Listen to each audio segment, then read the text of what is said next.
Alright, welcome back guys to another year of playing through the AC series, and yeah, of course we're gonna be starting with the very first Assassin's Creed game to kick off our annual 2023 AC series playthrough. And yeah, this year we're gonna be treating the series a little bit different, given, you know, how many games there are now with AC and how much content there's to play. We're gonna be a bit more selective this year, which means we will be only playing the Ubisoft Montreal productions of Assassin's Creed, which is still pretty much, you know, most of the games, but it doesn't include all of them. But they all happen to be like pretty much, you know, like my A and S tier kind of like AC games. And I do prefer them over kind of like any other studio for sure. So yeah, we're just gonna be focusing on kind of like their interpretation of Assassin's Creed, which to me always felt like the most, you know, kind of like authentic. However, we will also be playing other games developed by Montreal, which currently does include the first and second Watch Dogs games, because they're kind of like set in a similar kind of like setting. Only like modern, of course, and there's also like references made to Assassin's Creed that aren't technically canon, but yeah, I still want to play those games because they're also Montreal productions that kind of like have connections, I guess, to overlaying themes of Assassin's Creed. And yeah, what we're gonna be doing this year is gonna be that we will do a challenge playthrough. And that challenge will basically be two parts. One of them is to get full synchronizations in all of the missions available in the game. So that means, of course, we will do like an in-depth playthrough with every game we play. And it's gonna be an additional challenge of you know, obtaining each and every optional objective once that kind of like starts with Brotherhood. Of course, the first two games didn't have those, so I won't do them. And the other challenge, which will definitely be the more difficult one out of the two, is a stealth challenge, something I haven't done in a good while, especially not on the entire, you know, like series.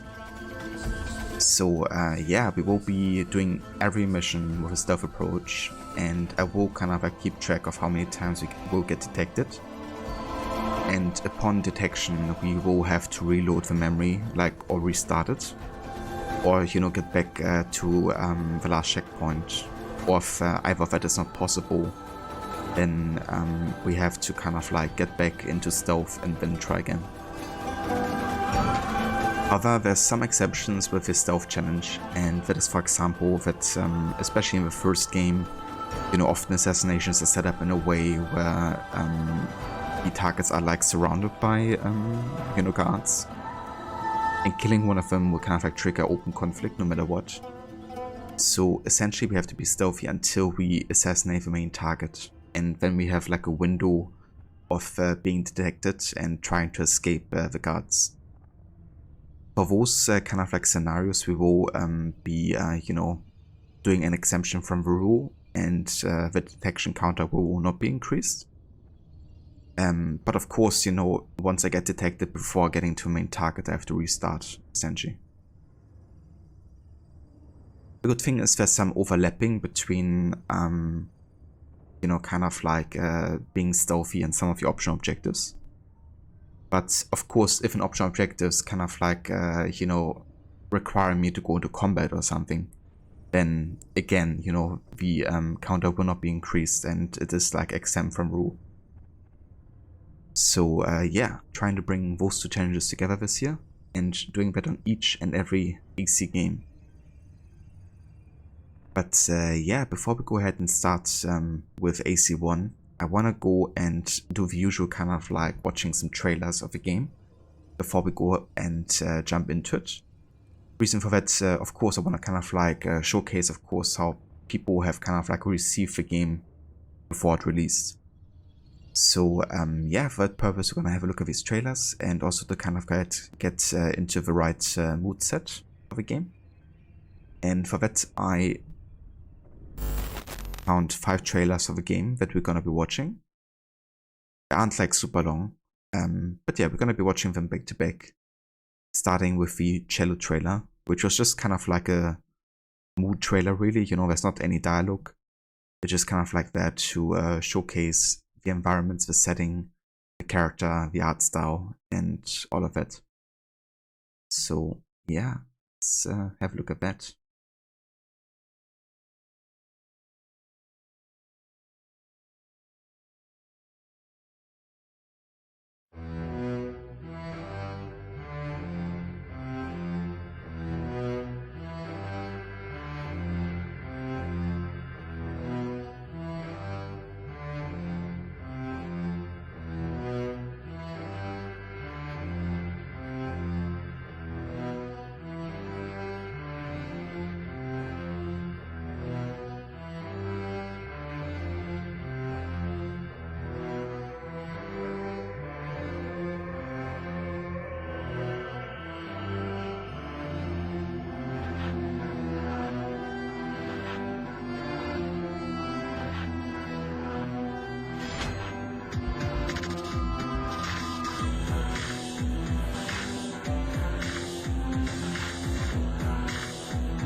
And that's such a good trailer. The way it's kind of like cut together as well. But yeah, it's really to showcase, you know, kind of like the pillars of the gameplay, really. You know, it's like parkour, of course, big focus, which was a, you know, revelation back then. You know, like what's possible with kind of like a traversal system, you know, that's focusing on parkour like a 3D open world. And yeah, they absolutely nailed it and knocked it out of the park, you know. Because there's been nothing really comparable with the amount of freedom that you've gotten through, you know, climbing and yeah, parkour. Another big thing, of course, you know, the animations, like in combat especially, you know, seeing like all the finishers and kind of like moves you have, you know, and how fluid it looks. Yeah, quite impressive for the time, to be sure. Let's have a look at the next trailer here that we have. The Templar trailer.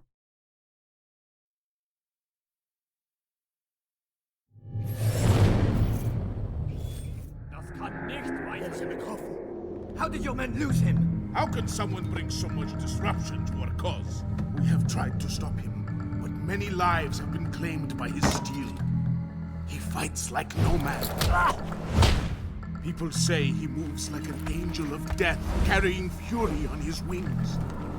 Nonsense. These are just stories. Such myths do not exist. This man is costing us a fortune to contain. We have to stop him, or everything we worked for will be destroyed. How do we restrain this angel of yours?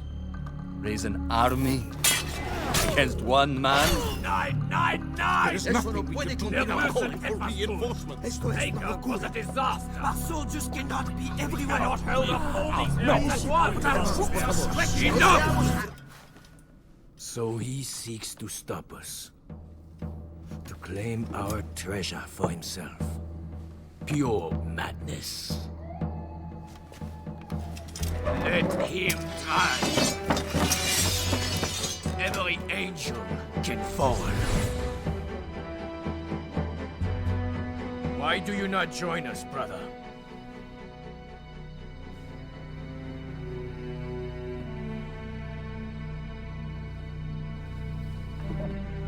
Is there something wrong?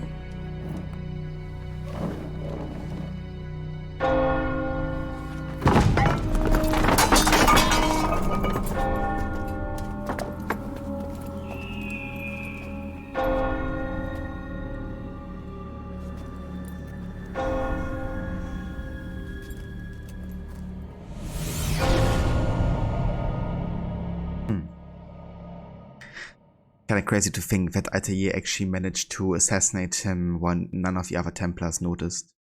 Also kind of like the taunting with a feather at the end, you know, when he's kind of like leaving one bloody feather for the Templars. Which means that Altair actually used 2 of them because he has the proof. Or maybe he doesn't at that point.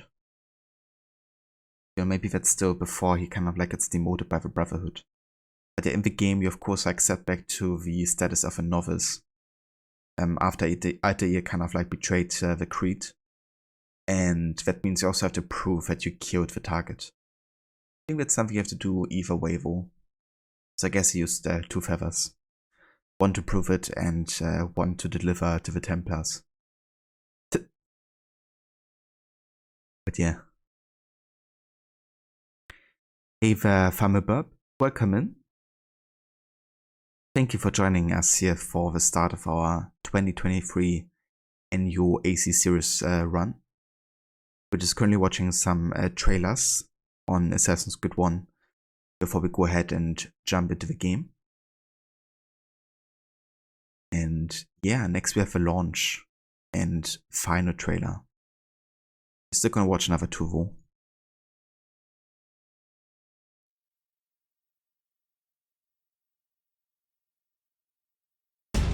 The Holy Land, 12 centuries after the birth of Christ.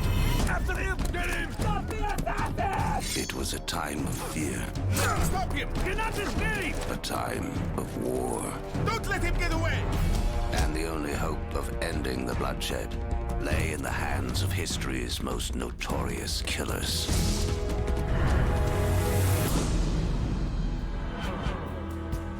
Altair, I hold here a list. 9 men who need to die. They are plague bringers, Dare disrespect me? war makers. Break his legs, both of them. Their power and influence corrupts the land and ensures the crusades continue. These men must be destroyed. Have you any questions? Only where I need begin. Shrouded in secrecy, These creatures cling to the shadows. trained from birth to master the art of death. The streets run red with the blood of his victims. The brothers hunted their prey without rest, You don't frighten me! Show yourself! delivered the killing blow without mercy, and escaped to fight another day. He's over there! Don't let him get away! Get him! For they were the assassins, and that was their creed.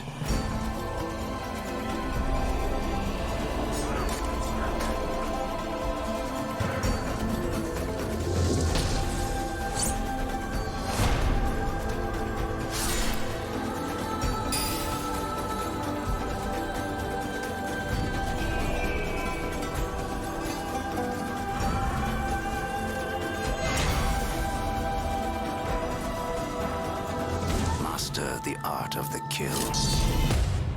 Assassin's Creed. Like that, the art of the kill.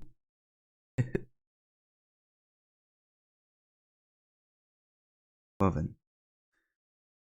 Let's go ahead and have a look at the next trailer. This one is called Lonely Souls. It's actually the name of the music track that was used for the soundtrack by Anko. Anko is actually a band that has been featured again later for Assassin's Creed on the Dead Kings DLC trailer.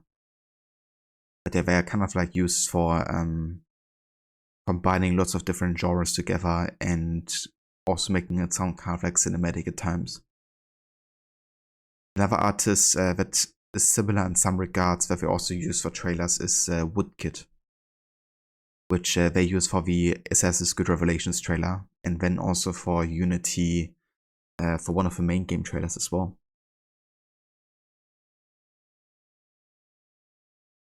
But yeah, let's have a look at this one.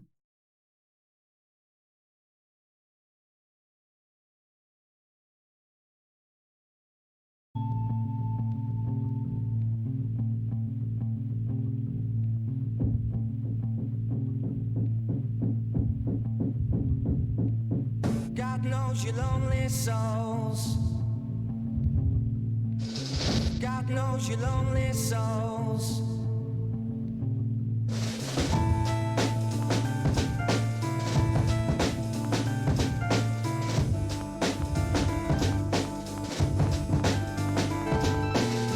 God knows your lonely souls. Yeah, yeah.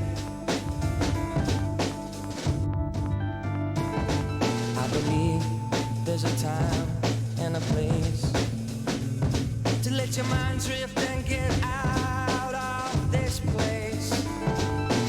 I'm gonna die in a place that don't know my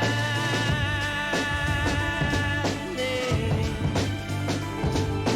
I'm gonna die in a space that don't hold my name.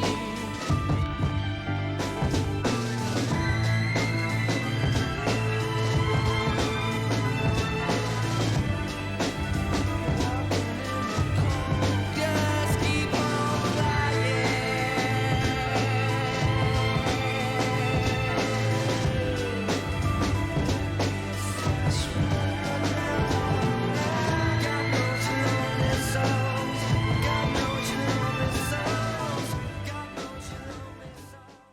And this sounds like one of my favorite trailers of Assassin's Creed. Because I kind of like how the lyrics kind of like match up a little bit with what is applying for Altair, you know. Like, he's definitely a lonely soul in some ways, you know, like, because obviously he has to live pretty much isolated from society while still becoming part of it, which I guess makes that loneliness even more apparent. And of course, you know, that lifestyle that he has as well. Yeah, you know, that he's also gonna kind of like die nameless in a way because he can't be known, you know. Like, nobody's supposed to kind of like know who he is, really. Even though he does a lot, you know, for society in some ways, you could say. It's kind of like an unsung hero. And of course, like the ending part with just keep on flying when he's like jumping into the, you know, haystack, but also kind of like Altair, meaning the flying one, really. Which is of course also like a reference to the ego, which is of very much importance for the series. Kind of like as a symbol of, you know, freedom, but also like air assassinations and all that type of stuff. So really, really cool how they kind of like edit this together. But yeah, now we have one last trailer, and that's like the official CGI main trailer that you also see when starting the game. And that's like, of course, hands down, the most impressive one to me. So let's have a look at that, and then we will finally be starting into AC1.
And there we go. That are the trailers for Assassin's Creed 1. And yeah, I just love this one so much. There's so many details as well within that trailer, you know, like for example, how every time the church bell rings, something important happens, you know. And yeah, also at the end, how you can even like track Altair, you know, hiding behind the monks, but you barely can see him if you don't know where he is. And how it brings, you know, again, like all of the essential pillars together of like social stealth, parkour, and yeah, you know, assassinations, of course, stealth. So yeah, but that shall be all for the trailers that we will be watching. Now it's time to actually head into the game.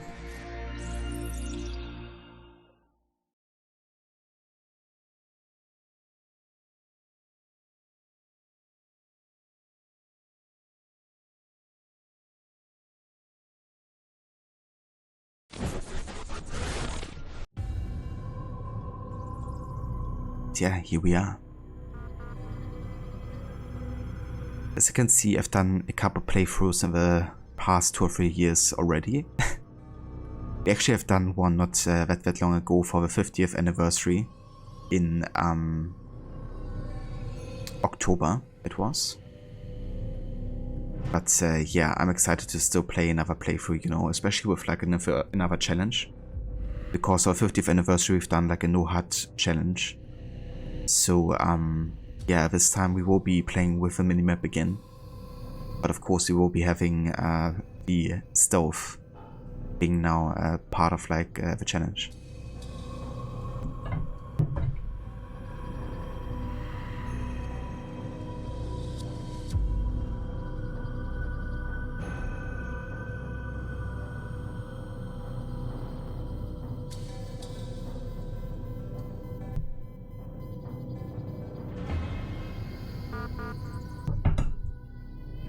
Okay, let me just go ahead and check the options here.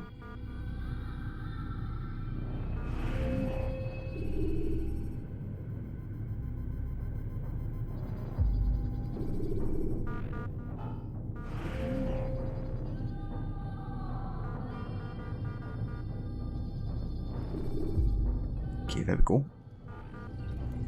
But the controller to be recognized. So yeah, let's go ahead and jump into the story, shall we? I'm super excited. It's been, of course, not super long since we played our last AC game with Valhalla, which we finished in yeah, like early December, I think. But yeah, obviously it's been like over a year now since we played or started our annual series playthrough last year, so getting to play through the games back to back again, especially the Desmond Saga, you know, it's like always a special experience for me.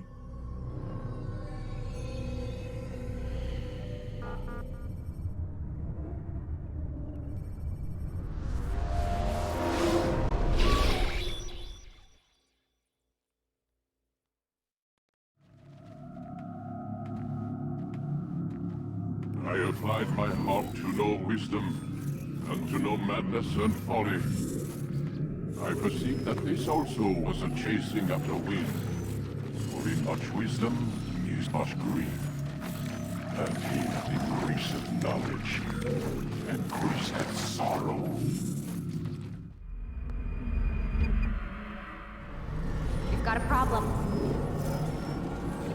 I can't anchor him to the memory. Too much psychological trauma. He's rejecting the treatment, retreating. Desmond, I need you to try and relax. Let me try and stabilize him. Focus. Listen to the sound of my voice. Recognize that what you're seeing isn't real. Just a picture of the past. It can't hurt you. Damn it, it's not working. Give it a moment, mister. He'll adjust. The first time is never easy. We're losing him. That's enough, Miss Stewman. We need to pull him out. Now. We're going to try and bring you out now.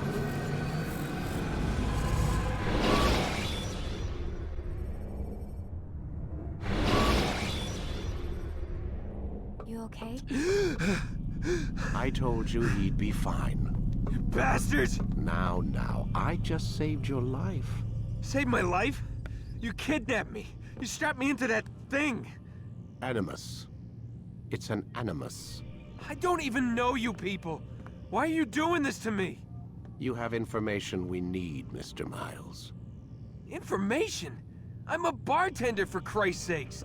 What do you want me to do? Teach you how to mix a martini? We know who you are, what you are. I don't know what you're talking about.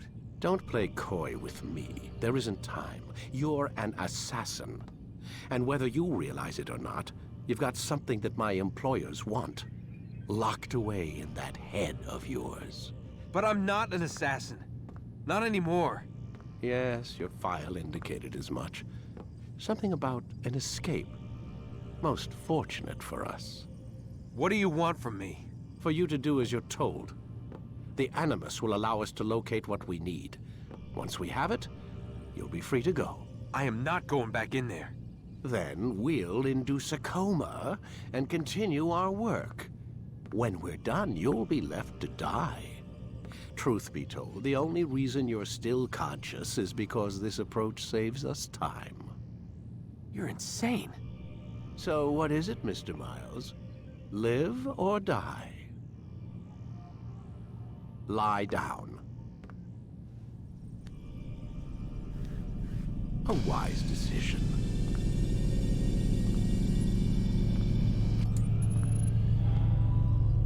Whoa. Where am I? You're inside the Animus. Which is... It's a projector that renders genetic memories in 3 dimensions. Genetic memory. Seems you'll need a bit of a tutorial. Very well. We'll start simple. What is a memory, Mr. Miles? It's the recollection of a past event. Specific to the individual remembering the event. Yeah, sure. What if I told you that the human body not only housed an individual's memory, but the memories of his ancestors as well? Genetic memory, if you will. Migration, hibernation, reproduction. How do animals know when and where to go? What to do?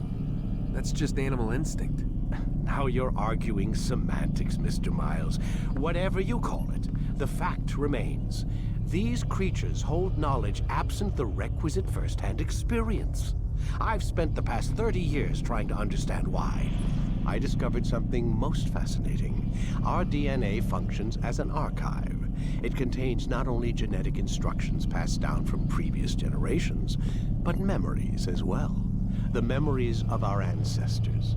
And the Animus lets you decode and read these DNA files. Precisely. But there's a problem. This is the specific memory we're trying to access. Unfortunately, when we try and open the memory, your mind withdraws. You lack the confidence to step into your ancestor's body. That's what happened earlier. You got knocked out of the target memory and pushed back to a more stable state. Why? It's your subconscious. It's resisting. We've found similar reactions among patients who undergo hypnosis to relive traumatic events. They can't jump directly into the specific memory. They need to be eased in. Even then, there can be problems. So how do we fix it? We find a memory you can synchronize with, and we move forward from there. You'll get used to it. This is the closest we can get, so it's where we'll have to start. I'm uploading the tutorial program now.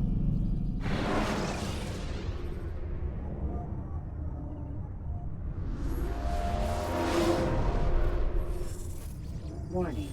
Data stream unstable. Attempting to restore synchronization. Hello, Subject 17. This tutorial has been prepared in order to better acclimate you to the Animus's control system. Instructions will follow shortly. The synchronization bar represents how in sync you are with your ancestors' memories. If you ever fall completely out of sync, the Animus will restore you to your last synchronized position. You are currently dangerously close to desynchronization. Please follow all forthcoming instructions in order to restore system stability. The Animus utilizes a puppeteering concept to control the actions of your ancestor. I'm loading subroutines to validate your body's adaptation to the Animus. We will begin by exploring the default actions of each input.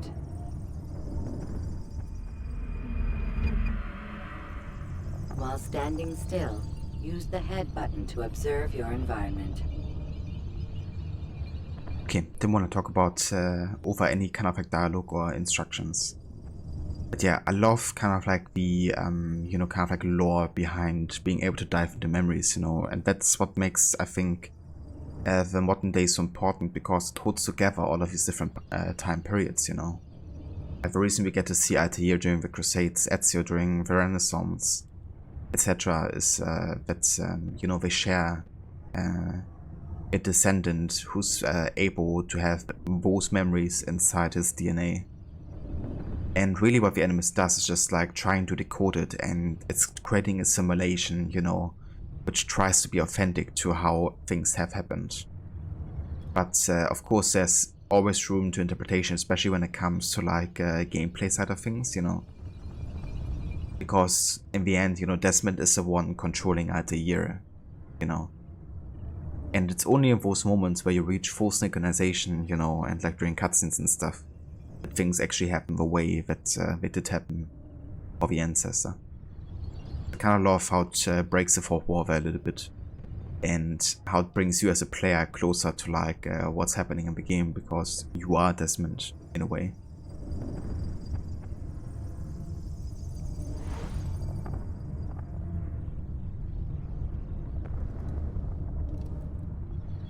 Good. Use your empty hand to walk through these jar carriers without causing them to drop what they're holding. Proceed to the marker to continue the synchronization process. Hey, the Lurch? I did, yeah. Yeah, just getting started with the 2023 annual series playthrough. We will be doing a stealth and full sync mission challenge for all of the games that we will be playing.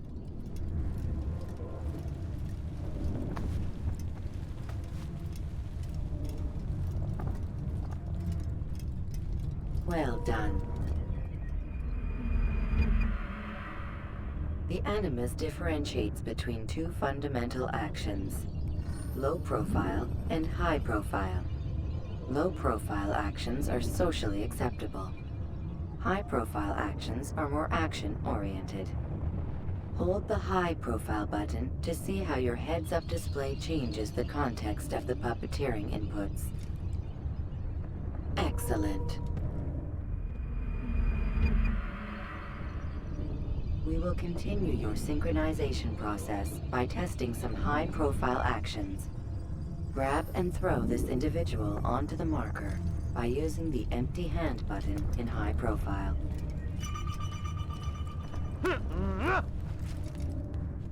Good.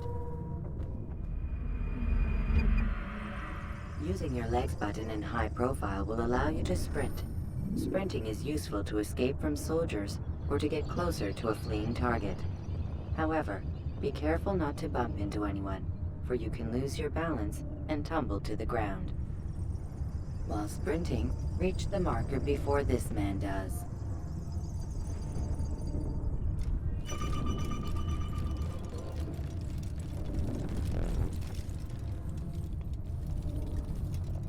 Whoops, started a bit too late there.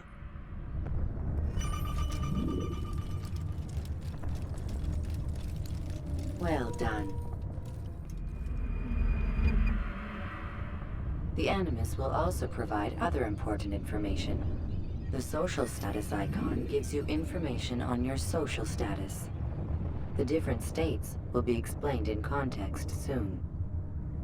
This icon appears when a soldier is looking at you. The yellow color means the soldier is either unaware or suspicious of who you are.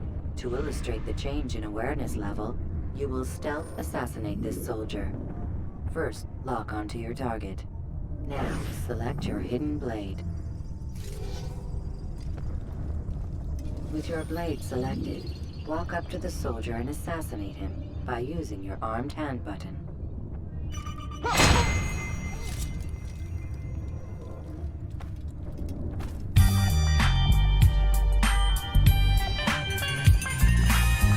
The dead body has alerted the soldier and changed his awareness to informed, as represented by the red witness indicator. Aggressive actions or socially unacceptable behavior undertaken at this time will likely provoke an armed response. Provoke this soldier. I like how that body just teleported away, so there was nothing to investigate. Also, hey there, Mr. Goldie, welcome in. Was actually pretty good timing there with the mission pass. Directly after the assassination.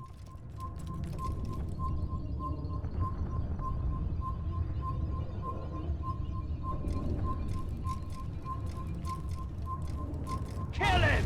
Kill the Notice how the assassin! social status icon has changed to exposed. Use the latter and try to break the line of sight.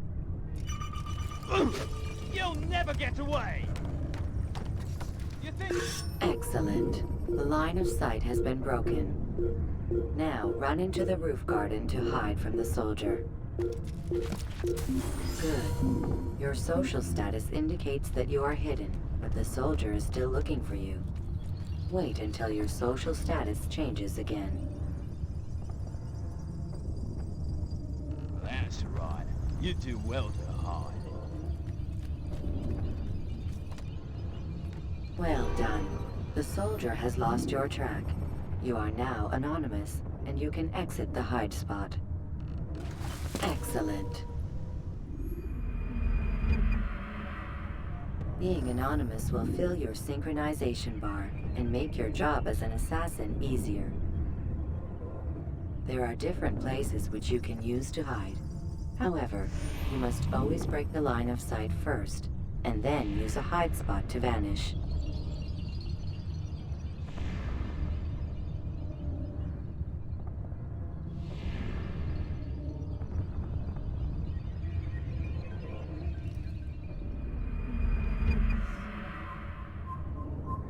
Let us continue with a demonstration of Blend. Blend can be activated with the passive use of your legs.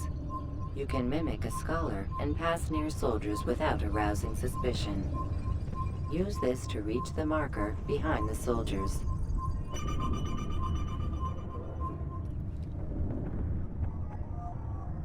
Nice, Mr. Goody, that's good to hear.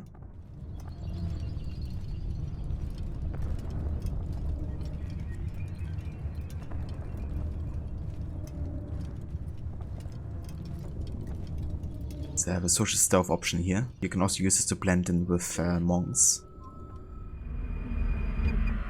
Now that you are fully synced, a new ability is available to you. Referred to as Eagle Vision, this sixth sense helped your ancestor understand the intentions of people around him. Well done. Great position, Garnier.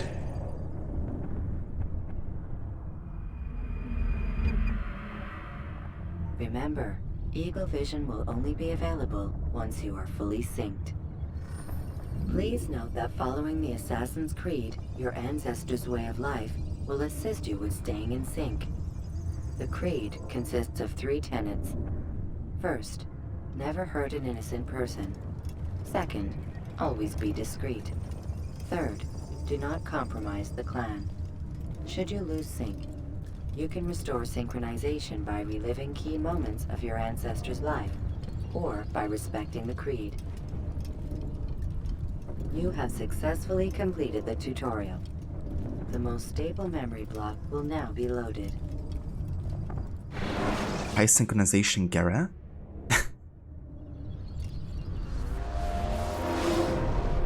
Wait! There must be another way. This one need not die.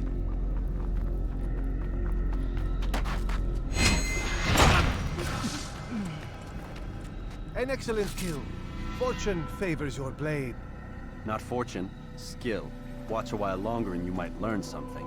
Indeed. He'll teach you how to disregard everything the Masters taught us. And how would you have done it?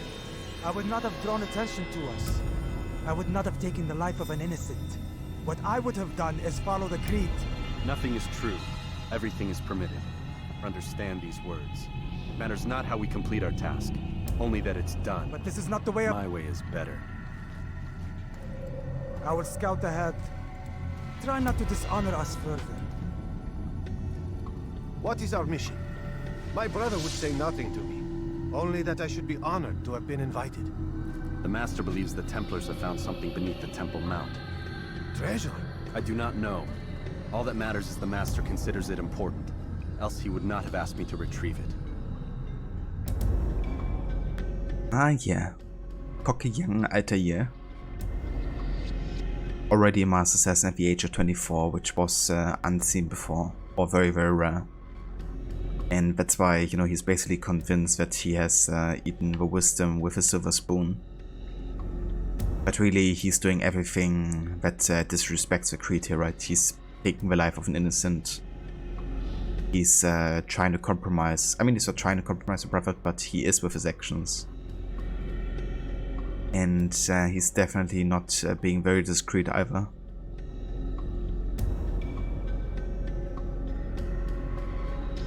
Exactly, Mr. Goody. But yeah, let me actually go ahead and check on something real quick.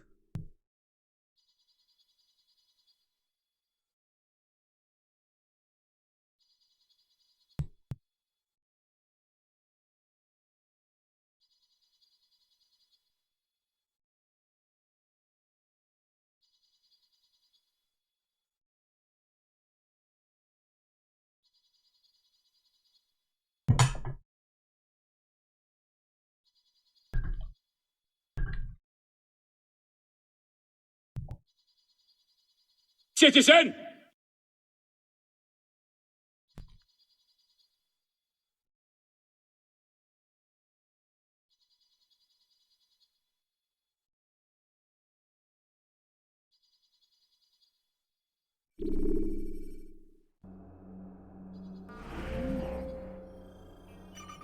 Okay. Just had to add something in my command there.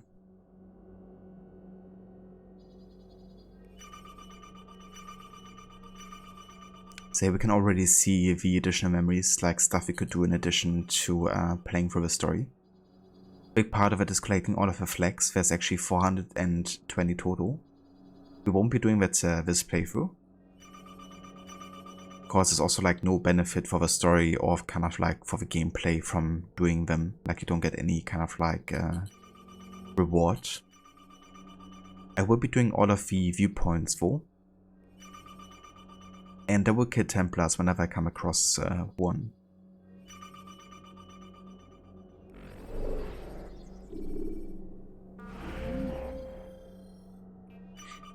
And another thing I will be doing for the game is I will be reading all of the memory information. So whenever, for example, you do like an investigation, you get like another kind of like text describing what you have found out, and also sometimes like an additional file which you can access to plan out your assassination. Sometimes you get like additional letters or like maps, so they can be really helpful and kind of like give you more input. Acquisition. Lim has sent me into the ruins beneath Solomon's temple. He seeks an artifact held there by the Templars. But why me? Errands such as this are the providence of novices. Worse yet, he's asked I babysit Malik in Kadar. They would best not get in my way. That kind of explains why he's also acting the way he does, because he's kind of like used to doing missions himself. And he doesn't think this mission worthy of him. Which is why he's also like underestimating the Templars and Robert de Sable, you know. But he doesn't of course know how important that artifact really is. The Apple of Eden.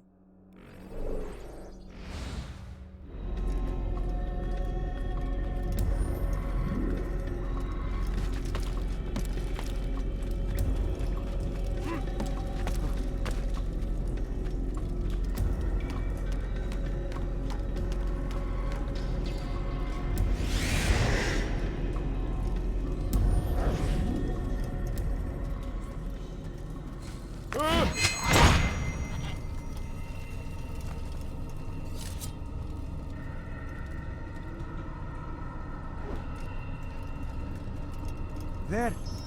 That must be the Ark. The Ark of the Covenant? Don't be silly. There's no such thing. It's just a story. Then what is it? Quiet. Someone's coming. I want us through this gate before sunrise.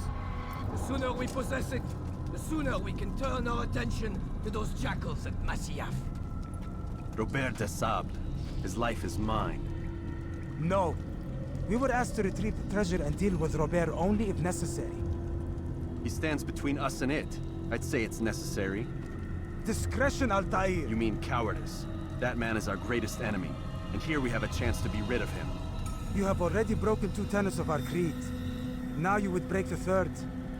Do not compromise the Brotherhood. I am your superior, in both title and ability. You should know better than to question me. Oh boy, if that's not going to backfire.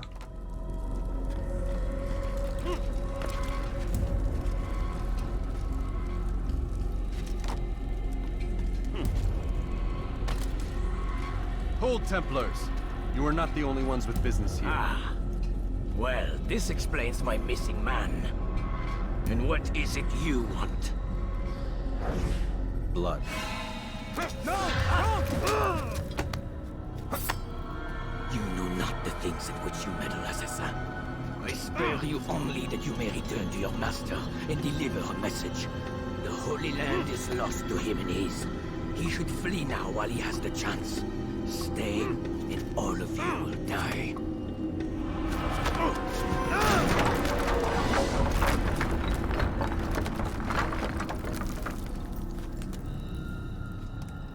Men, to arms!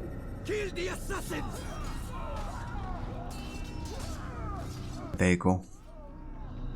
At the year failing the assassination and getting the other assassins most likely killed in the process. It's kind of interesting, right? Because Malik is actually trying to prevent Altair from assassinating Robert, which might have also like added actually to Altair failing if you think about it. May have brought him like a bit off balance, but I mean, either way, you know, Robert de Sable has definitely predicted Altair. It might have happened either way, but I think it's an interesting thing that adds to the complexity of that, scene. And even though it's kind of like Altair's responsibility, you know, Malik had a little bit of influence there as well.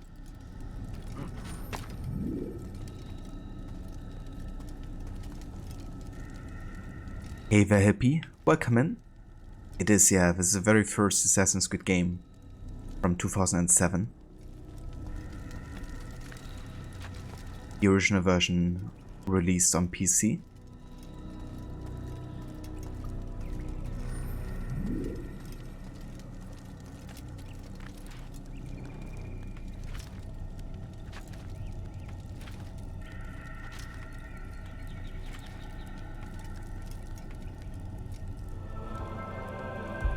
Skipping part of memory to a more recent one.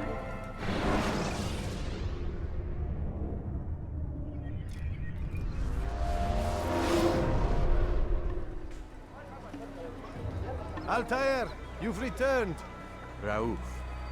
It is good to see you unharmed. I trust your mission was a success. Is the Master in his tower? Yes, buried in his books as always. No doubt he expects you. My thanks, brother. Safety and peace, Altair. On you as well. Altair conveniently dodging questions there.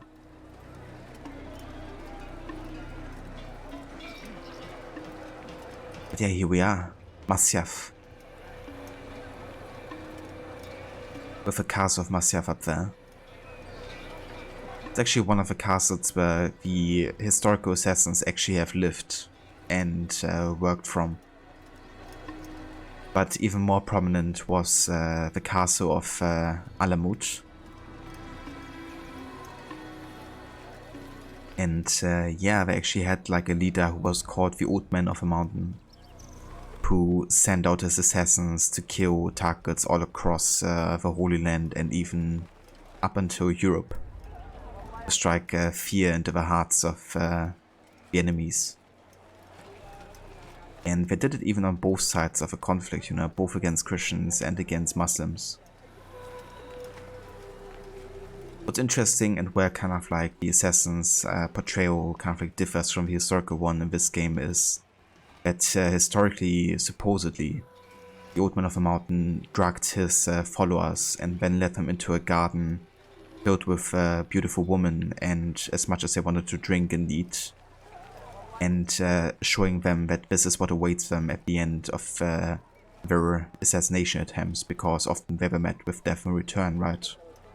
They were often even ordered to give up once they have done and killed the target. Kind of like a life-for-life type of deal. And yeah, they would have to actually study their targets for months and months, you know, really become like accepted as part of society, because obviously if you're an assassin living Alamut and you travel to Europe, you know, then people wouldn't have accepted you straight away. You would kind of like have to earn their respect, and they wouldn't have to mind you. You have to learn their customs. And that's what they did. I kind of like how there's a lot of like overlapping, you know, themes between the historic assassins and the very first AC game, because you do something similar inside a year with all the investigations, right? You kind of like try to study your target as best as you can. But of course we don't let ourselves get killed, you know.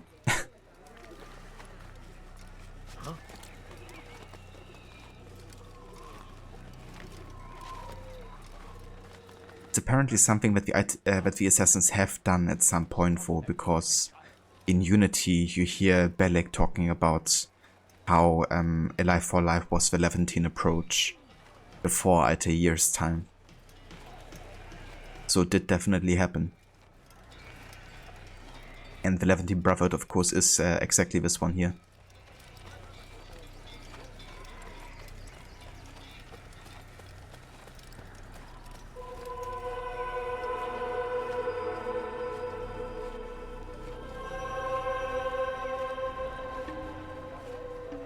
Another thing that was referenced historically is that some of the assassins actually jumped to their death from a very tall height to prove that they weren't afraid of dying, and to also kind of like demoralize the enemies, you know, because Saladin was actually one of the people trying to take over one of the assassin castles, and supposedly the Old Man of the Mountain ordered his assassins to jump to their death with a smile on their face. But that's essentially how the Leap of Faith was created, because it's something that the assassins will be doing at a later point here in the game. However, where they're jumping is actually concealed from the enemies, so they just believe that they died because nobody could survive such a fall, right? But the assassins have conveniently put up haystacks, which will kind of like dampen their fall and prevent them from dying. It doesn't prevent them from injuries though, because that's gonna happen to one of the assassins.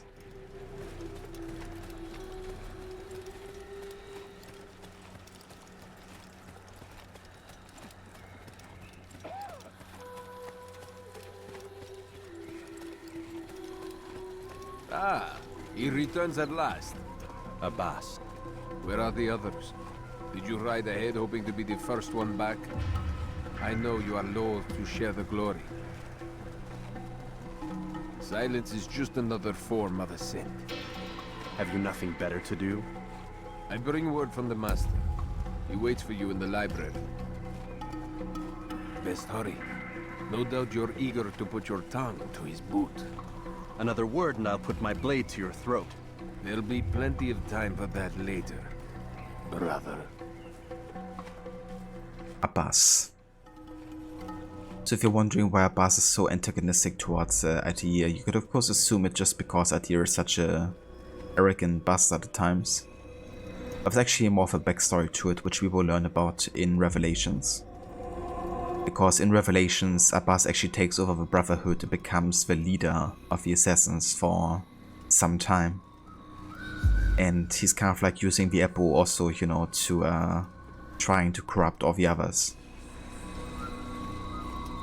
But the reason that he's, you know, being so antagonistic and the way why he is the way he is that he lost his father when he was just a boy.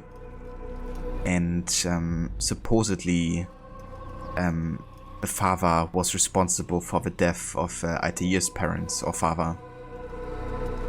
Which is why Abbas's father went to Altair and killed himself in front of his eyes to kind of like make good for, you know, having betrayed Altair's father or being responsible for Altair's father dying.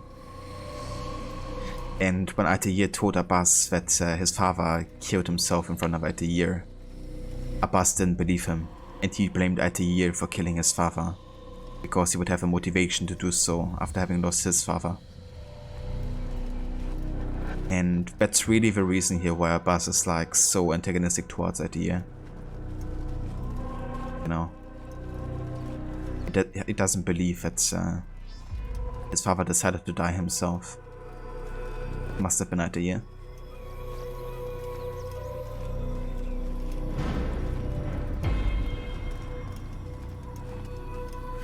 Hey there, Afro. Welcome in. Indeed, much hype for another year of playing through the AC games. We're just getting started.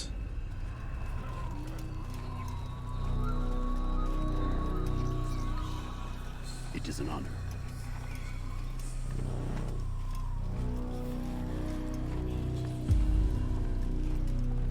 The master waits within.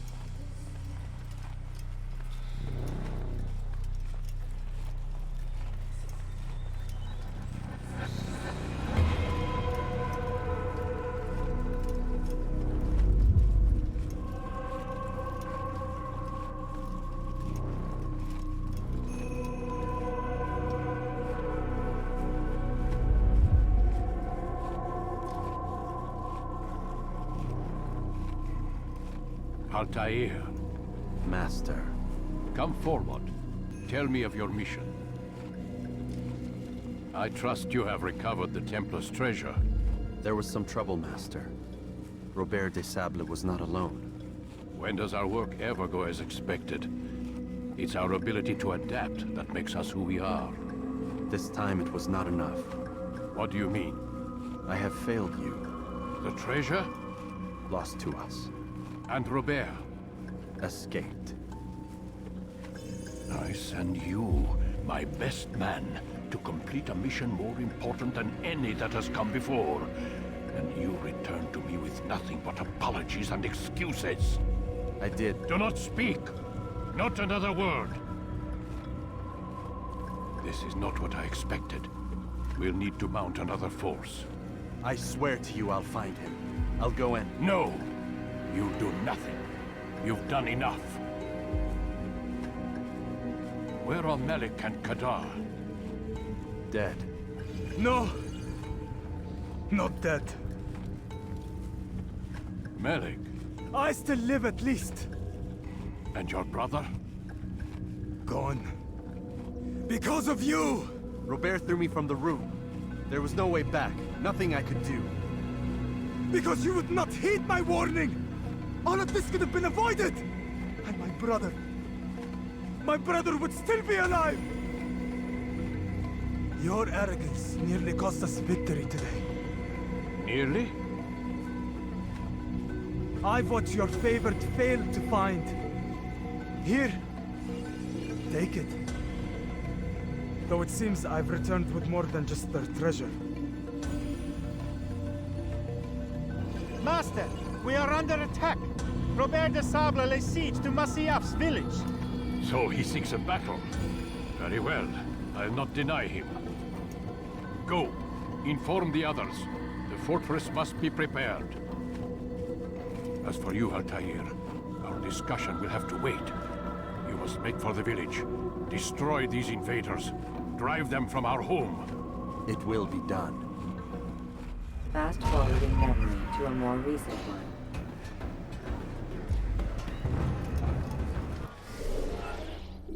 Okay, let's have a look at the memory log here first. Anything new? Indeed. Failure, but I am not to blame. Had Malik not restrained me, Robert de Sable would be dead, and the artifact ours. surely I alone will see things my way. So that's what I mean, you know, Malik has kind of like had an influence on Altair failing the assassination. But I mean, Malik had good reason, you know, because Altair was basically dismissing the creed at every point. And he tried to save him from that. About to get that demotion, Afro? Yeah. Almost there. Medic Liz. He survived the attack beneath Solomon's temple and returned to Masyaf with the artifact. Put comfort with this. It should have been me who stood victorious before our master.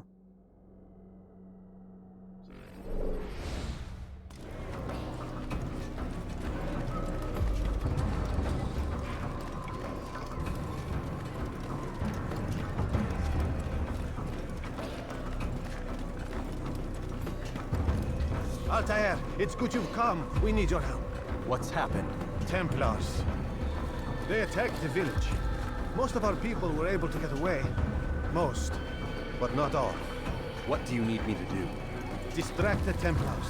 Keep them occupied while I rescue those still trapped inside. As you wish.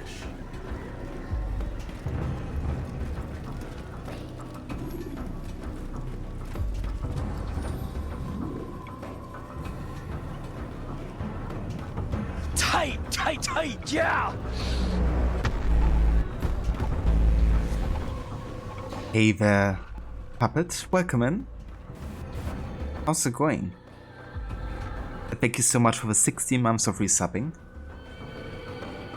Thank you very, very much. I hope you're doing well. Therefore, how does getting stabbed make us lose our abilities anyway? Well, it's not really for that reason, of course. Amwalum is actually performing, of course, like a hallucination on us to make us believe that we have been stabbed. But yeah, there's definitely no logical reason for us not being able to do certain moves anymore, right? Like counterattack or any of the like combat mechanics. Or even like, you know, grab the ledge and stuff. There's of course like no logical reason for it to happen.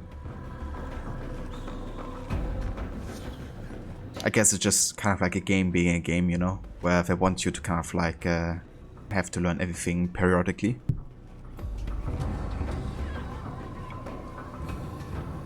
Puppet, you welcome, doing fine. Lurker Pro here. Cheers, dude. I appreciate the lurks, always. And that's good to hear. I'm glad you're doing fine.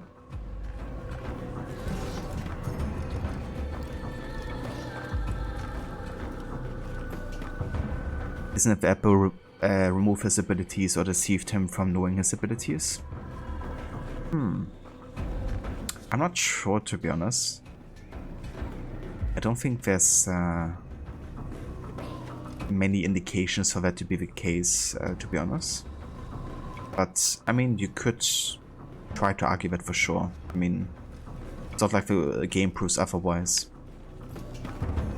The thing is, every time you kind of like receive an ability back, one of them says you restored another rank or you restored another piece of your equipment. It doesn't really kind of like say that you know, he learned another ability or something. But yeah, I'm not sure, to be honest. That could be the reason. Because Altair doesn't seem to have forgotten anything else, you know. He's still like fully aware of everything that's happened before this point. So I'm not sure how much sense it would make for him to forget about learning, you know, skills.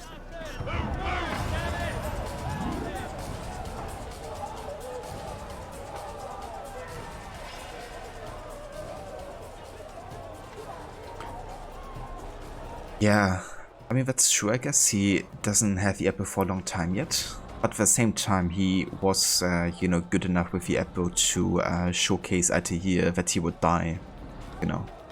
He was clearly capable of doing something with the apple. So I wouldn't dismiss your theory at all, I'm in a bad suit. I think it's definitely valid. I'm just not sure that there's kind of like any proof of it yet.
I like how I just pushed the idea away.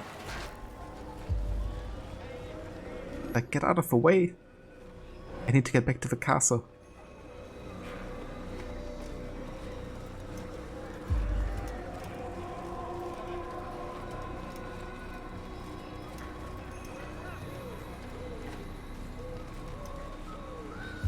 Does anything happen if you attack castle guards? I don't think you can attack castle guards, to be honest. However, you can assassinate one of the assassins in the kingdom, actually. That's the traitor assassin.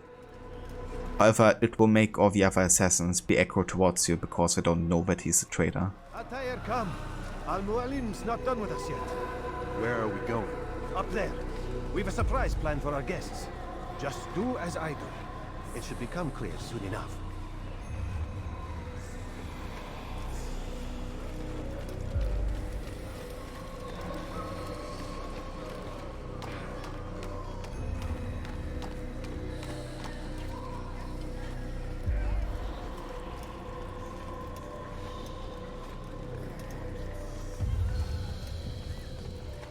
I'm always suspicious of us with that yellow indicator. I mean, I don't think it's the other assassins, I think it's just the current situation. You know, kind of like we're close to danger, of course, with the Templars outside attacking the castle. I think that's why it's appearing. Stand on that platform, Tamir.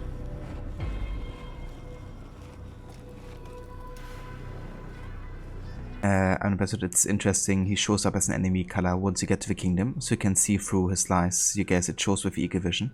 Absolutely, yeah. And because of Eagle Vision you can see people with negative intentions.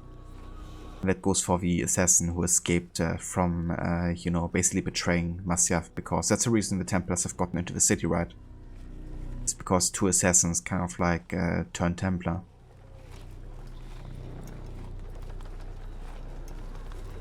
Now we're getting to a thing that I talked about earlier with the leap of faith and the assassins historically jumping to their death to prove that they weren't afraid of dying. Heretic! Return what you have stolen from me! You've no claim to it, Robert. Take yourself from here before I'm forced to thin your ranks further. You play a dangerous game! I assure you, this is no game. So be it! Bring forth the hostage!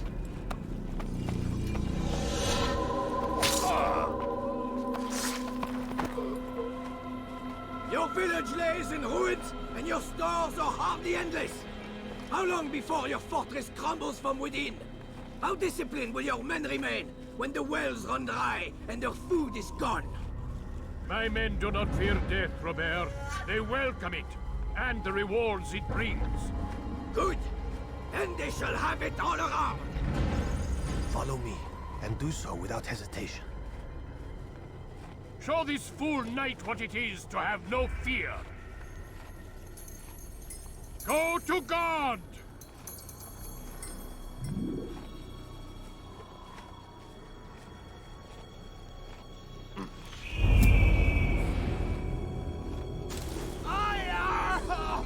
Oh, my leg! Ah! Oh, my leg! Quiet, or the Templars will hear us.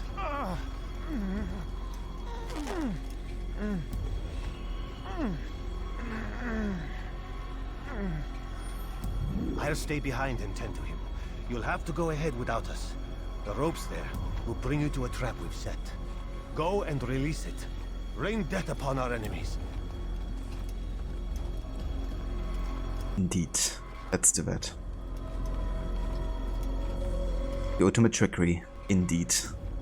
I like how it really matches like historically as well, right? Because the Templars would really believe that they jumped to their death. And that's why it's been written down in history books, really. But, yeah, it was just an act of deceiving the enemy.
to drive Robert from here. His force is broken. It shall be a long while before he troubles us again. Tell me, do you know why it is you are successful? You listened. Were it that you'd listened in Solomon's temple, Altair, all of this would have been avoided. I did as I was asked. No, you did as you pleased. Malik has told me of the arrogance you displayed, your disregard for our ways. What are you doing? There are rules. We are nothing if we do not abide by the Assassin's creed. 3 simple tenets, which you seem to forget. I will remind you. First and foremost, stay your blade. From the flesh of an innocent. I know.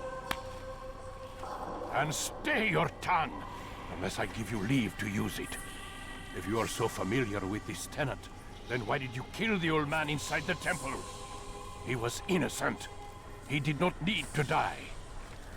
Your insolence knows no bounds. Make humble your heart, child, or I swear I'll tear it from you with my own hands. The second tenet is that which gives us strength. Hide in plain sight. Let the people mask you such that you become one with the crowd. Do you remember? Because as I hear it, you chose to expose yourself, drawing attention before you'd struck. The third and final tenet. The worst of all your betrayals. Never compromise the Brotherhood. Its meaning should be obvious. Your actions must never bring harm upon us, direct or indirect. Yet your selfish act beneath Jerusalem placed us all in danger. Worse still, you brought the enemy to our home. Every man we've lost today was lost because of you. I'm sorry. Truly I am. But I cannot abide a traitor. I am not a traitor. Your actions indicate otherwise. And so you leave me no choice. Peace be upon you, Altair.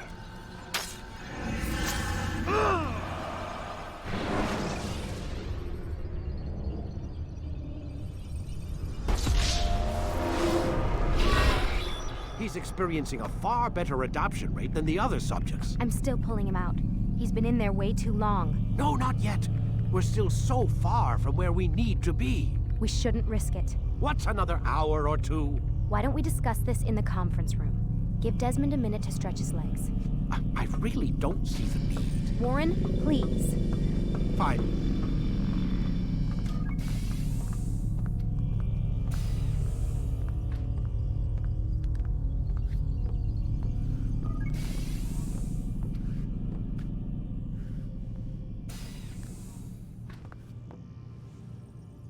There we are, thinking that IT has actually died, and that's why we got thrown out of the Animus.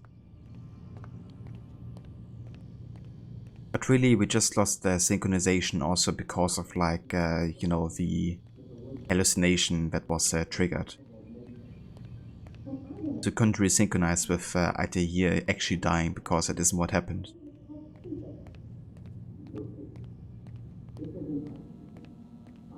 Also nice timing on the wasted there, Afro.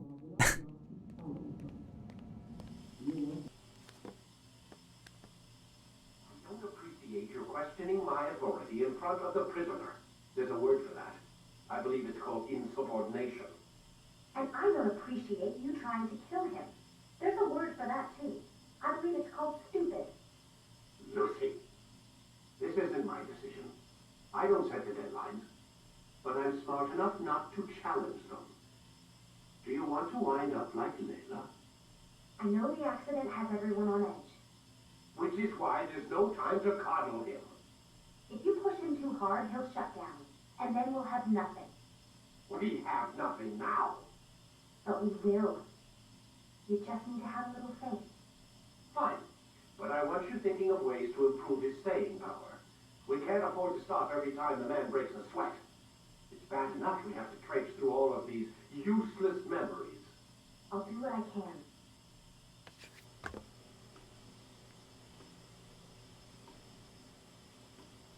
One thing that's interesting here is that Vedic says, do you really want to wind up like Layla, you know, by being insubordinate, you know, and not following the orders of Abstergo or Vedic? Which is basically like a threat, you know, really, like Layla has died, and so will you if you don't follow the orders.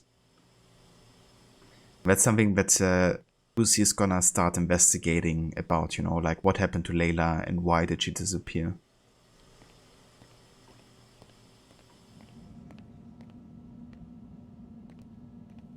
Man, I can't even change my clothes.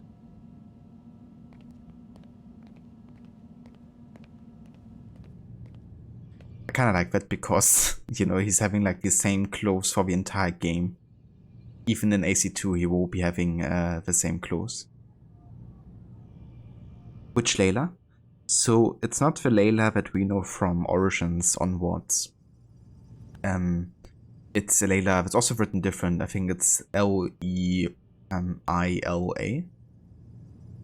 And she was like a friend of Lucy's that worked at Abstergo. But she got killed in 2007 by investigating into what Abstergo's really up to. And then they decided to kill her.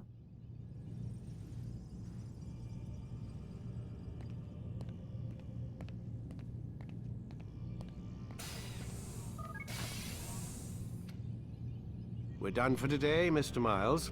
I suggest you return to your room and get some rest.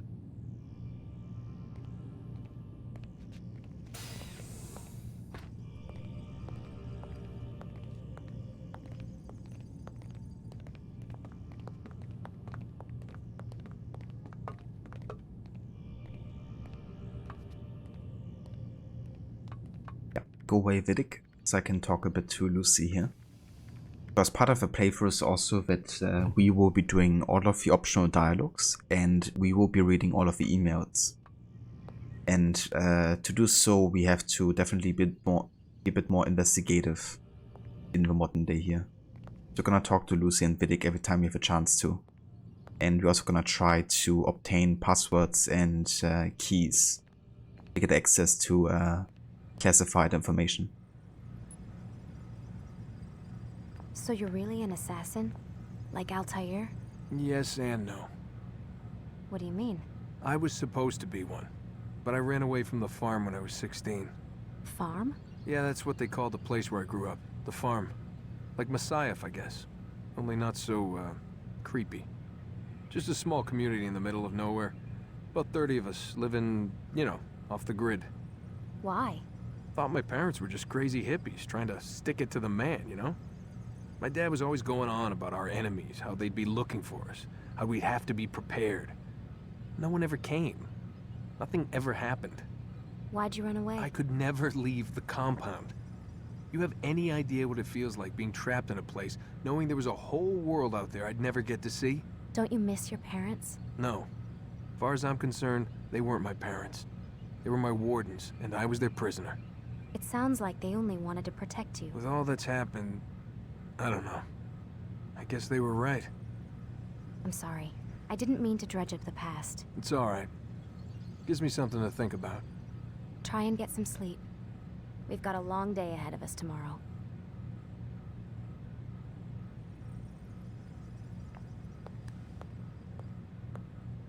Getting a bit more background information for why, you know, Desmond kind of like left where he grew up, you know, because he never got to experience society, you know. He was like born and raised in like a, you know, community that was like completely off-grid in the middle of nowhere, trying to stay away from the influence of the Templars, because obviously in the modern day and age, you know, the Templars control via, you know, all the informational ways, you know. That means if you are like officially registered, you know, they can find you. If you have like a license of any kind for like maybe a car, they will find you, you know. So we have to make sure that there's no way that they can track where the assassins are. And yeah.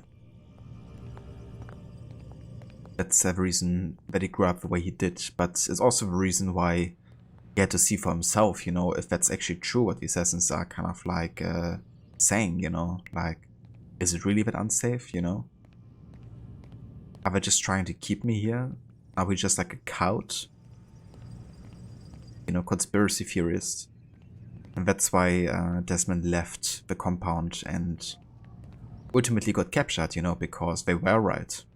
You know, the Templars and Abstergo are freaking dangerous, and they did find Desmond eventually. But now they have him.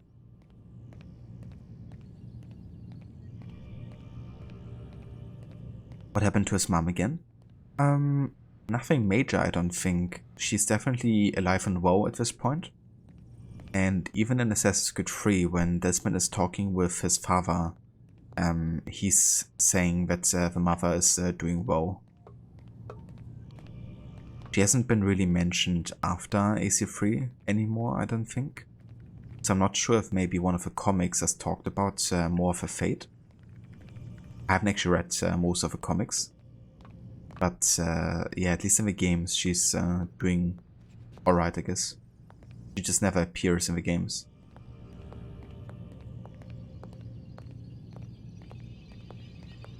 Got a question for you before I turn in. Sure. How did they find me? I mean, I haven't been anywhere near another assassin for 10 years. Use your real name? Nope. Not before today. Credit cards? Cash only. Telephone?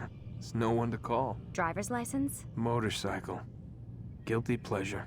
There's your answer. Photo, fingerprint. This is a drug company.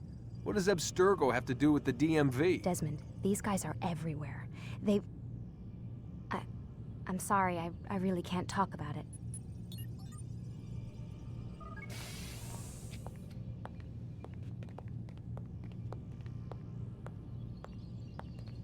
And yeah, that's all there is for now. Lucy won't talk more about it, for understandable reasons, you know. She does kind of want to understand Desmond and help him, I guess, in a way, but he's also an Abstergo employee, so there's only so much she can do. Damn it, they locked the door.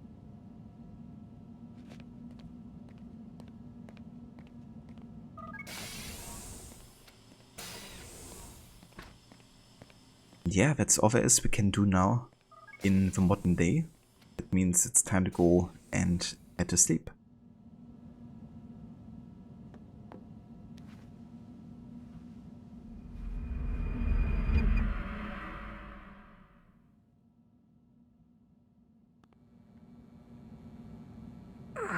Gotta say, that's a little creepy, Doc. Waking up to you standing over me. You been watching me sleep? We're always watching you. Now get up. We've got a lot of work to do. Ooh, wonder who I get to kill today. Don't be so cavalier. Your ancestors almost had the right idea, Mr. Miles. If the deaths of a few people, evil people, no less, could save the lives of thousands more, well, it seems a small sacrifice. What do you mean, almost? They didn't go far enough. To use a rather tired analogy, corruption is no different than cancer. Cut out the tumors, but fail to treat the source and, well, you're buying time at best. There's no true change to be had without comprehensive, systemic intervention. Chemo for the masses. Education, re-education, to be more precise. But it's not easy, and it doesn't always take. Let me guess. You've got a better solution. What is it then? Now that would be telling. What I kind of like about the video conversations is that he's actually giving credit to the assassins. You know, he isn't just saying, yeah, they're my enemies, you know, and I hate them. He's actually, you know, finding understanding for their creed and for their way of thinking. But ultimately, he still disagrees with him, you know, and says they didn't go far enough. Have to be more radical about, you know, getting rid of whatever is making people corrupt. And the Templars, of course, try to solve that problem by applying the pieces of Eden to mind control the entire society into being peaceful, essentially, you know. Removing violence by controlling everybody. Man, I can't even change my clothes. Yeah, I mean, it's definitely comparable to Haven, but Haven definitely has a better understanding of, or is kind of like more questioning and thinking about the assassin morals than a lot of the other Templars are.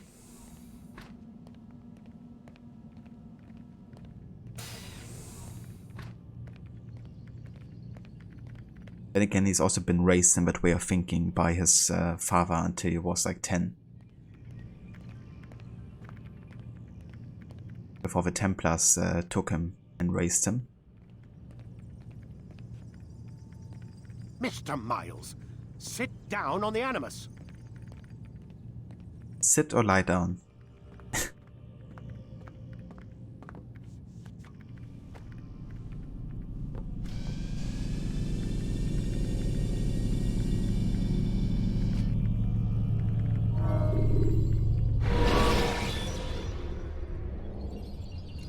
Use free running to escape from a fight. I am alive. But I saw you stab me. Felt death's embrace. You saw what I wanted you to see. And then you slept the sleep of the dead. Of the womb. That you might awake and be reborn. To what end? Do you remember, Altair, what it is the assassin fight for? Peace. In all things. Yes, in all things. It is not enough to end the violence one man commits upon another. It refers to peace within as well. You cannot have one without the other. So it is said. So it is! But you, my son, have not found inner peace. It manifests in ugly ways. You are arrogant and overconfident. Were you not the one to say that nothing is true and everything is permitted? You do not understand the true meaning of the phrase, my child. It does not grant you the freedom to do as you wish.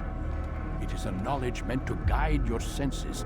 It expects a wisdom you clearly lack. Then what is to become of me? I should kill you for the pain you've brought upon us. Alec thinks it only fair. Your life in exchange for his brother's. But this would be a waste of my time and your talents. You'll see you have been stripped of your possessions. Your rank as well. You are a novice. A child once more. As you were on the day you first joined our order. I am offering you a chance at redemption. You'll earn your way back into the Brotherhood. I assume you've something planned. First, you must prove to me you remember how to be an assassin. So you'd have me take a life? No. Not yet, at least. For now, you're to become a student once again. There is no need for this. Others tracked your targets for you, but no more. From today on, you will track them yourself. If this is what you wish. It is. Then tell me what it is that I must do. We have been betrayed. Someone was assisting Robert de Sable. One of our own. You must find him and bring him here for questioning. What can you tell me of the traitor? Ah, but that's just it. I've given you all I will. The rest is up to you.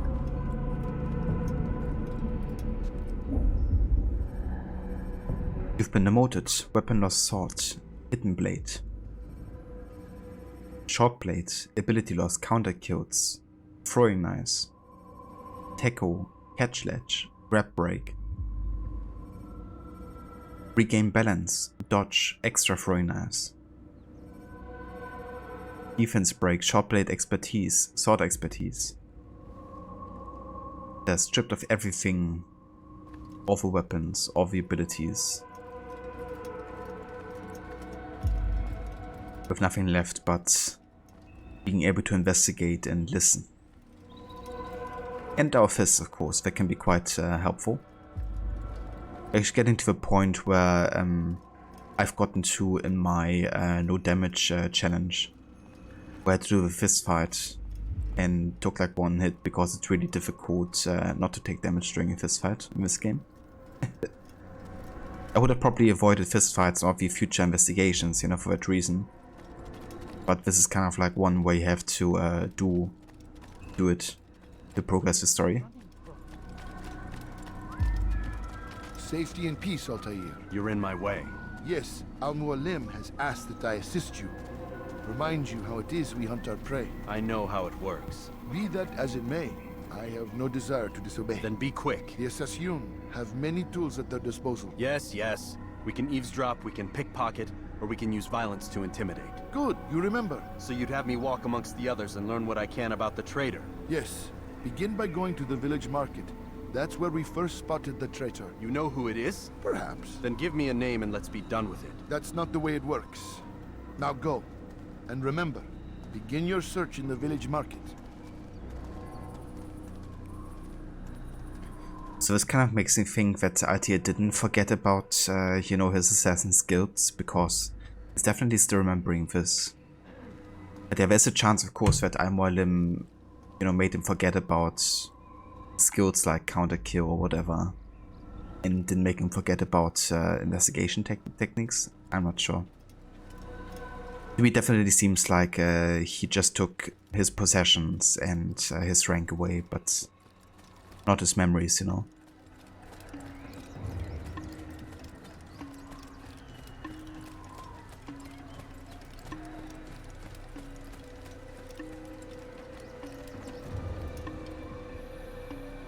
No damage, and you don't have a grab, avoid, and counter kill yet. Would be pretty hard. Yeah, that as well. I mean, the easiest way to do it would probably be just treat it as a stealth challenge, so you can avoid combat whenever possible. But yeah, once you're like forced into combat, that would be pretty difficult. What is this assassin's pronunciation? Assassin? Yeah, we do sometimes kind of like throw in Arabic pronunciations of words. I mean, there are also like different pronunciations for assassin, like Assassin being one of them, but also Hashashins being apparently where assassins originated from.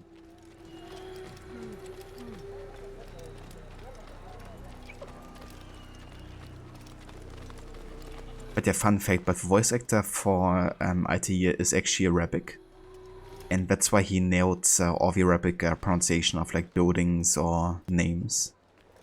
But it still gave him like an American accent because it was kind of like, of course, the animus interpreting the word, you know, it's like a simulation. So whenever the animus detected words that couldn't be translated, like names, you know, of like buildings or people, it would be like authentic, but apart from that it would be like an American accent.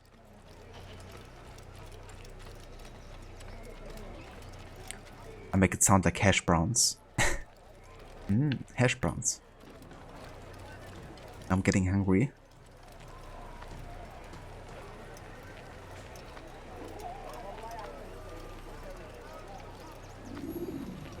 Okay, gotta find a bench, sit down and then eavesdrop these guys.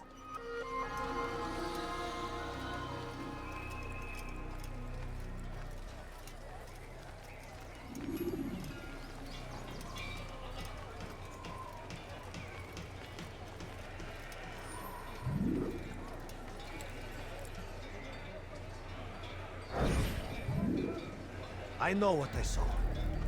Musoon opened the gate. He let the Templars in. Then you must tell Al-Mualim. I can't.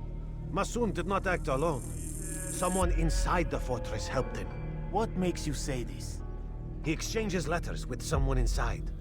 The basket weaver carries them for him. That's no reason to stay silent. Ah, but the weaver delivered him a letter just before the attack. I suspect it held the order to open the gate. Then speak to the weaver. He can name Masoon's accomplice. He's disappeared. Hiding for fear of being dragged into this. Probably inside one of his own baskets. Find the basket weaver.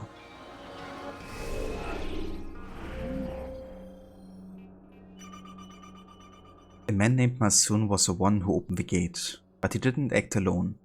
The basket weaver handed him a letter just before the attack on the village. He might know more about Masoon's accomplice. I need to find this basket weaver.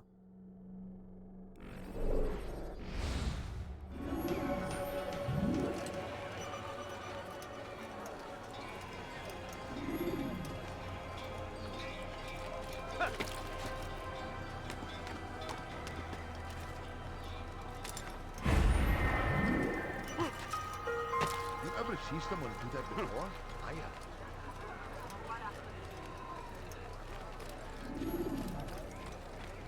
What is that man doing? Is there a reason for this nonsense?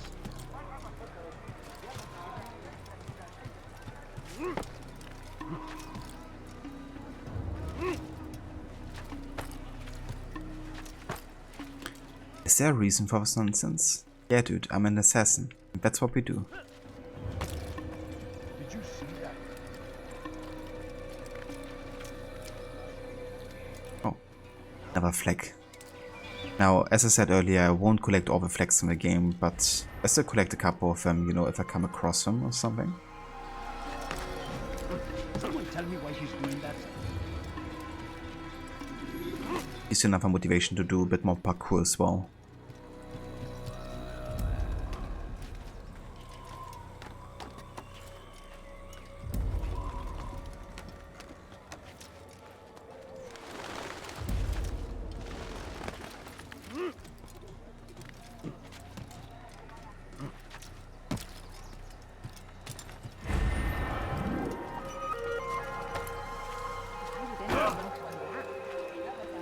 Sorry, dude. Do that again, and I'll have your... Didn't mean to bump into you.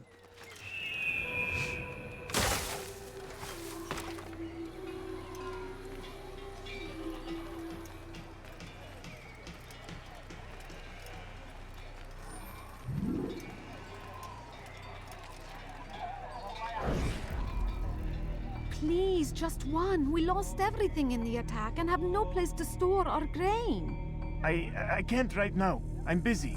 Is this about the letter? What letter? The letter you received when I got here. Bad news? I don't know what you're talking about. A letter? Listen, For I'll me? see what I can do, but please, I need to be alone right now. Come back later. As you wish. Okay, now we got a pickpocket of this guy. Let's go ahead and follow him.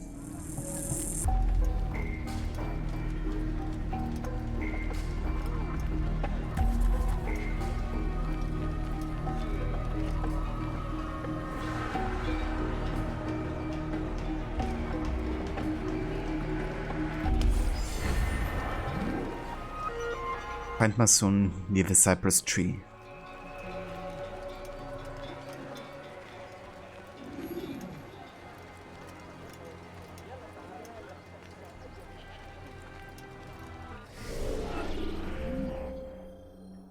I may not find his accomplice, but Masun himself should be at the stage, near the center of the village.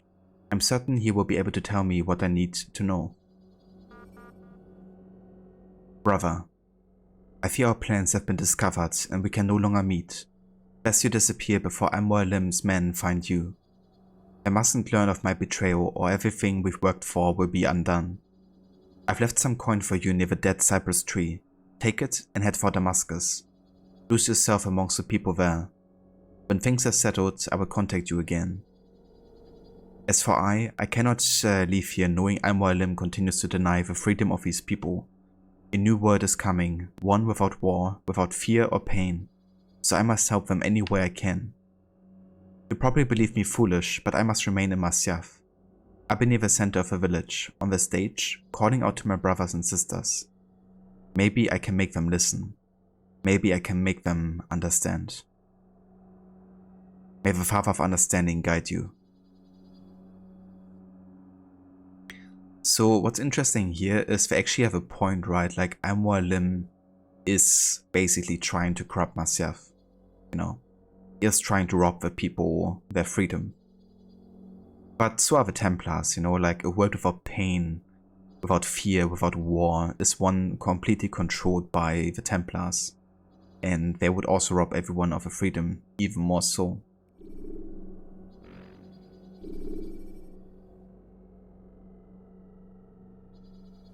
Pickpocketing, thank God in the future we just kill people and take stuff. I mean, sometimes you can still steal from people though. Even in Valhalla you have the option to pickpocket. But yeah, I mean, killing and looting is definitely much easier sometimes. Oh, another flag. It's Al-Mualim who's betrayed us! You'll see! Soon, all your eyes will be opened to the truth. We stand upon the threshold between this world and a new one. A better place, where all might live as equals. But men like Al-Mualim would see this dream destroyed. Today's attack was but the first. And more will follow unless you repent. Give up your wicked ways. Rise up against the madman of Masyaf. See through his lies.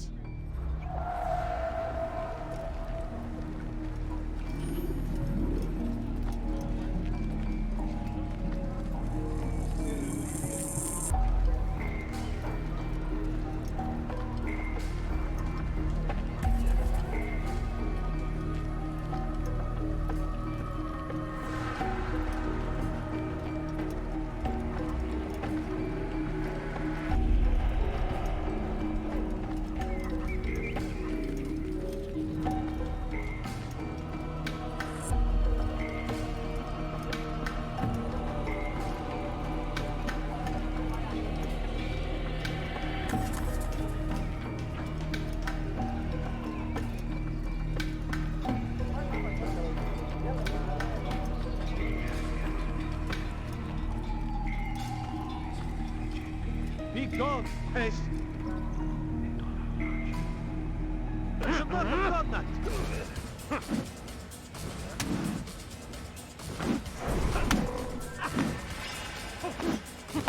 Enough! I yield! I yield! Speak quickly then. I've no interest in your games. Why did you betray us? And who do you serve? We serve the Templars. You should too. Their cause is just. We? Jamal. He told me of their plans. Asked me to open the gate. You betrayed us. We, who called you brother and kept you safe from harm. I did what I believed was right. And if you must kill me for it, so be it. I am not afraid to die. Your fate is not for me to decide. It's Al-Mualim who will judge. Fast-forwarding memory to a more recent one. You stand accused of betraying our brotherhood and opening the way for our enemies. How do you answer to these charges? I deny nothing. I'm proud of what I did.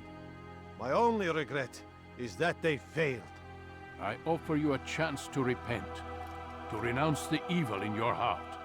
It is not evil in my heart, but truth. I will not repent. Then you will die.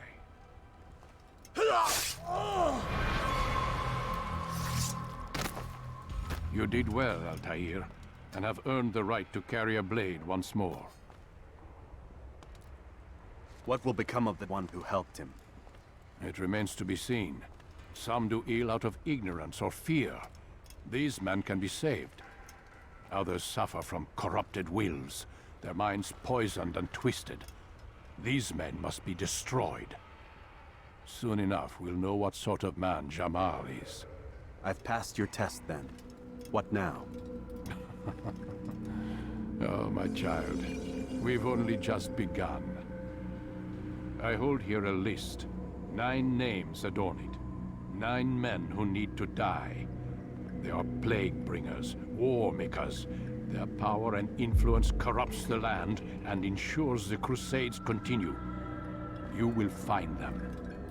Kill them. In doing so, you'll sow the seeds of peace, both for the region and for yourself. In this way, you might be redeemed. 9 lives in exchange for mine. A most generous offer, I think. Have you any questions? Only where I need begin. Very well. Ride for Damascus. Seek out the black market merchant named Tamir.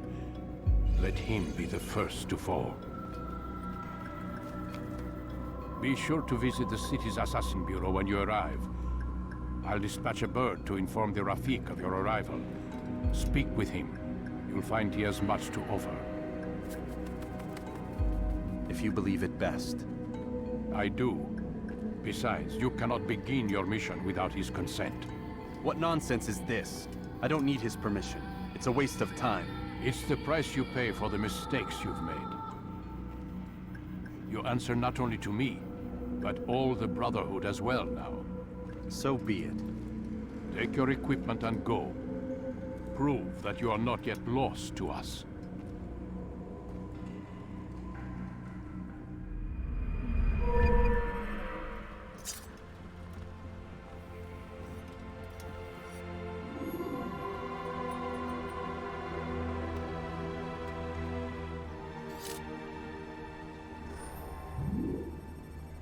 New weapon gained. Sword. New weapon gained hidden blade.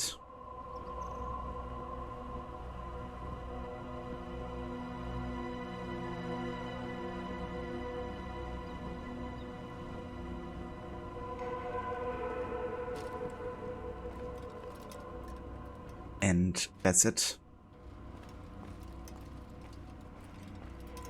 Did we really need Origins? Yeah, I mean, I really enjoy Origins, to be honest. Even though they kind of like retconned some things about the series, I think they did overall a really good job showing the origin story. Was it entirely needed? I'm not sure, you know. It's a question like which game was needed either way, you know. But I feel like there was definitely a setup, especially with AC2, for diving into ancient Egypt. With, you know, the statue, of course, of Amunet / Aya. So I really loved, you know, getting to visit a more ancient setting and seeing how and where it came from. But yeah, there's definitely kind of like a line between like mystery and showing what's happened. For me, that's more important for the first civilization, though, you know, kind of like to uphold that mystery, because if a writer's aren't really capable of writing a good story, then there's a good chance of that mystery kind of like getting a bit ruined, as seen in AC Odyssey.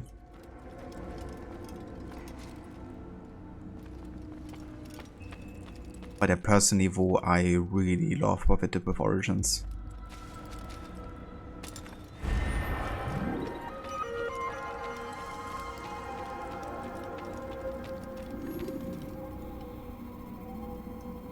Altair, it seems my students do not fully understand what it is to wield the blade. Perhaps you could show them what you know.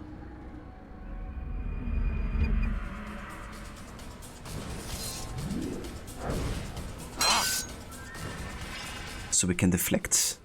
That's our own kind of like defensive skill here that we have. And we can also do the combo kill. So if I press attack, I can press as soon as the sword makes contact, do like a combo. Like this.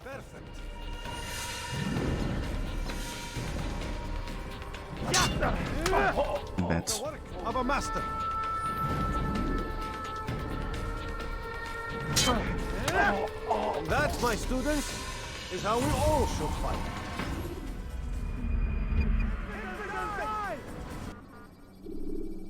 I like how they call themselves Infidel in like a regular practice fight. You must be busy. I understand.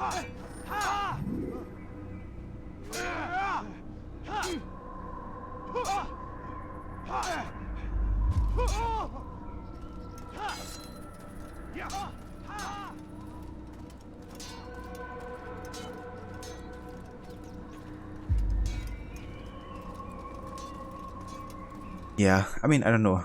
It's definitely fair that I guess he wouldn't be too interested in that setting. But to be fair, I think there's so many settings that have been requested for Assassin's Creed, you know, or that were very popular. Ancient Egypt, of course, is one of them, but I feel like, you know, ancient Greece was probably an even more requested, or even a more popular setting, you know, given like also the importance it has for like modern arts and stuff. And the philosophy, of course, and being like a bit closer maybe also to a Western world, I guess.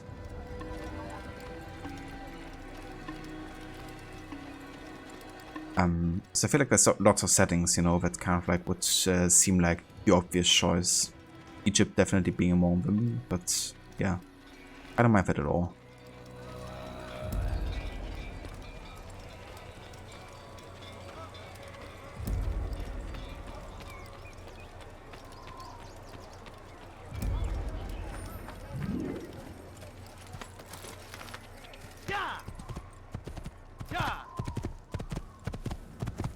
So to clarify again, right, the stealth challenge only applies to missions. And whenever we have kind of like an objective that is allows us to be stealthy. However, in open world exploration, I will allow myself to be detected, you know, and it won't be counted towards the counter.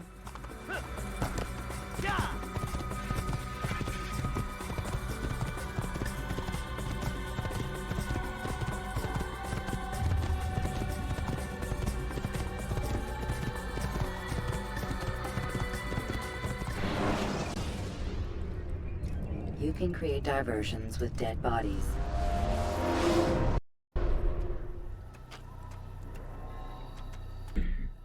Yeah, I mean, I guess both is important, you know.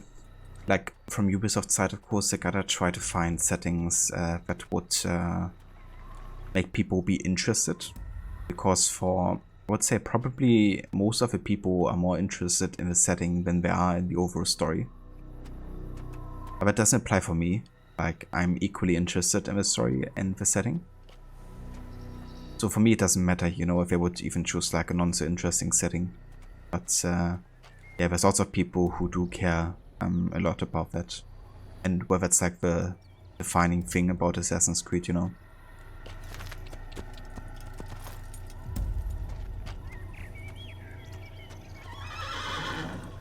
So this is actually the point where you can use Ecovision to see the other betrayer of myself.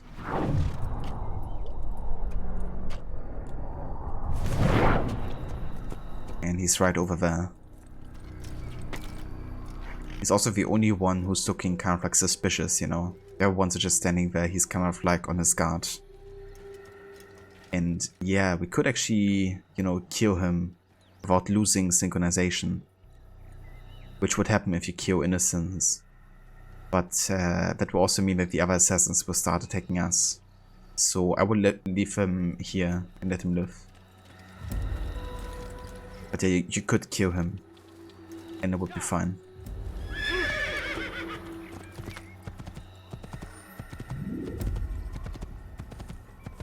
So part of what we will be doing for Assassin's Creed 1 is also getting all of the viewpoints. So whenever I have a chance to get one, I will get it.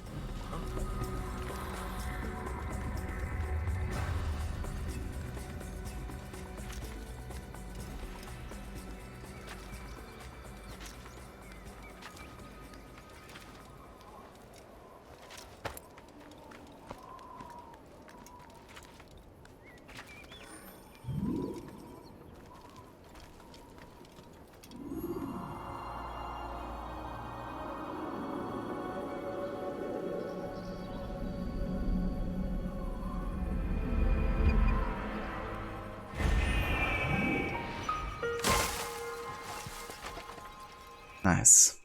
Our first viewpoint.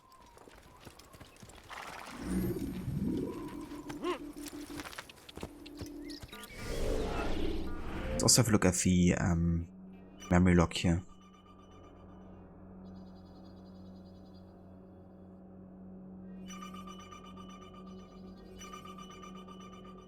Masun did betray us. He believes Robert's cause is just and is prepared to die for it. I should have cut his throat then and there, but it is not my place to judge the man's fate. I will bring him before Al-Mualim. Masun was executed by Al-Mualim for his treason, but even at the end, faced with the prospect of oblivion, he insisted his grievous work was just. I know not how Robert poisoned his mind, and I worry he is but the first of such men. The Templar must be stopped.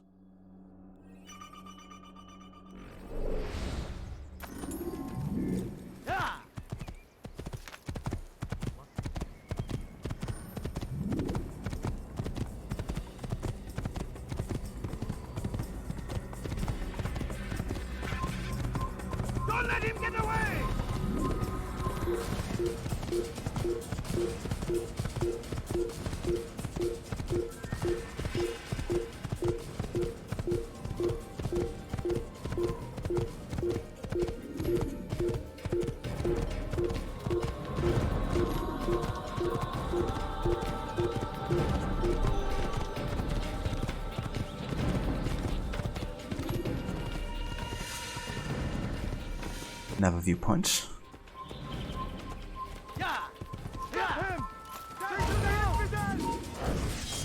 Wanna die? We can arrange that.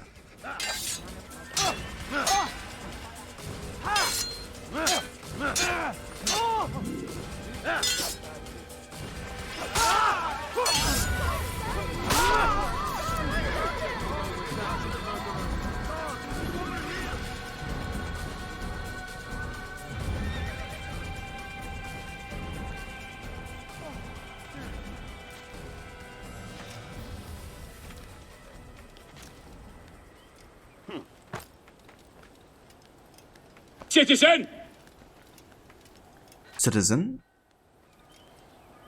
Hey, the Harbinger, welcome in.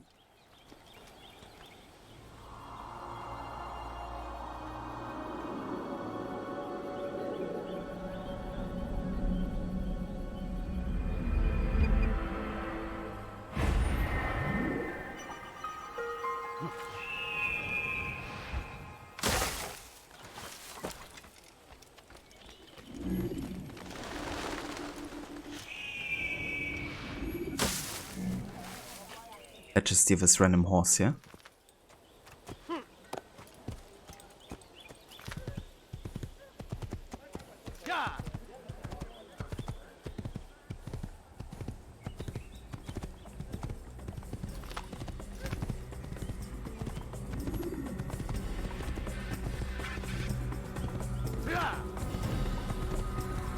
Indeed, Harbinger, that's the plan.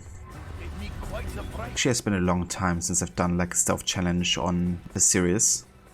Individual games, yes, but not like the series back to back.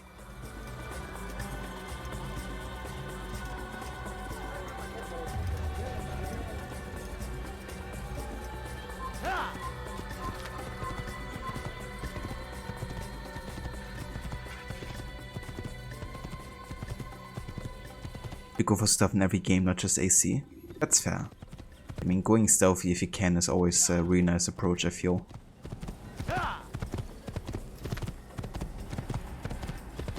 It's very satisfying.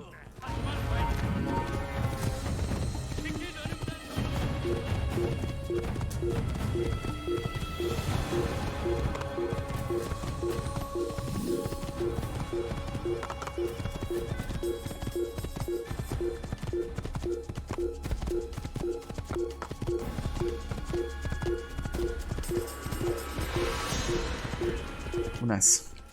Value punch.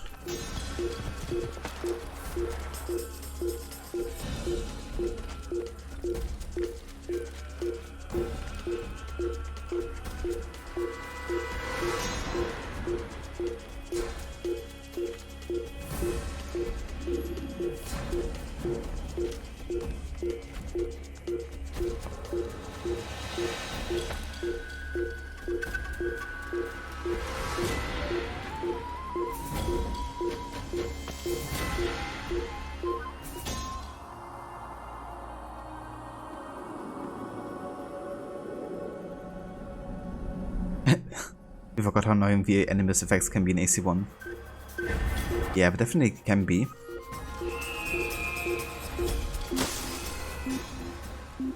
It's kind of interesting because the game has been initially designed to be played without the HUD, right? Without any minimap or even kind of like the synchronization bar on the top left.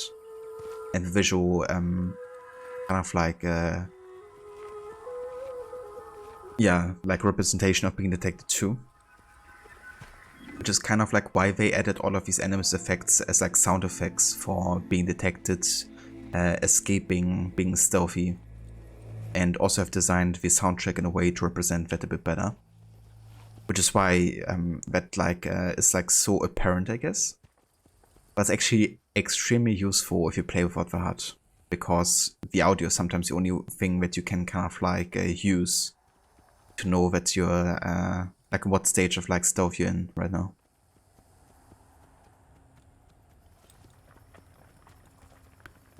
Hoping that one day they will release an AC game without even mentioning that it's a simulation, just a protagonist in the past. So basically removing the modern day element from it. Yeah, that's definitely something that a lot of people seem to be wanting. Because I guess the historical part is always like the most interesting often. Personally, I actually love all of these Animus effects because I feel like the fact that it is a simulation is kind of like important for the game and the series. Since not everything that happens is like exactly the way it happened in history either. And it's also kind of like part of like this fourth wall breaking that I really love. Where both Desmond and you as a player are experiencing a simulation really. Because that's what a game is. But it's definitely fair, you know, to just have like a game that's like completely focusing on the historical part. Do I have an I'm poor and sick and hungry counter? I don't. We could create one though. Once you get to like Acre.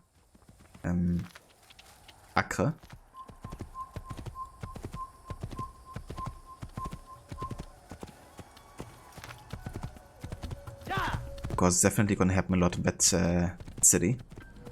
Also in Jerusalem.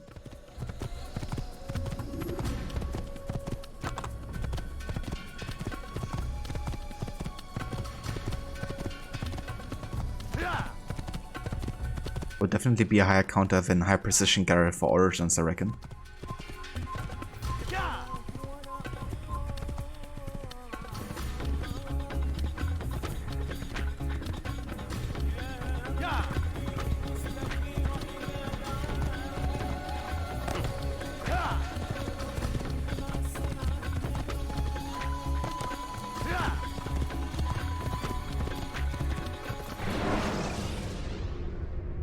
Should you enter a fist fight, guards will not interfere.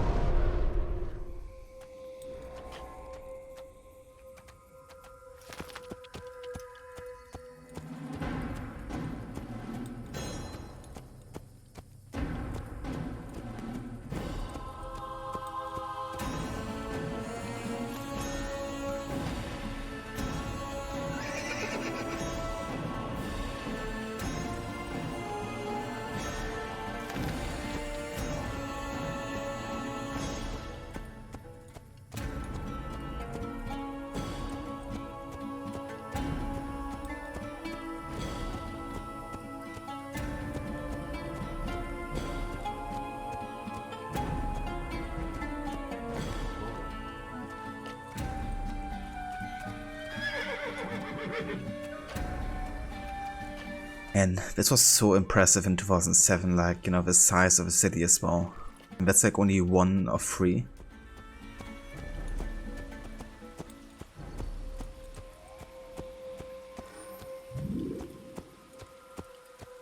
And of course, obviously you can only explore this on foot, right? So that makes it even like seem bigger.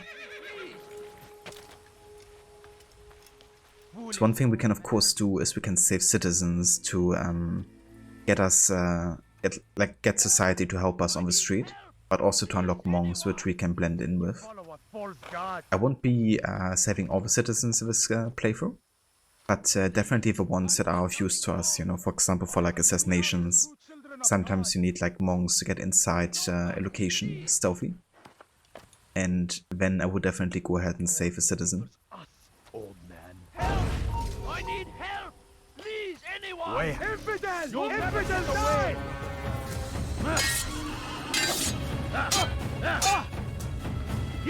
This won't be too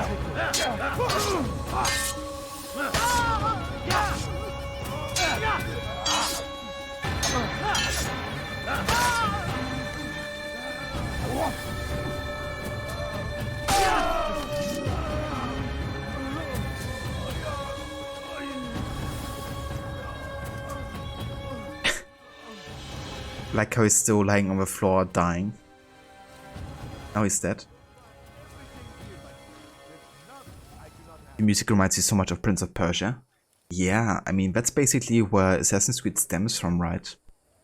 It has like a lot of influences from Prince of Persia, because after the Sands of Time in 2003, which was developed by Patrice Désilets, the same creative director for this game actually, they started developing Prince of Persia Assassins, which eventually got its own kind of like brand with Assassin's Creed and became like its own game. But obviously the setting is also closer to Persia than a lot of the other games are. But yeah, also the parkour system, of course, you know, the whole thing of like reversing time and stuff, like time manipulation. There's like so many elements that they took from Prince of Persia, for sure. One thing I also love about Prince of Persia, the games, is that a lot of the levels just feel like gigantic assassin tombs, which they started introducing in Assassin's Creed 2, which are definitely among my absolute favorite levels in Assassin's Creed. Is that the last of them? I hope so. Still, best not to take any chances. I'll hurry home.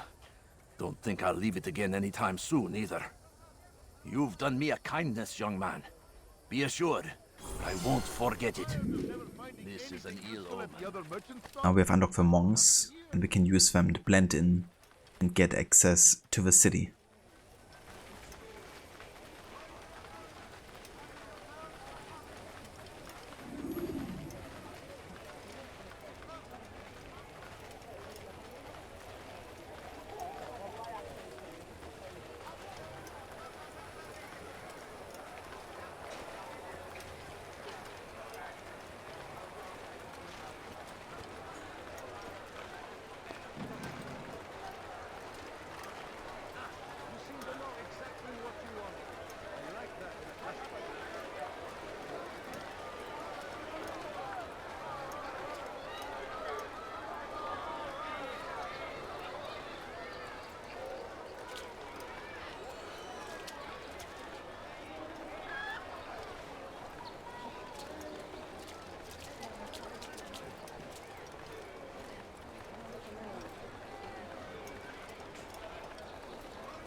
If you're tired of shoddy goods, then come see me.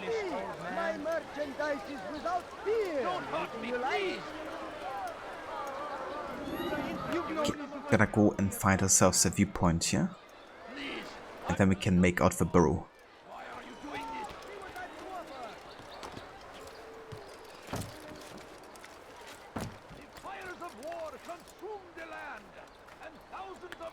Where am I from?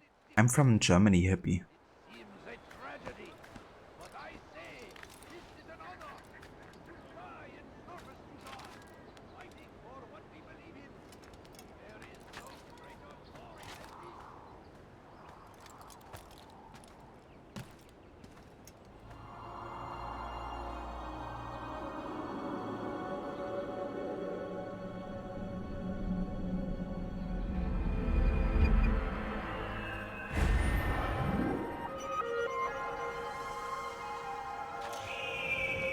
There we go. Now we also unlocked other assassinations on the map here. However, before I actually start doing investigations, I will always head to the burrow and talk to the Rafik there, the keeper of the burrow, because it will unlock additional dialogue. There will be no stopping him. He will march on Jerusalem next. We must end this before it has a chance to begin. That city is ours, has always been ours. And it is our duty to defend it. Let him go! Bitch! You are filth! I've done nothing wrong. Alright, this again!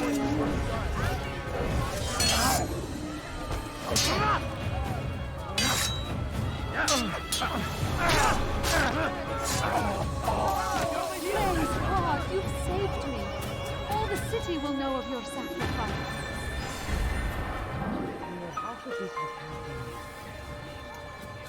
What happened to this poor soul?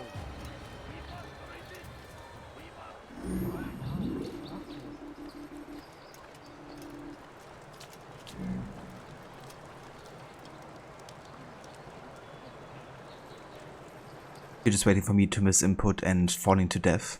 That could definitely happen, especially because I have like a kind of like a issue with my A button on the Xbox controller. So sometimes when I press the A button once, it will actually detect it as being pressed twice, which basically makes this happen. You know, I would kind of like do like a back eject or whatever, or I would do like a manual jump. Like this, you know, even though I didn't mean it to be. So that happens somewhere like very up high, then I can definitely die quite quickly. So I apologize if that happens, but sometimes it's like literally not under my control, with controller just detecting my A button twice. Oh, Templar. You'll find everything here, my friend. There's nothing I do not have. Like what you see?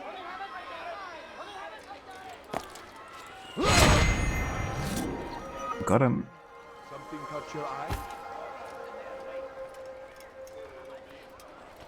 You want it? I've got it. The map doesn't really have the streets on it. So I think that's currently actually because I haven't unlocked the viewpoint in this area yet. But if I get this one, then we should have a bit more things displayed on the map here. But the map is definitely not super detailed or like showcasing literally everything. But yeah, I can showcase how it looks like after having synchronized here. You can also see on the map here, right, there's kind of like fog and shadow. But over here we can definitely see kind of like the buildings and where the streets kind of like go through.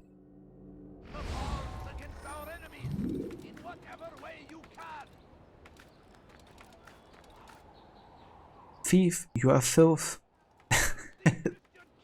Such a classic. Yeah, that's what I just tried, the air assassination. It's very finicky in this game. But basically it's best done from a hanging position, and then you have to lock on the enemy, hold high profile, and then press assassinate, and you will perform an air assassination. It can also be done when jumping or when being like on the run, I guess, sometimes as well, if you time it right. But it's extremely difficult to pull off. Not like an AC2 and following, where it was like much easier by just being on top of the enemy and then pressing assassinate.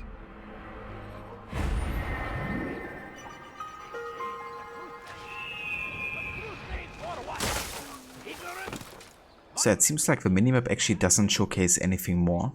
It doesn't showcase the buildings or the streets here.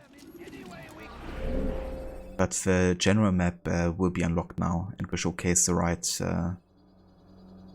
like places and stuff.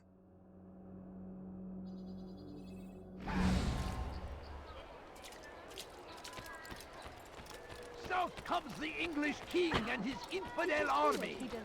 They leave horrors in their wake. Saladin rides to meet him, that these barbarous acts might be avenged.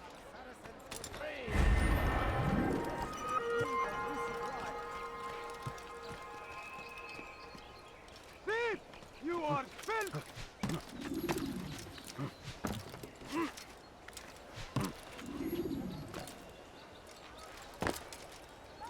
You there! Yes, you! I wonder what gets them.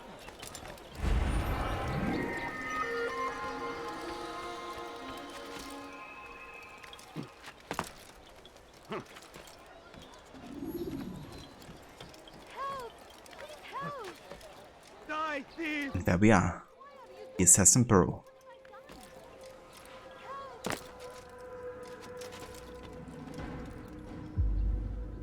Oh yeah, I love the vote in this game. That's like another hidden ability in Assassin's Creed 1.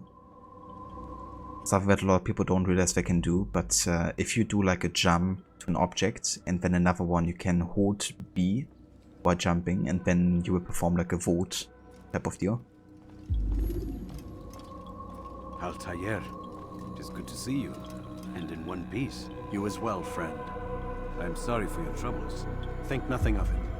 A few of your brothers were here earlier, in fact. Oof, if you'd heard the things they said, I'm certain you'd have slain them where they stood. It's quite all right. Yes, you've never been one for the creed, have you? Is that all?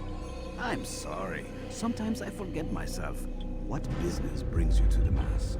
A man named Tamir. Al-Muallim takes issue with the work he does. I meant to end it. Now tell me where to find him. Surely you remember how to track an enemy. Of course. Learn where he will be and when. But that sort of work is best left for... I understand. Go and search the city, determine what he's planning and where he works. Preparation makes the victor.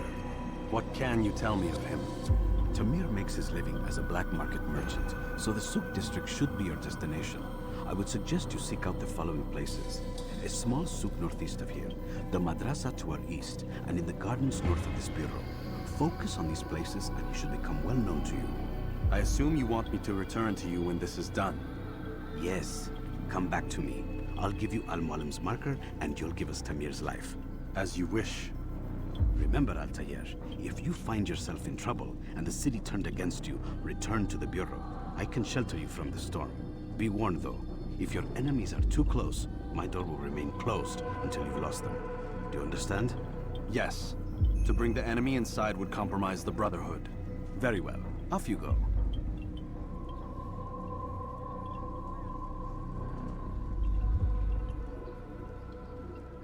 So part of his playthrough is actually also unlocking all the optional dialogues, which includes speaking to the Rafik multiple times. I don't think lock on him will unlock anything just now, but I can go out of the burrow again and then back in and talk to him. Or even do it like in between investigations as well. I would have loved to have been by your side all these years. You lead the life of a hero. Ah, okay, so I can actually trigger it here. I'm sorry, I tend to go on sometimes. It's kind of the sassy, ironic assassin. You know, he's like kind of pretending to be nice to Idea, but really just criticizing him the whole time. Well, except for that last job you were on. I wouldn't have wanted to be there for that. You do remember how to gather information, right? Of course you do. You're Altair. The market district should be your first stop. Tamir is quite well known there.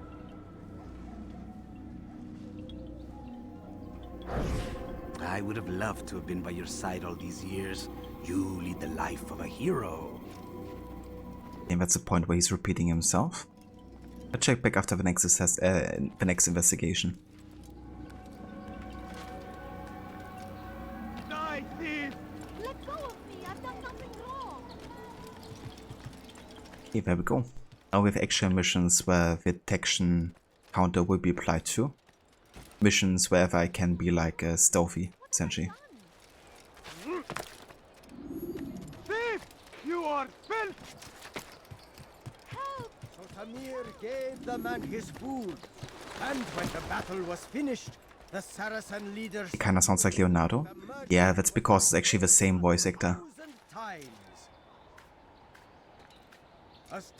Pretty cool.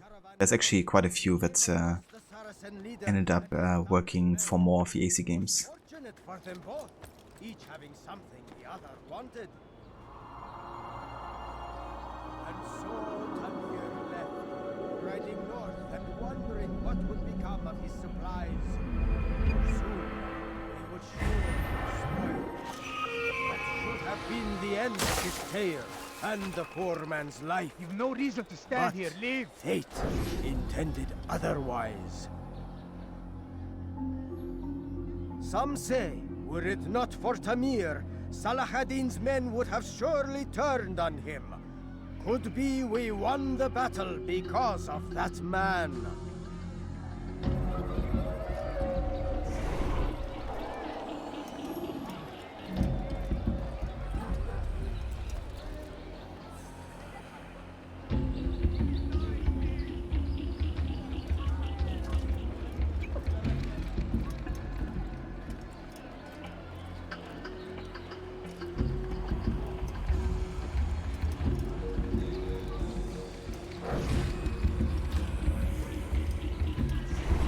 I'll teach you to take a fight.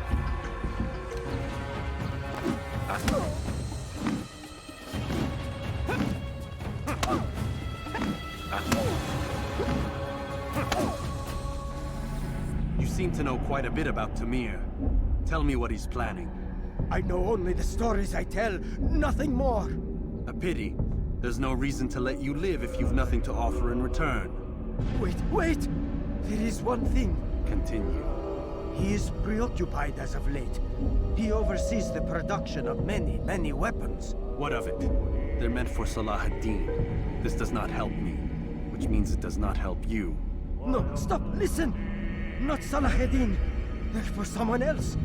The crests these arms bear, they are different, unfamiliar.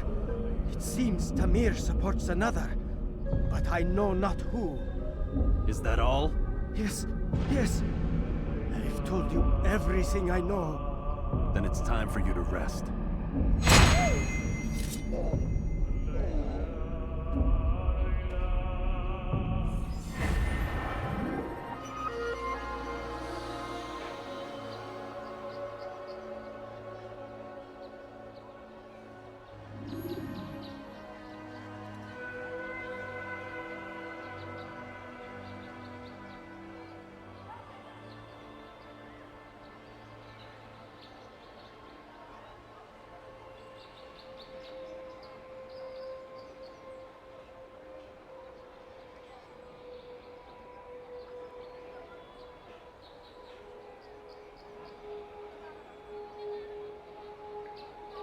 Okay, sorry, I had to mute myself here for a sec.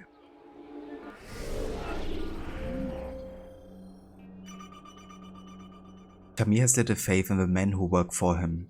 He oversees their work for himself. I would turn this to my advantage. He will be too preoccupied to notice my approach. Al-Mualim was trained in Alamut, by the way. How was he? I didn't know that. But that makes sense, I guess. Given that Alamut is like an older assassin stronghold than Masyaf was. It's also gonna be where Basim will be trained as well, apparently in Mirage. You dare steal in my presence? That will cost you your life!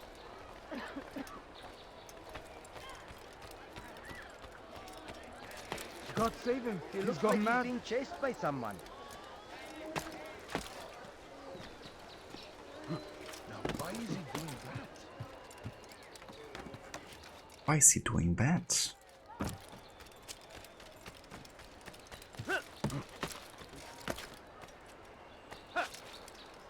Safety and peace, Altair.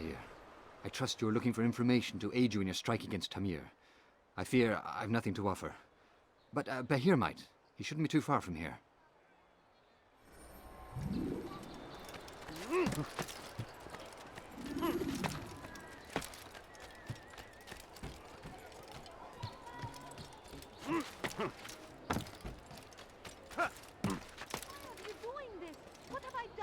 Die, thief! Why are you doing this? What have I done?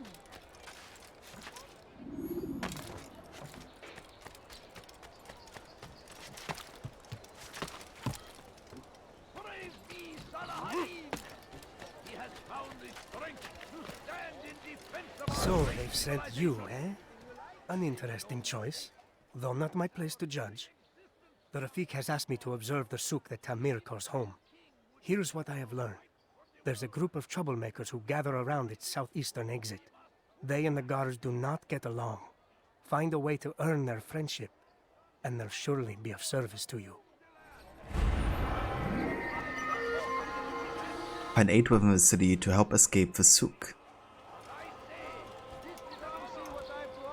So there's actually another voice actor that has been working on the Assassin's Creed series for a long time and over multiple games. He also voiced Federico, the brother to Ezio in AC2.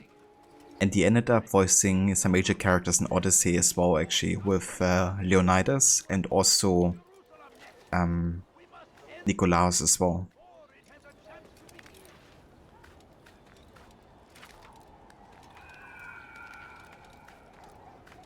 I think he also voices the main character in Deus Ex, doesn't he?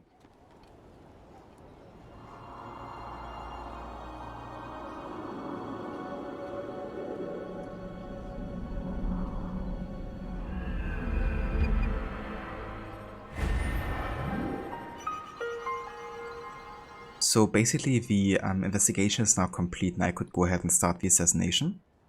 But part of this playthrough will be to do all the investigations possible in the game. So we're yet not finished. There's still another 4 we can do. Come, people. Come see what I have to offer. Oh. It's actually like an eavesdrop down here, it seems.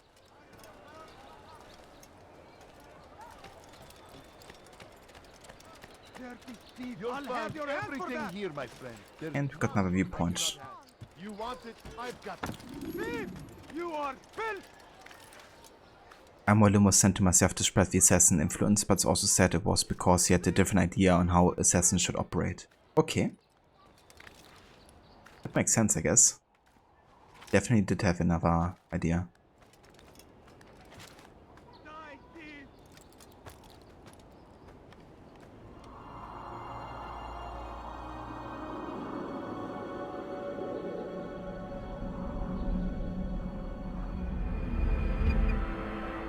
Damn, that's impressive. With 27, you know, to become like a mentor.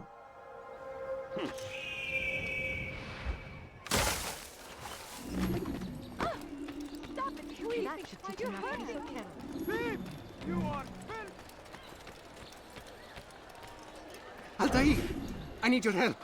I took something from one of Tamir's men, and now they're after me. Please, see me to safety, and I'll share it with you.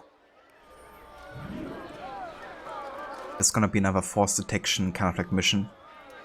There's no way to avoid combat.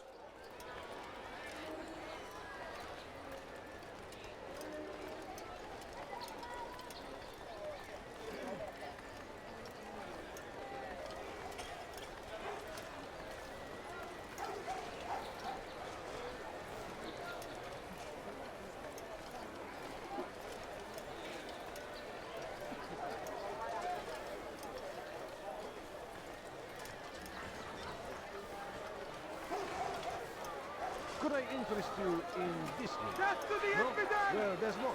Much more.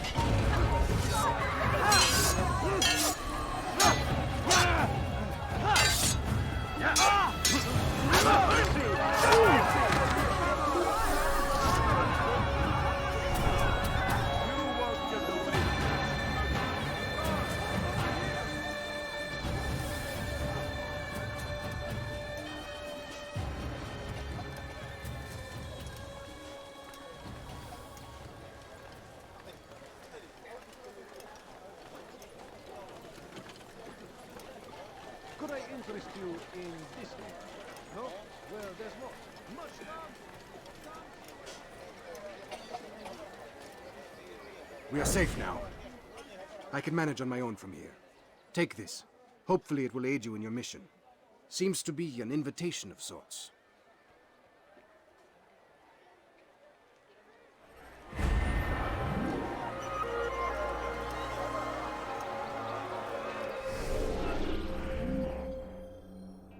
Tamir has got a meeting with the merchants in his souk. Whatever he has planned for them must be important.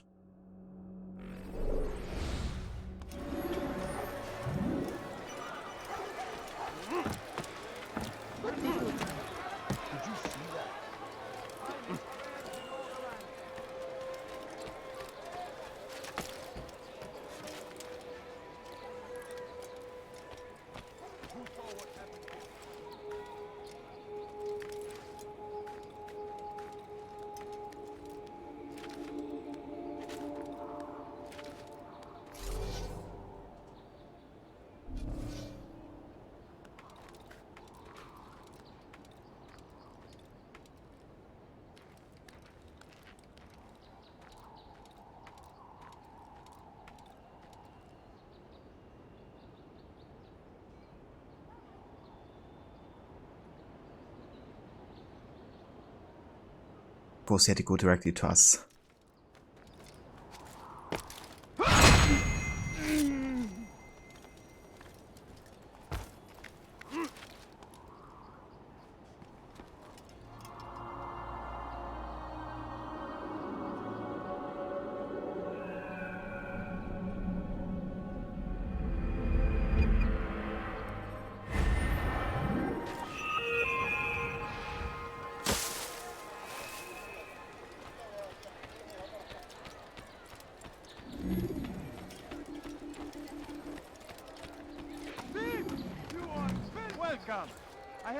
everything you'll ever need.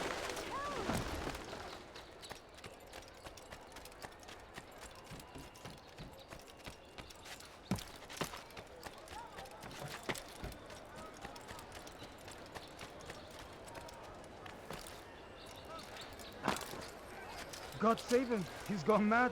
Listen here, citizen.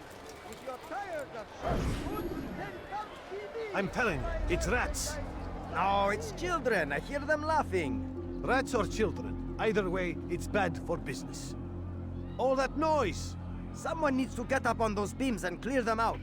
I wonder how they're getting up there. Must be through the central courtyard. Then we should ask the guard to have a look. Ah, they're all much too busy polishing the backside of their master. The beams which cross the central courtyard can be accessed.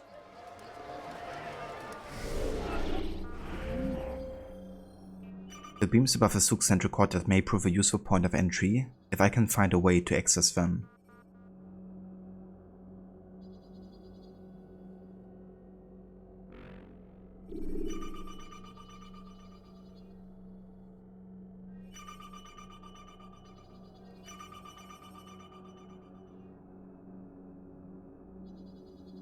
Once I've alerted the guards to my presence, it might be nice to have a man or two on my side. They will provide a welcome distraction. Buy me time to escape. I should seek out such men, befriend them, turn them to my cause. Okay, so there's one to the southeastern side here that I could kind of like save, like a citizen. Let's have a look if we can find that.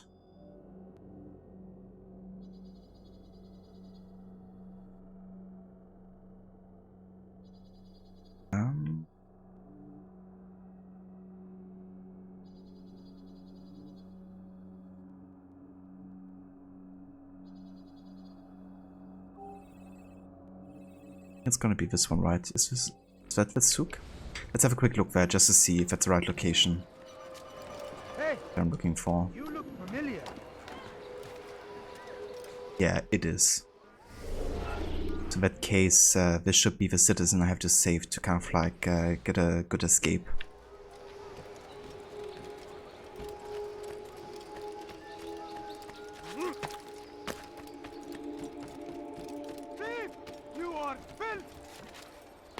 Is there a reason for this nonsense?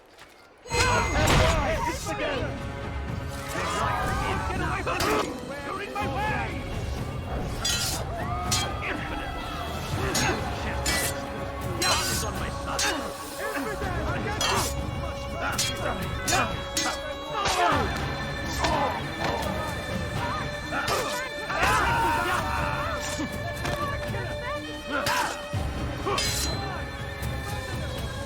Have your head!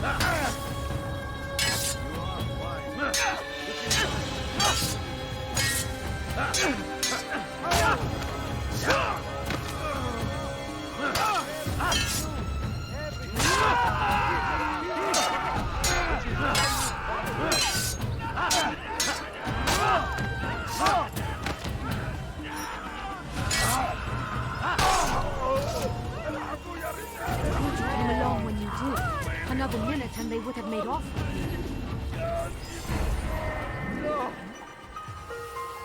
Now we have these vigilantes, so basically hold the guards fast if they chase us. Which means we can buy some valuable time. Show yourself!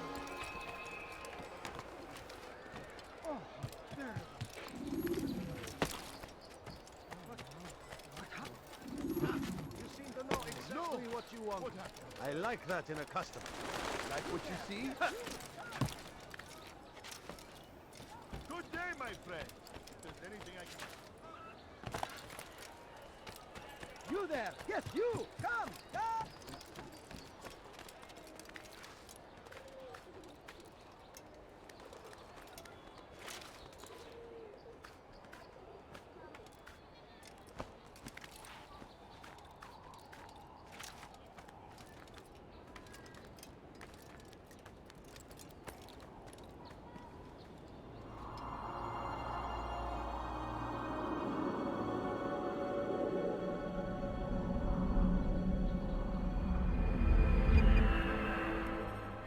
Ah, sorry, Afro, I actually missed your message there.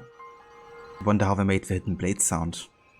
Yeah, that would be interesting to actually see how they came up with this sound.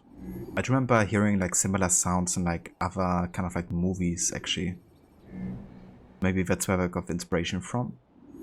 But yeah, it would be interesting to see how they actually came up with a sound like making it in the studio. It's really interesting in general how they create sounds for like footsteps and stuff as well.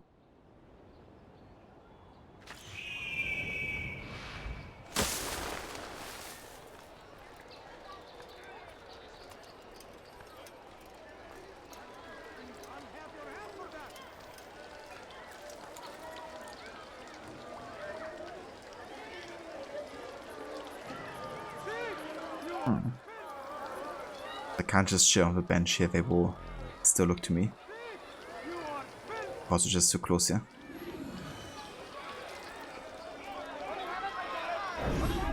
Something needs to be done.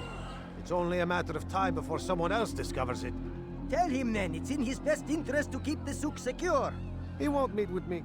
Too busy with this new deal of his. And the guards? Tried already. They won't lift a finger unless the order comes from him. Then what will you do?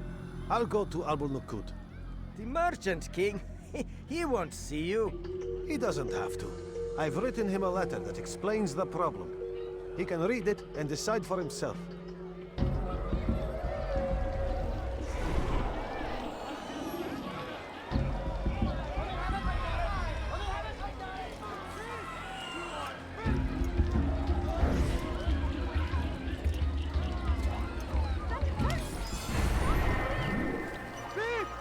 Quiet map of a souk showing the northeastern roofs easily connecting to the central courtyard. It appears the souk's northeastern rooftops provide easy access to the central courtyard.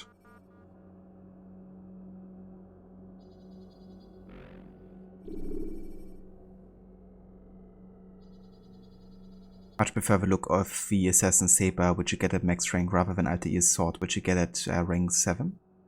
Not sure actually when you get it, but that's fair. Kinda like both weapons a lot, I have to say. I think it's cool that you can get both Altair's sword and the saber in the Acre games too. Dirty thief, I'll have your hand for that!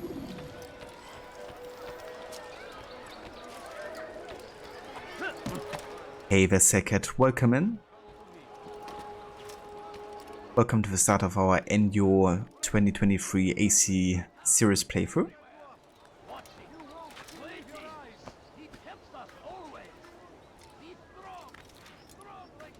I think this might be the last viewpoint in this district.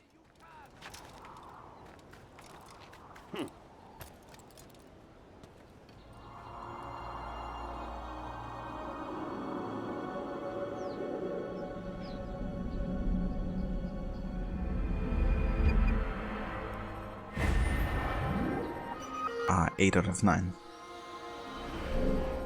So, where's the last viewpoint? Ah, right here in the middle. Okay, let's get it. It's time for the infamous NU series playthrough. Indeed. Every year again. We must end this before it has a chance to begin. Want a bargain? That city is Your ours. presence Has annoys me. always been ours. It's going to cause trouble. And it is our duty to defend it until death. The Crusaders must be destroyed.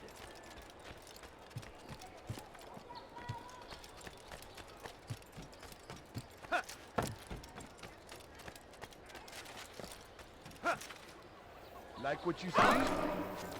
Come, people. Come see what I have to offer. See anything you like? It was one of those moments where the controller just said I double pressed A, even though I was holding the button.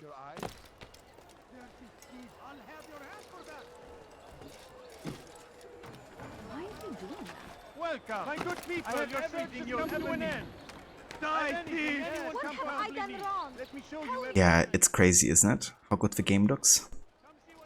What really helps, I think, is like the baked lighting. Kind of like, you know, not having Dirty thief, I'll have kind of like a dynamic lighting system, but just have it like at one daytime, which really helps, I think. Actually, they have the same thing in Unity. Have like presets of different like times of a day, but don't have sun kind of like travel, which also added to Unity looking so good.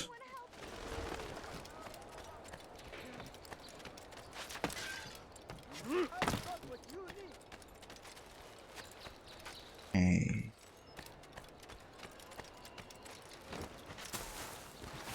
Let's go up here. Like this Seite hier.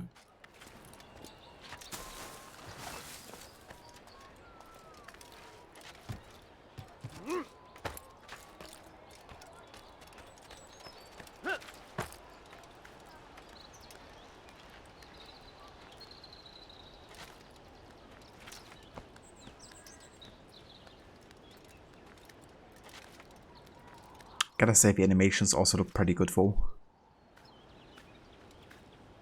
Like both combat, parkour, but also like other like small things that they added.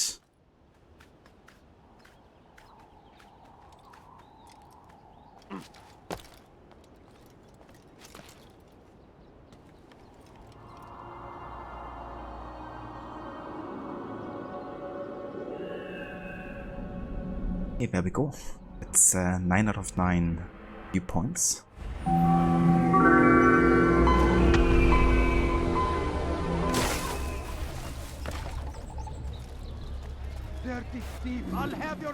Hey there, Leo Hitman. Welcome in. Thanks for the follow. Thank you for joining us here for some AC1.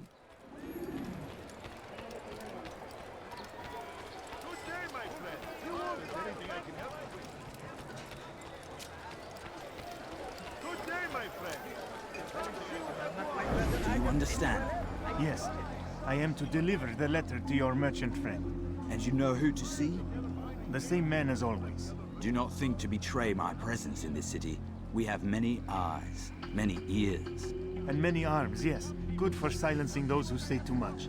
I know this well. You have my word. Good. Then be quick about it. Time is short.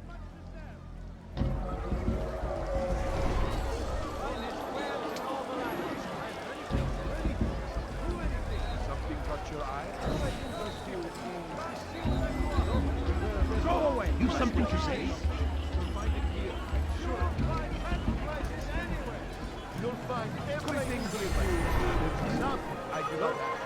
Quite a letter stating Tamir prepares a large shipment. So many weapons, enough for near 1,000 men. And it's the smith of Souk al-Salah who will prepare them. When this job is done, I must learn what I can of the one who's financed this endeavor. Brother Tamir, the time has come to prepare another shipment. I know that this is not a small thing I ask, but be assured your dedication will be rewarded. We will need enough for at least 1,000 men, so the support of the Merchant Guild is critical if you wish to deliver on time. I trust you know how best to persuade them, and who to see should require additional coin. Let us hope he has not yet spent it all on another of his lavish parties. Contact me when your work in Souk al-Salah is done, and we will arrange for its distribution to our men. May the Father of Understanding guide you. So we're talking about the guy who's another target in Damascus actually later, who's throwing the party where he's poisoning the wine and inviting people to come die, essentially.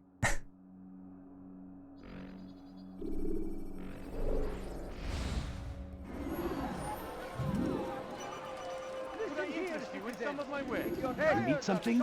Yeah, that completes everything we wanted to do before the assassination here. All investigations done. Prepared everything for the assassination too. Got all the viewpoints. So now we can go back to the bureau and prepare to assassinate our first target.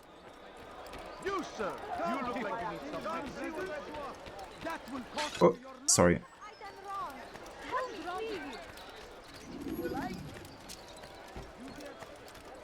Not find better items anywhere else, I swear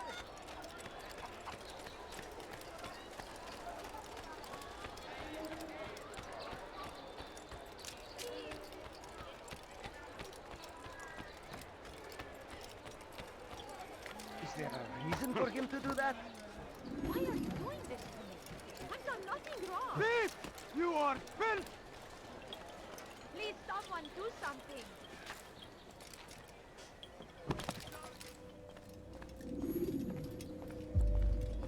Altair, welcome, welcome. I've done what you asked. Now give me the marker. First things first. Tell me what you know. Tamir rules over the Souk El Salah. He makes his fortune selling arms and armor and is supported by many in this endeavor. Blacksmiths, traders, financiers. He's the largest death dealer in the land. And have you devised a way to rid us of this blight? A meeting is being arranged at Souk El Salah to discuss an important sale. They say it's the largest deal Tamir has ever made. He'll be distracted with his work. That's when I'll strike. Your plan seems solid enough. I give you leave to go.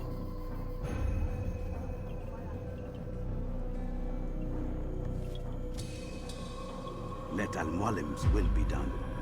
You may rest here until you are ready.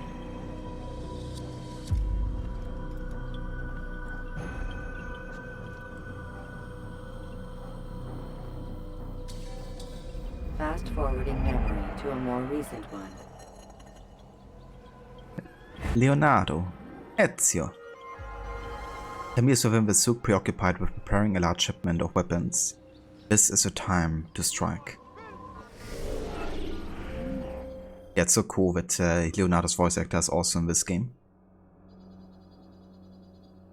Tamir is meeting his merchants within Souk al-Salah today to discuss a most important sale. Being insecure as he is, he will be entirely focused on his work, ignoring all else around him. Approaching him at this point is the wisest course of action. This is when I strike. So yeah, just to clarify again how the challenge works with the stealth.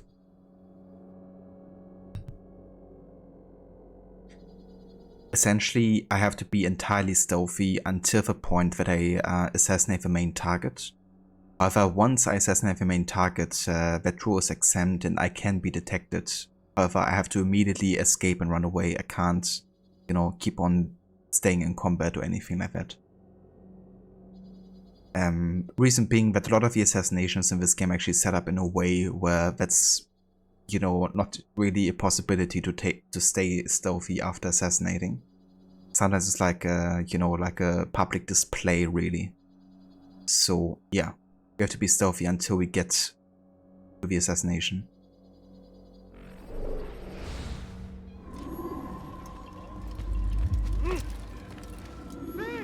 You are filth! Please, someone do something. Die, thief! You dare steal Has he my lost his treasures? mind? That will cost you your life!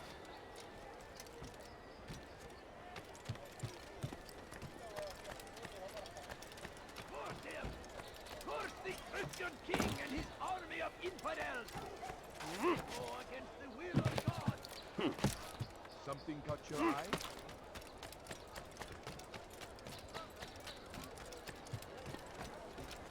Come, have a look! You won't find battle prices anywhere! No, you don't. Now why is he My doing family is sick and dying. Could you he spare doing a that few for? coins? Yes, come. It's forbidden for you to do everything I have. I'm poor and sick and hungry. I Come, beg people. of you. Did you come see what I have to offer? Just a few coins, please. I beg of you, just a few coins. So I couldn't be detected by this guy, for instance. Otherwise I would have to restart the memory.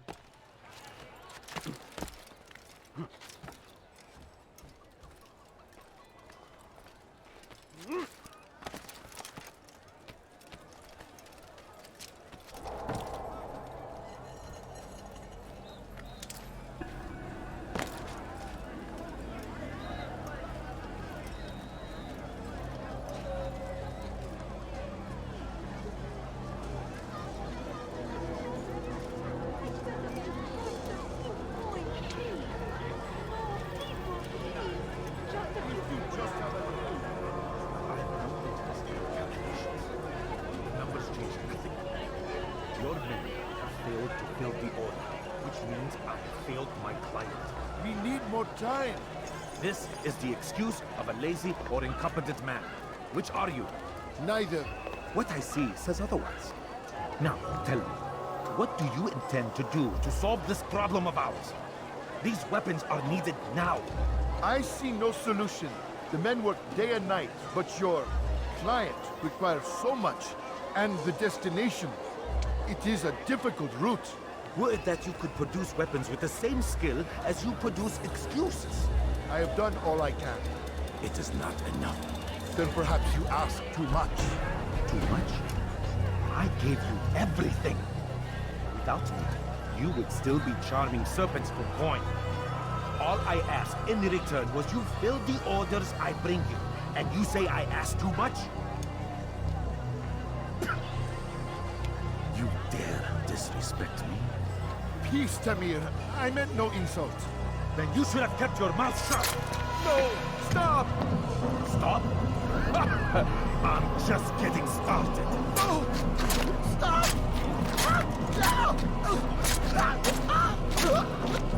You came into my souk, stood before my men, and dared to insult me? Face!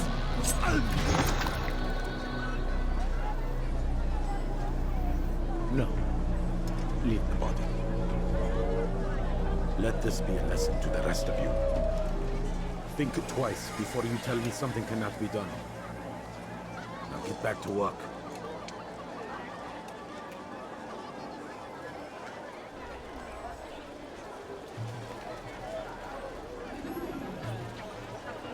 No, you don't understand. I have nothing. No, please don't leave. Just a few coins, please. Where did you learn your craft? Please, sir, have any money? A few coins. All I ask is for a few coins. I beg of you. I beg of you, just a few coins, please. I beg of you. I beg of you, just a I can't few sell coins, this. please. Melt it down and try again. And if it comes out just as I'll kill you there. Fuck me. That freaking NPC was ruining it. Because she was standing in the way. Wow. Thanks, NPC. Now this is gonna happen a couple of times during this playthrough, that's for sure. There's gonna be like crazy guys or just people asking for money. Just stand in the way of you being able to assassinate people.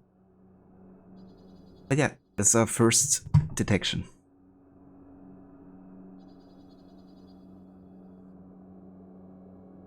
Which means you're gonna restart this memory again.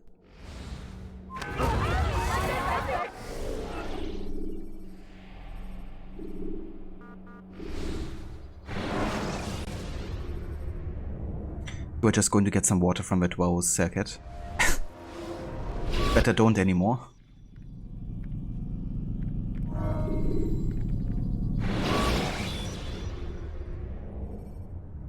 Use throwing knives. Yeah, fucking NPCs.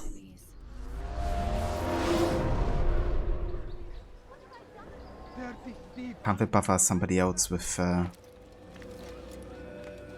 talk, you know? But that's actually a good opportunity because I totally forgot that I can talk to the Rafik again before the assassination. Altair, welcome, welcome. I've done what you asked. Now give me the marker.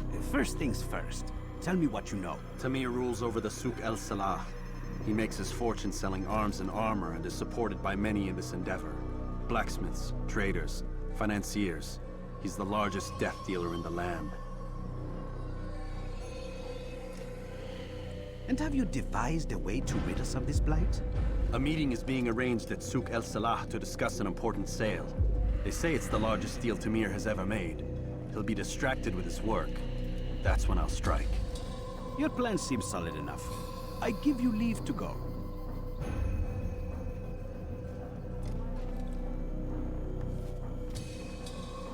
Let Al-Mualim's will be done. You may rest here until you are ready.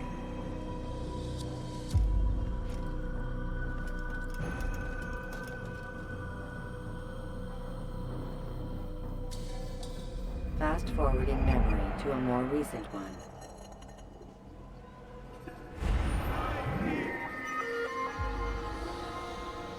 Yeah, definitely. NPCs can annoy even the seasoned assassins. That's for sure. Altair, my friend. Is something wrong? Has Tamir been delayed? Has he left the city? Everything is fine, Rafi. Ah, I see. Then why return so soon? Wait, do not answer. It is not for me to question your ways. I am certain no matter how strange your approach to this task, you will succeed. Speaking of which, when did you intend to complete this task?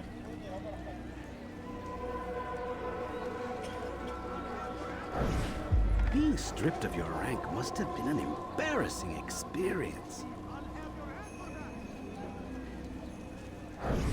But I am sure Al-Mualim will be proud of your accomplishment.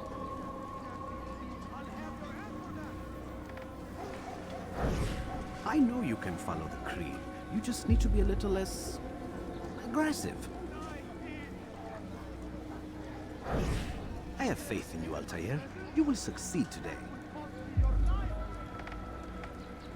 Thank you, Leonardo. That means a lot. Speaking of which, when did you intend to complete this task?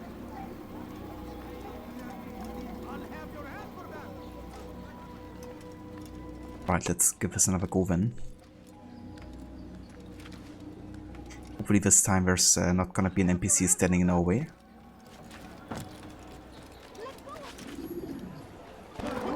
He seems to be in a hurry. Curse the Christian king and his army of infidels! They go against the will of God. Come on! I've much to say. What would make someone move so quickly? Come, people. Come see what I have to offer. Dirty thief! I'll have your hand for that! I've got what you need. I'm sure of it. Dirty thief! I'll have your hand for that! I'm your man. You dare steal my... Jesus. Why did you fall down there, Altair?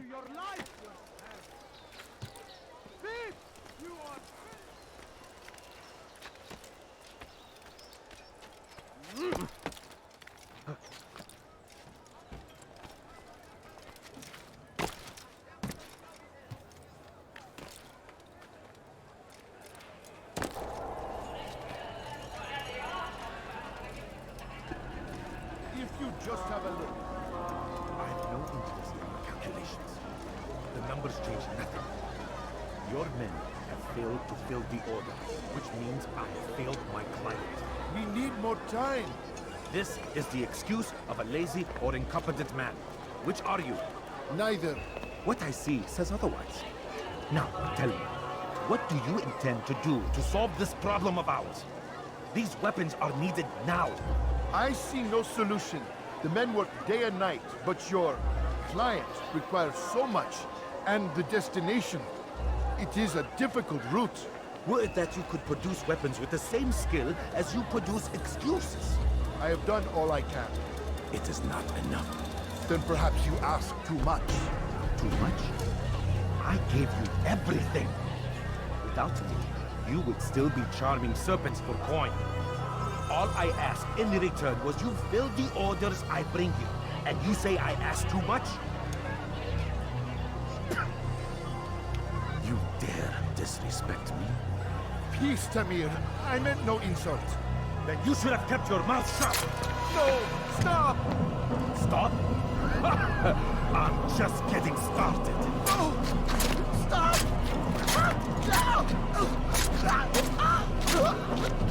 You came into my souk, stood before my men, and dared to insult me? Face!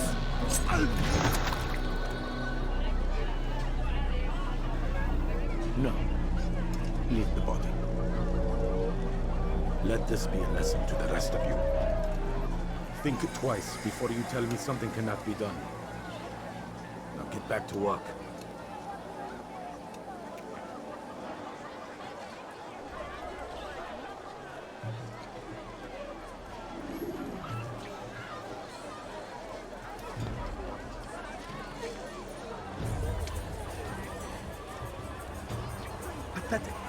absolutely pathetic.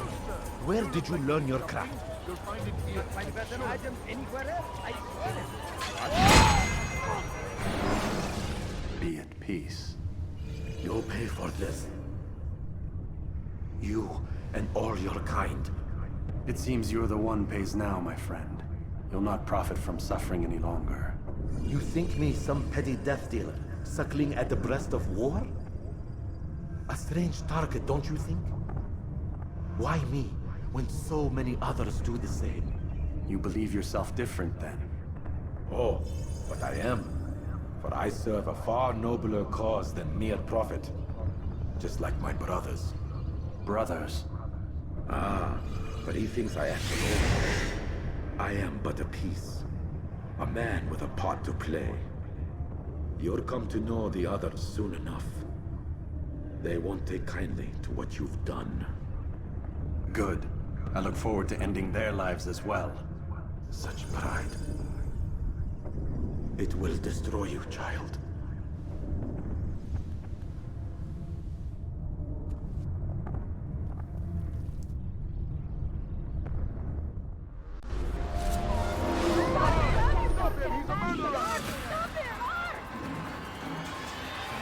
So that's what I mean, you know, it's basically like forced detection here after assassinating.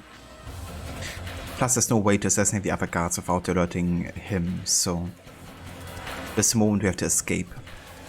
And where detected won't be added to the counter. That's how people got fired back in the day. What are you doing? Move! I think that's how Jesus turned water into wine.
Hey there, Misty. Welcome in. Now you know why you don't like the taste of wine. Yeah, me neither. At least of red wine. I do love it in food though. Like bolognese with red wine is just so good.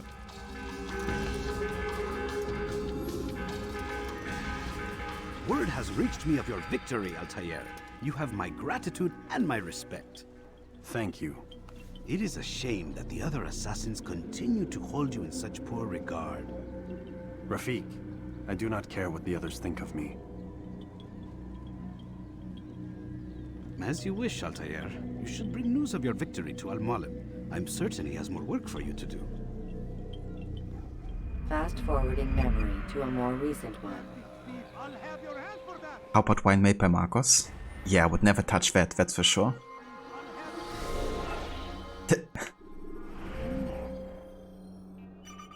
Tamir spoke of others, brothers he called them, and said that soon I would come to know them all.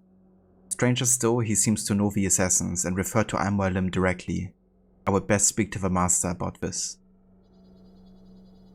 So yeah, that's of course because our master is in bed with these Templars and they all plotted together to secure the treasure. But Al-Mualim wants to have it all for himself.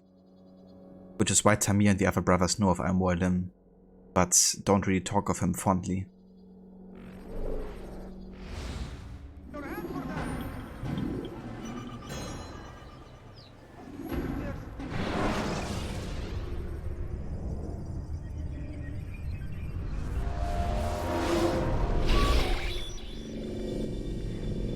out of the machine, Mr. Miles? What's the matter, Doc? Miss Stillman is once again insisting I let you rest.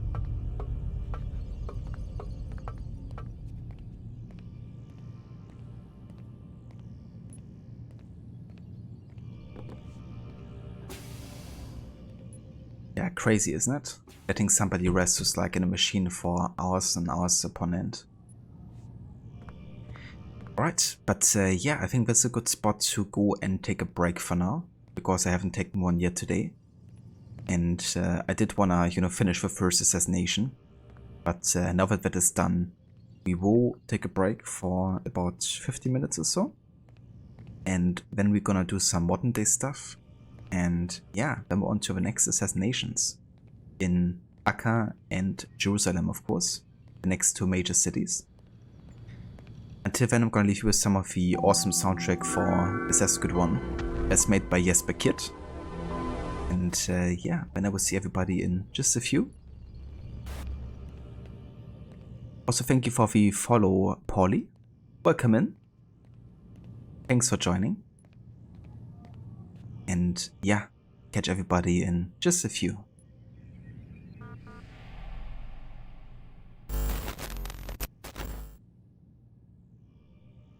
See you later, Misty.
Alright. Welcome back to more of Assassin's Creed 1 with our annual series playthrough and our stealth and full single mission challenge. We are back with the second memory block because we just finished the first one with the first major assassination in Damascus. And yeah, now we can go to either Acre and Jerusalem. However, before we actually go back into the enemies, we can do some modern day stuff, which is also including talking to Lucy. Let's go ahead and talk to her first. So, feel like telling me who put the stick up his ass? We have a deadline. 1 week. Well, 6 days now. Deadline? I can't talk about it. Man, put yourself in my shoes. I'm being held hostage by a group of scientists, at least I think you're scientists, and forced to spend all day in some crazy-ass machine. You won't tell me what you're looking for or why you want it, but I'm supposed to be thanking you for keeping me alive. This is so fucked. Sorry, but it is. What do you want me to do? Let's see, I don't know. Maybe give me some answers? I can't. And it's better this way. Safer. Safer for who? Both of us.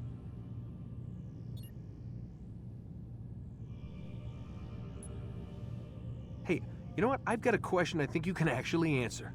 What's up? Why is it that sometimes the guys in there talk like they're from the future? The future? I mean the present. Now, today, whatever. You've probably noticed that English has become the official language of the Holy Land. Yeah, I was gonna say. The Animus is translating speech it deems vital into more modern English, so expect a few anachronisms. I could probably make it more authentic, but... You ever read Chaucer? Who? Yeah, definitely not for you. It's kind of cool because that explains again what I talked about earlier, that, you know, a lot of the pronunciations are actually like American English.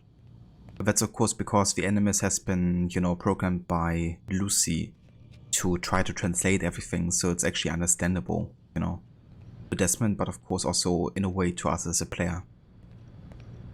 So yeah, that's the reason why.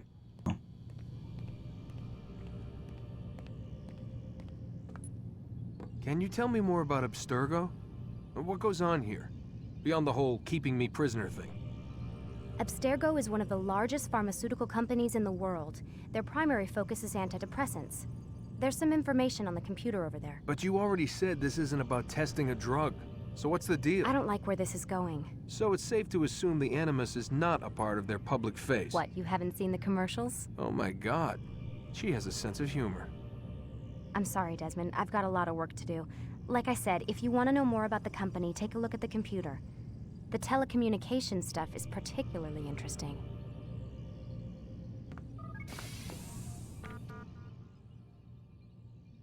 Okay, so let's go ahead and have a look here.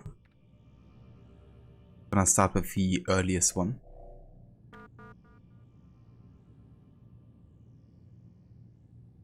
Time 2nd of September, 10:46 p.m.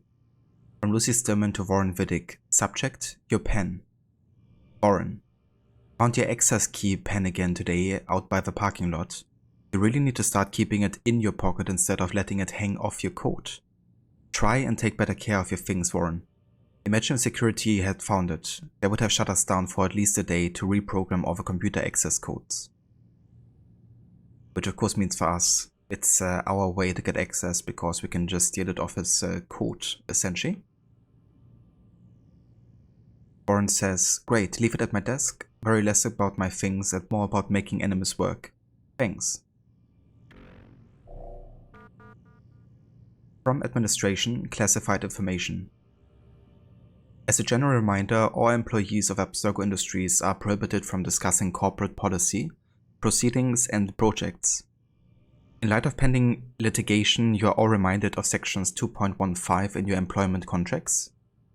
You acknowledge and agree that Abstergo has developed such confidential information by the investment of significant time, effort and expense, and that such confidential information provides Abstergo with a significant competitive advantage in its business. You acknowledge and agree that a breach of this agreement by you will therefore result in irreparable harm to Abstergo, the extent of which would be difficult to ascertain, and in any event money damages will be inadequate as a remedy in the event of such a breach. Accordingly, you agree that in the event of a breach of this agreement by you, Abstergo shall be entitled to injunctive or other equitable relief as the court deems appropriate, in addition to any other remedies which it may have available. Should you have any questions, please do not hesitate to contact your Human Resources Manager. We thank you in advance for your compliance. So yeah, basically if you talk about any of the projects or how anything works within Abstergo to outside persons not part of Abstergo, then you will not only lose your job, but you may also lose your life. Or your freedom. But hey, you have been warned. From Lucy to Warren. Subject, Layla. You said wind up like Layla earlier. What did you mean? Lucy. Nothing. Get back to work, please. We have a deadline. P.S. Why do you sign your emails? It says right up top who it's coming from.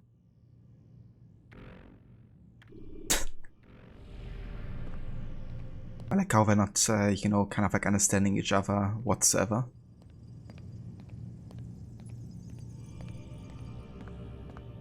Aren't you tired? Okay, time to get back into the room here.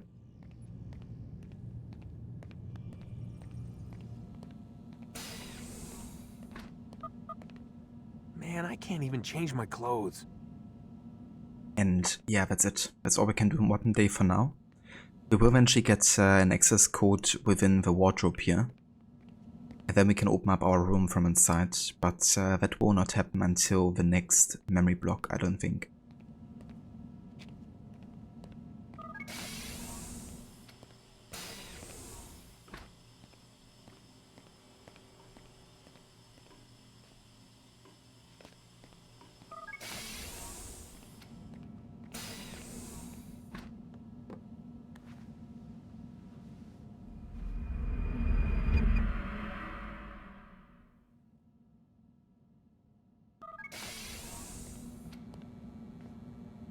Let's go, Mr. Miles. Time's wasting.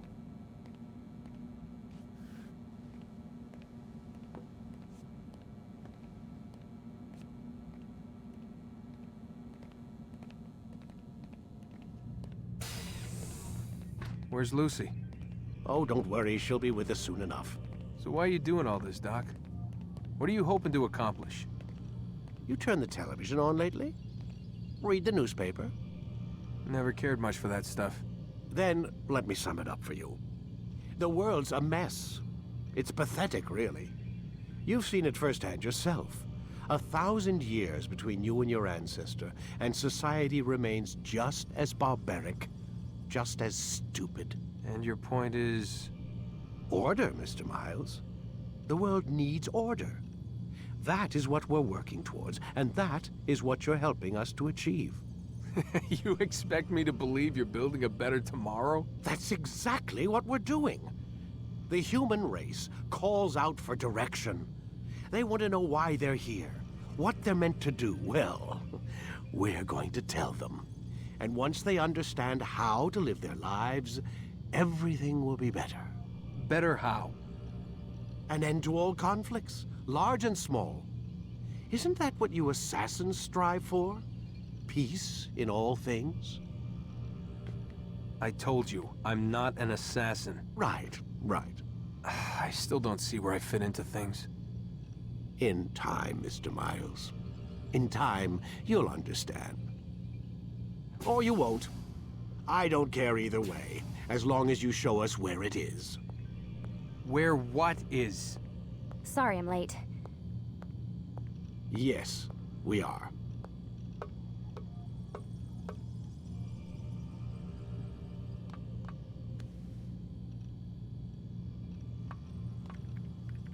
Yeah, I'm sure that world order that he's trying to create will solve all the problems that exist, you know. Lie down, damn it! Jesus, Warren. It's like I can't even, you know, take a stroll around the office here. I have to go and lie down immediately. It's kind of funny playing with him though. To make him rage even more.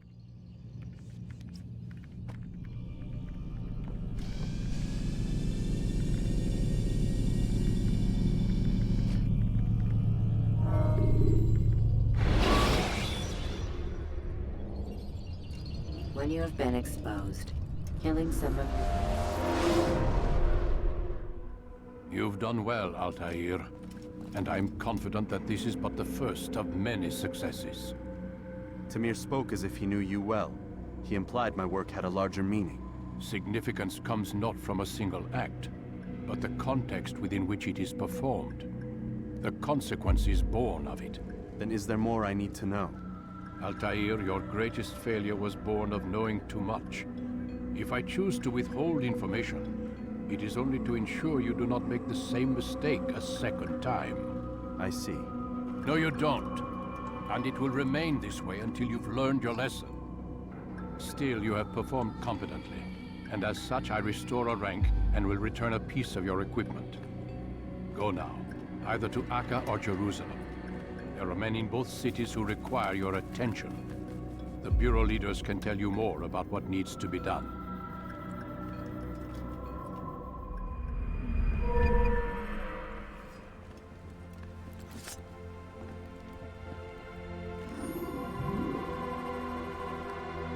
Nice, you got the short blade. Also the ability to counter kill. That's gonna be very, very helpful. Because the short blade, for instance, is like very, very fast and also combines throwing knives with a short blade. And of course, a counter kill is just insanely good for you know, effective combat. Especially once you get down the timing for the hidden blade counter kill, you're gonna be unstoppable because you can counter kill literally any target in the game. Even Almor Limb later.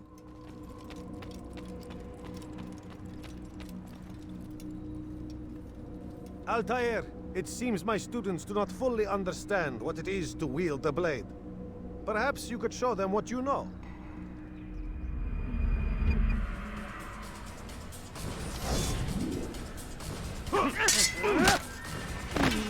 Perfect.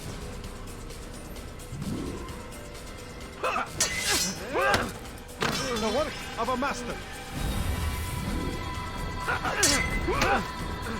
That, my students, is how we all should fight.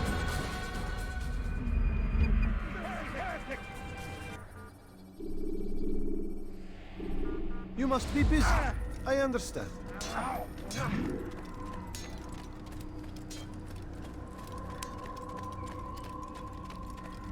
Alright, so the order that I wanna approach the targets is actually the canonical order.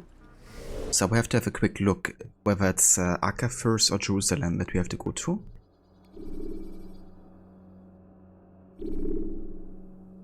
Okay, so next would be Garnier de Naplouse, which is in Acre. Then we have Talar in Jerusalem.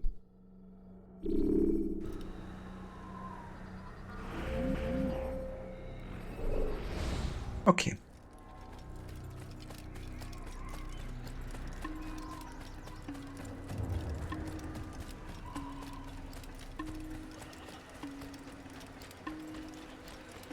But yeah, I think the canonical order for the assassination target actually stems from the book, which talks about the events again of Assassin's Creed 1. And yeah, that's the order that I want to play the game in.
countering a strong attack will leave your enemy vulnerable.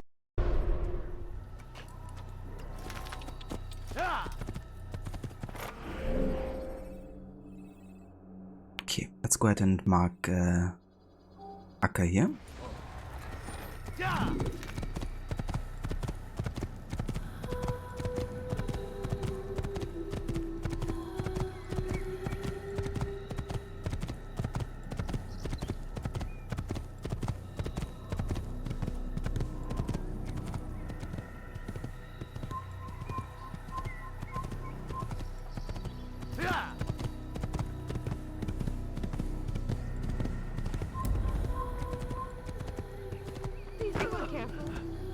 Reinstalling Valhalla.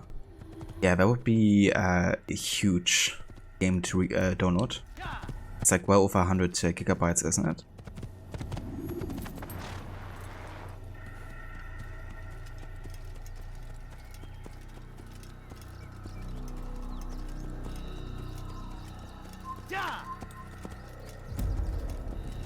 $112. Yeah. That game is insanely huge.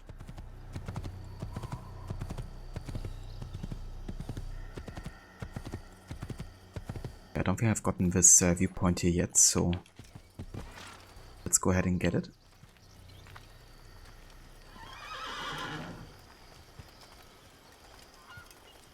Same as Conan Exiles is around 140 gigabytes now. 140. Actually crazy.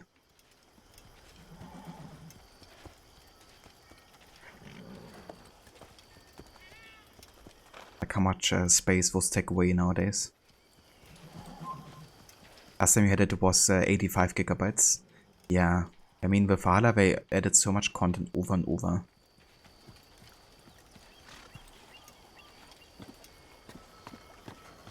They just kept on increasing.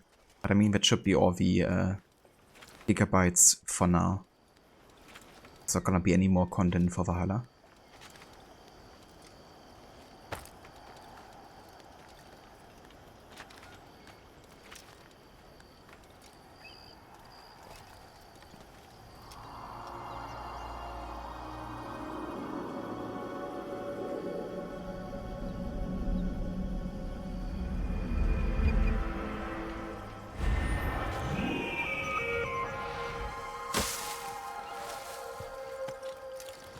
Yeah, that's understandable, Second. I mean, if they keep on adding and adding.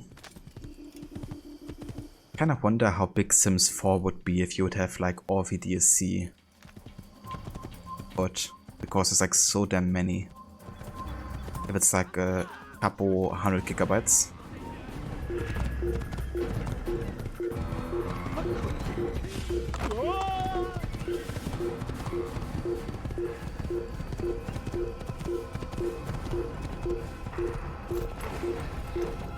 Oh, as a Templar, you would die.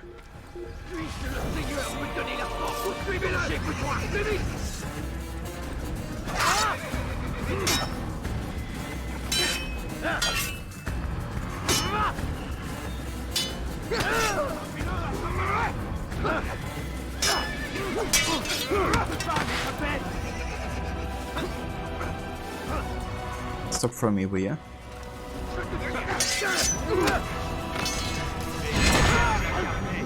Got him.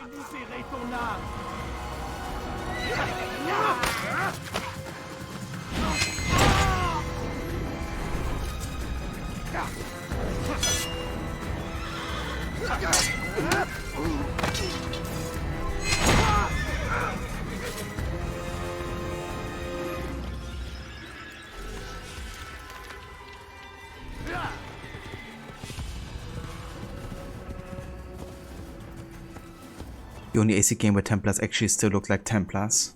Yeah. It's definitely cool how close this game still was to like the history of both the Assassins and the Templars.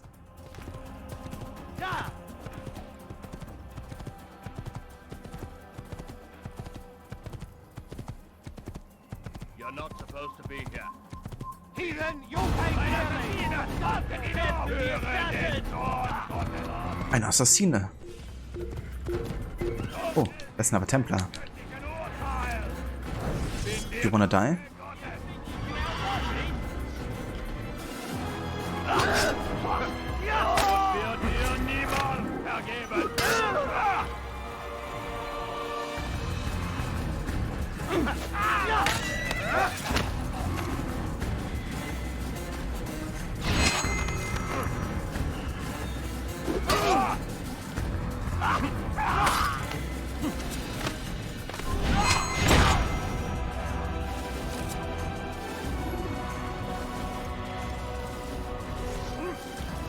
Yeah, I mean, if I encounter Templars, then I definitely will try to kill them.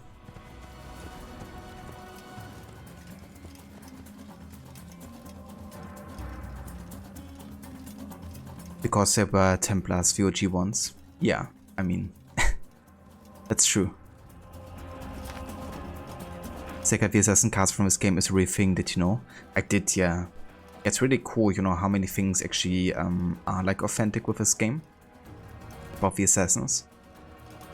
And also like how much effort they put into like explaining why something is like different in the AC universe, you know, it kind of like helps immerse yourself in like the whole alternative history type of deal.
Nice. Viewpoint.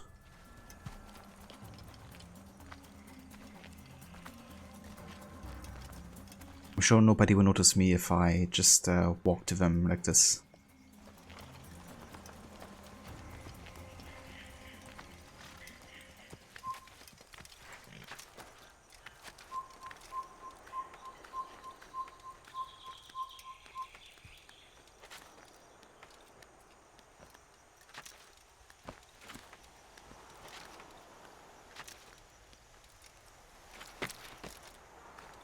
But I can't wait to actually see the other Castle Alamut in Assassin's Creed Mirage. But I really wonder when we're gonna see like the first actual gameplay from Mirage though. Because at this point it's probably less than half a year. So I expect something has to be released soon. Or at least like, you know, leaks or something like that.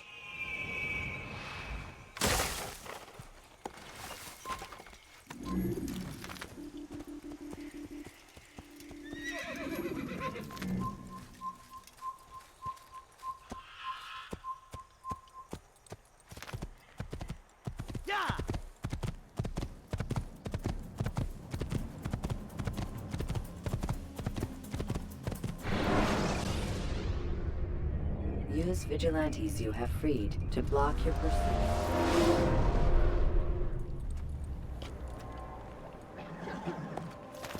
I should kill you where you stand. You think this amusing? Do it again and we'll see.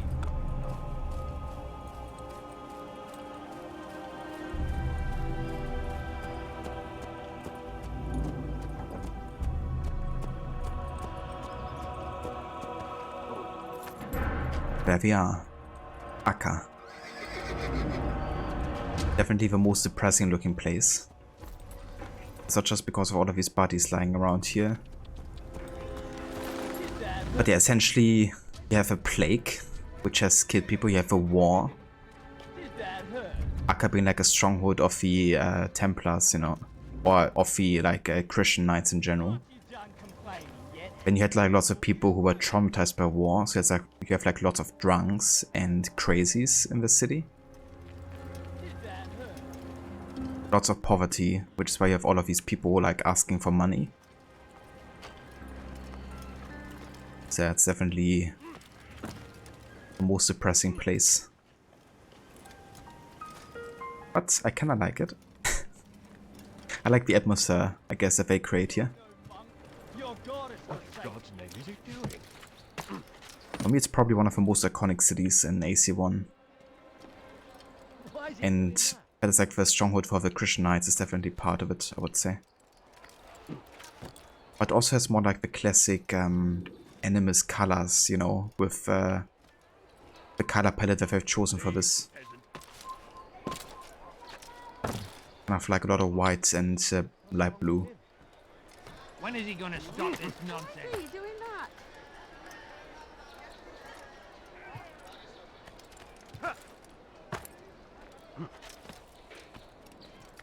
Will you be quiet? No one's gonna help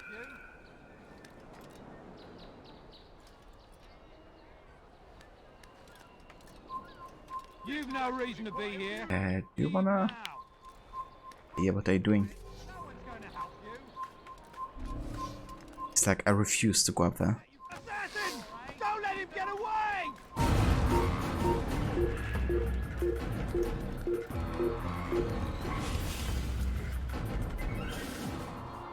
It's fine. Fortunately, you can still synchronize while being detected.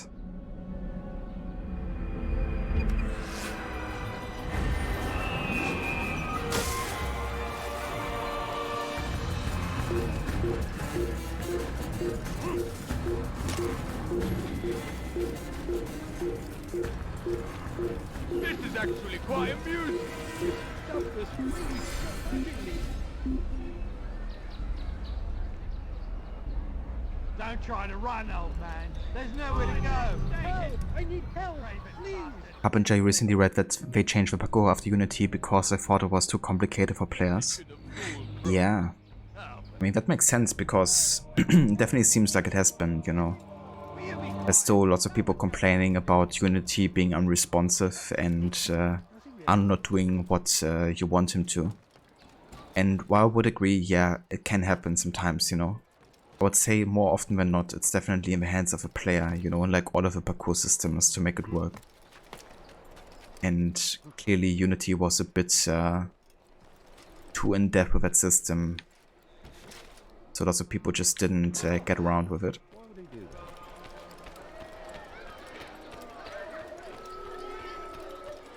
It's definitely a shame, you know, because I feel it's such a vital part of Assassin's Creed's identity.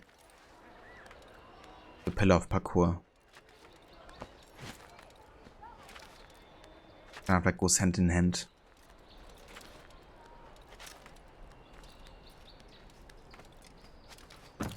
Stop. You must not trespass here.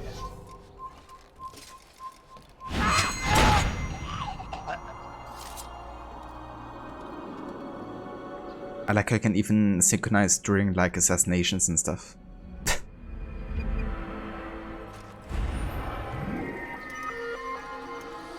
Normally can't, but the guard was like, just let the guy synchronize, then we can kill him. I mean, that's some proper manners here, I would say. It's like, let him do his thing and then I'm gonna kill him.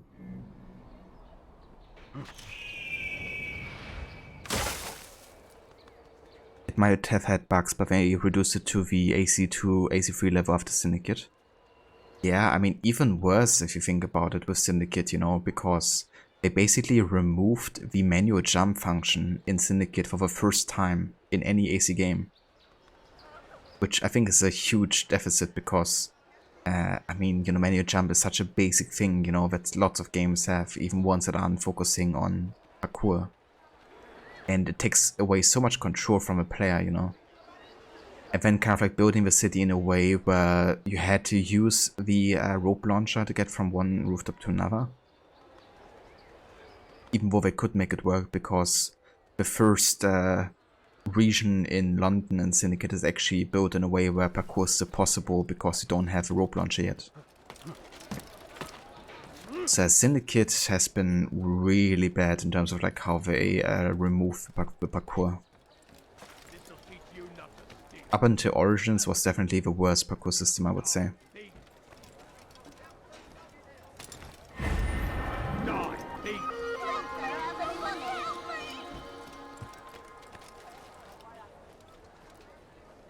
Random woman walking by and sneezing. There's a disease, right? Yeah, there's disease, like lots of it, and also the plague at the same time. So that's really not looking too good here in Acre. Look, what's he doing?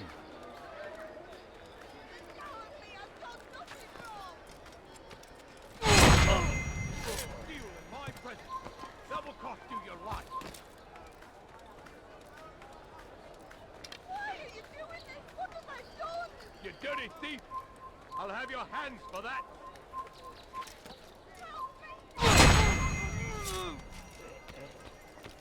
Die, thief!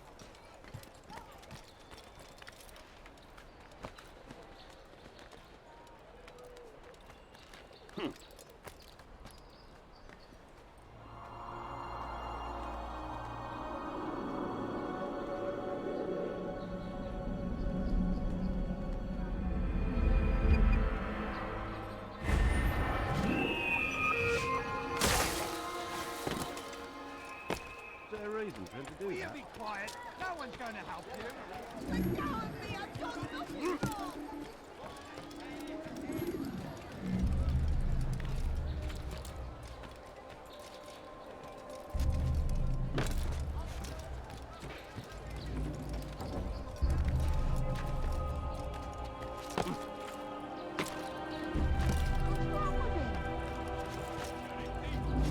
I'll have your hands for that! Die, thief!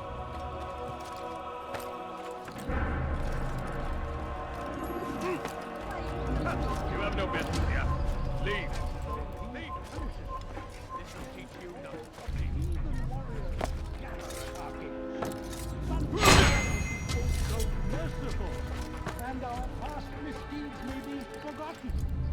All we need do is ask. And so I say to you, repent. Lay down before him and confess your sin.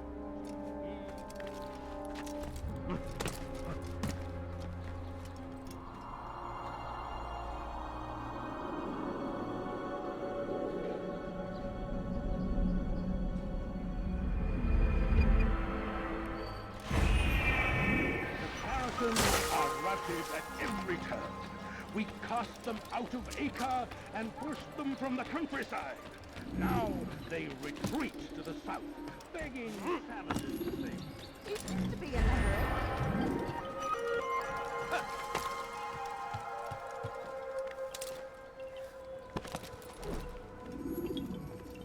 Ah, Altair. A little bird told me you'd be paying a visit. Al-Muallim has ordered the execution of Garnier de Naplouse, and so here I am. What can you tell me about him? He is the Grand Master of the Knights Hospitaller, and surely keeps his quarters in their district. Beyond that, I cannot say. I suggest you search the city. See what you can learn from the people. Tell me where they gather and I'll see what I can find. The public gardens north of here, or what's left of them, are as good a place as any to begin. There's an abandoned market northwest as well that merits watching. And Maria of Jehoshaphat's church to the west remains a popular meeting place. These 3 locations should be sufficient for your needs. I appreciate the information, Rafiq. It will be put to good use. See that it is.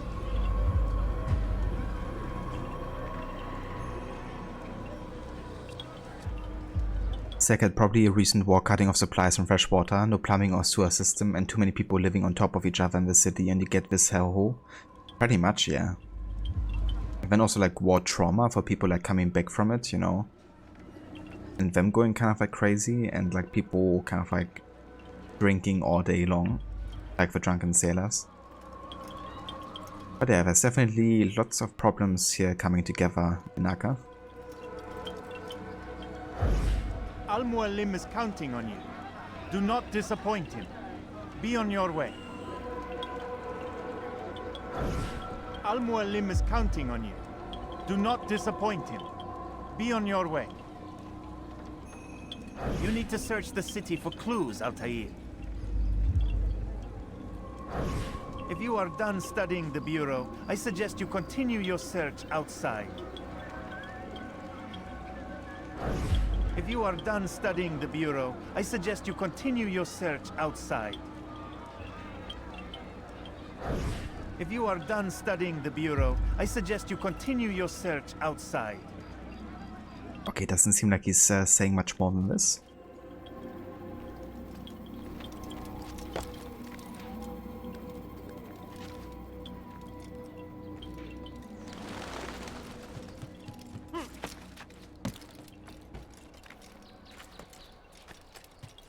Be not afraid. Be fear and shout. This will teach you not to steal. Die, thief! Please, someone do something.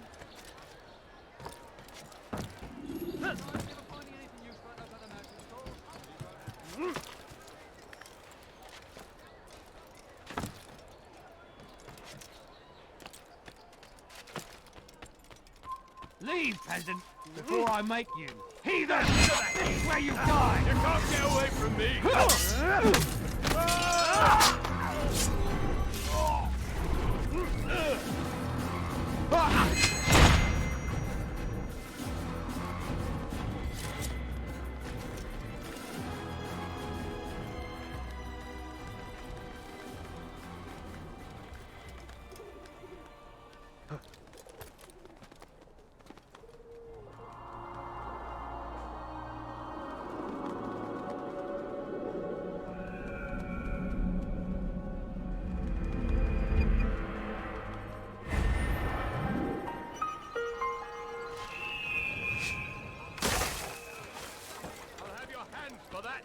You dare steal in my presence. That will cost you your life. Why did you do that? What's he doing that for?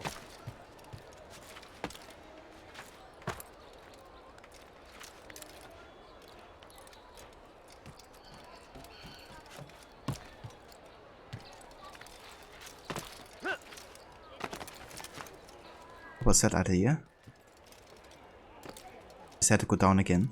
In your belief, though the road is long and your trials many, know that God watches over you. It is His hand that guides our warriors to victory. Leave, peasant. Does he really have a reason? No, please, don't leave like this. Just a few coins, please.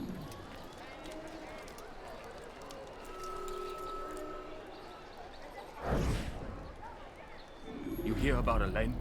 The archer who guards the eastern wing? Poor bastard's brother caught an arrow in the throat. Doubt he'll last the night. How can he continue to work, knowing what's to come? He visits his brother often, so I cover for him when I can. You aren't there now? No. I've family business of my own to attend to. Then he'd best hope the doctor doesn't learn of his desertion. He won't. Long as you stay silent. Don't worry. Your secret's safe with me.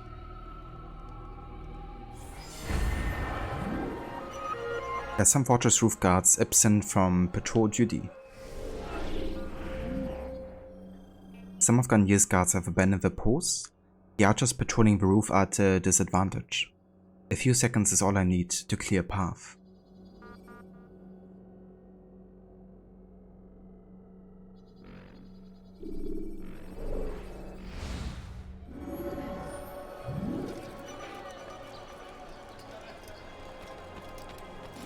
Okay, so I want to actually go back to the Assassin Bureau to see if there's any new dialogue now. But I've done the first investigation. Someone tell me why he's doing that. You're not supposed to be here. Leave. You have no business here. Leave. So merciful, and our past misdeeds may be... It's forbidden for you to be here.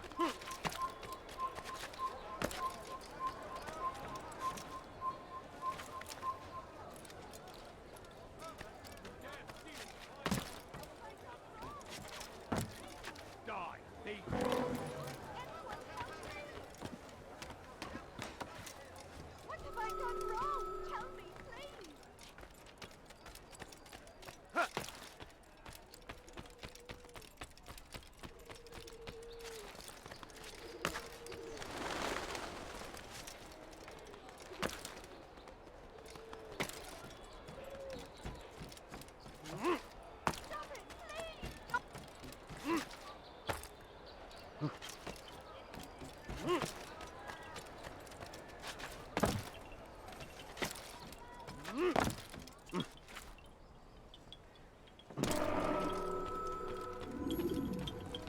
How goes the search, Altair? Slowly. Then resume your work.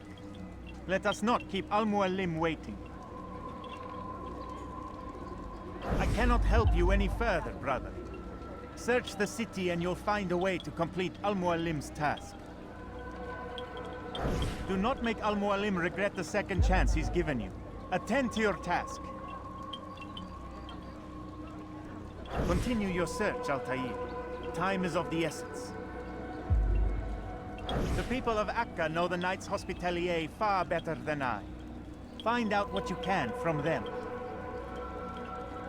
Altair, you're wasting valuable time staying here. Find a way to eliminate Garnier and do so quickly. I cannot help you any further, brother. Search the city and you'll find a way to complete Al-Mualim's task. And Haverot, welcome in Sandy. Thank you so much for the raid, dude, and welcome in Raiders. I hope you have had a fantastic stream today with more of Rise of the Tomb Raider. And the start of it, of course. How did the Survivor Challenge go? Hey, Lucinda, welcome in. Good morning to you. Thank you for joining with the raid. And yeah, welcome into our beginning of the 2023 annual series playthrough.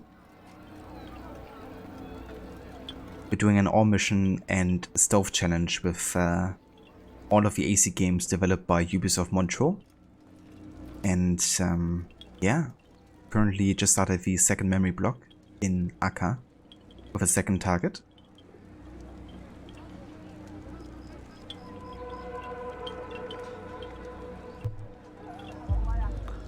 We've been detected one time total so far during a mission, so not doing too bad, but yeah, that detection could definitely have been avoided. Was basically one of those women asking and begging for money, just standing in the way. And then I couldn't assassinate the target and got detected instead. But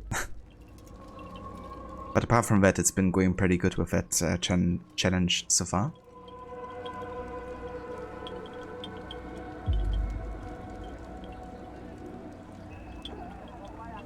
Rather went well, reached the first really hard part, died quite a few times but got through it. We ended the stream after Jacob saves Lara from the waters. Nice progress, dude. How's the challenge going? Very nice, Rod. That's awesome. I'm glad you had a good time. That's understandable with like the challenges that you set for yourself, you know. But yeah, that's a pretty badass moment when Jacob is actually saving Lara. I still remember that quite well. But yeah, it's going pretty good, you know. But yeah, it's definitely something that I anticipate will happen quite a bit during this playthrough, you know, have like NPCs kind of like making us get detected. Especially, of course, the crazy guys, you know. They're kind of like unpredictable sometimes. Do not make Al-Mualim regret the second chance he's given you. Attend to your task.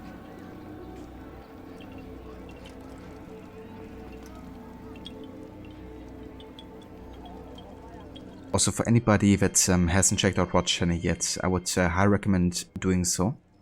He's also a massive fan of Assassin's Creed and is also playing through the series every year. currently you can catch him play some AC Brotherhood, because he's doing kind of like individual playthroughs for some of the games. But later this year he will also be starting his full series playthrough, playing the games back to back. And he's also usually a big fan of like challenge runs, so you can also catch him play stealth challenges, no HUD sometimes, kind of like no upgrades, and all these kind of like challenges. So definitely check out Rod for that. And also for his other playthroughs of games like Tomb Raider, Watch Dogs, Rockstar Games, and many more. And also want to give a shout out to Lucinda. Also just came in here with a raid.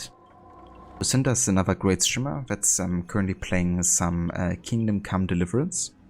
For the first time ever playing through that game.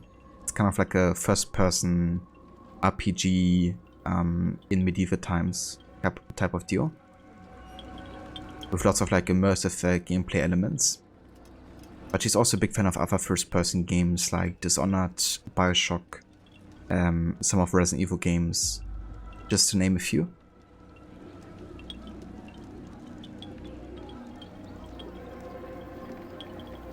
Roddy's such a great character, and you love the cool kills he does in cutscenes. Yeah, those crazy dudes in this too, you love just throwing them around.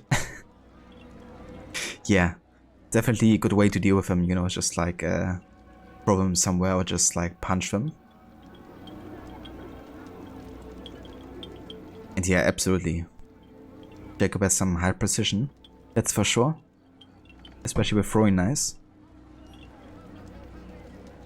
And that's no worries for the shout out, Rod. More than happy to give you one. But yeah, we just checked if Rafik actually has some new dialogue, and he did. So apparently after the first investigation you can go back and then Rafik has something new to say. The Saracens are routed at every turn. We cast them out of... Let me go, please. You dare steal in my presence. That will cost you your life. No worries, Rod. Take your time.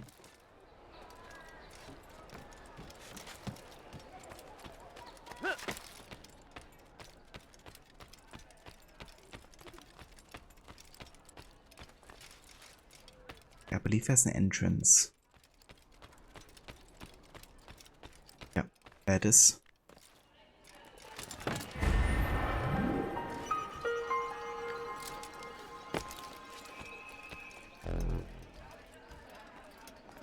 So what you got there? Rubbish. The man had no coin to speak of, just some damn tube. All I found was a bit of paper with these nonsense scratchings. Them's not nonsense, but words and letters. Why is a man putting words and letters in a tube? It's a waste of tube if you ask me.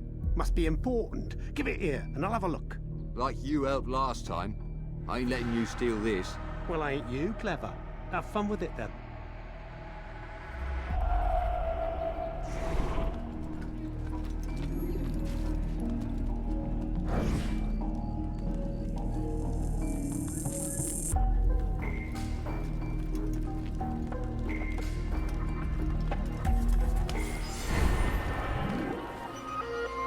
Acquired a letter which shows the connection of Garnier and two other men.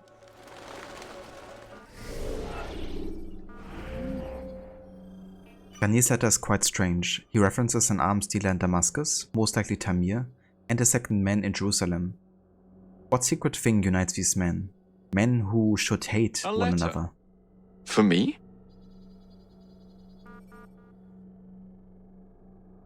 A letter? For me? And that's no worries, Lucinda.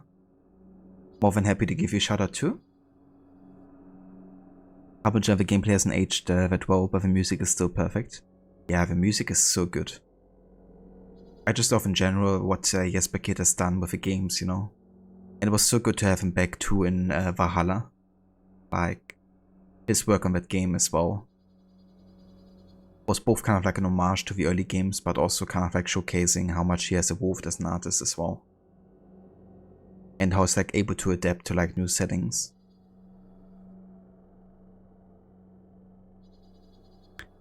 Hey Veroni, welcome in. You're not really awake, but you're pretending. Fair enough. Well, I hope you have a good start into your day. And I hope you got some good sleep as well. Master, progress is slow. We should endeavor to reclaim what's been taken from us, or I fear we will be discovered before we have a chance to act. My work on substitutes shows some promise, as certain local flora can be used to induce a similar state. Be warned, however, the effects are only temporary and subjects tend to develop a resistance, requiring increased dosage. Unfortunately, they can only take so much before exhaustion claims them.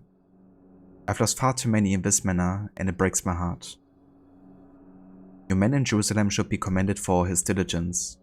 My supplies remain sufficient, and I am no longer forced to use locals, helping to defray suspicion.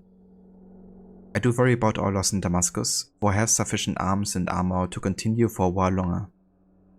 He will need to be replaced within the month, however, or our soldiers will be forced to wield table knives. Which brings me to my next concern. What do you intend to do about our enemy? I fear that the losses we've suffered are but the start. I feel secure enough within the hospital's wards, but it would be best if we dealt with the trouble before it has a chance to bloom. My men are yours for the task if it is required. Merely make your desires known to me. Your brother in peace, G.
Altair? How fares your search for Garnier? I know when and how to strike. Share your knowledge with me then. He lives and works... No. No. Didn't tell me that I could start the assassination already. So I thought that I had to get 3 investigations done here before the assassination starts. But I guess it was only 2.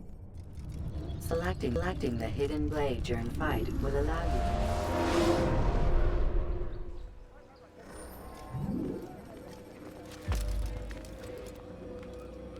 Yeah, it's good you can actually cancel that and then still go back to doing investigations.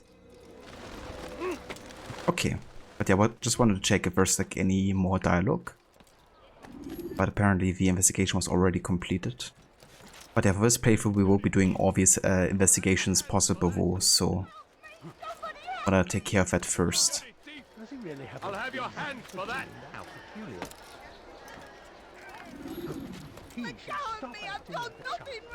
But whenever you hear or read the name Garnier in this game, you think about the company of that name that sells hair and skincare products. Now imagine Garnier actually doing like an ad for that company with his luscious, beautiful hair.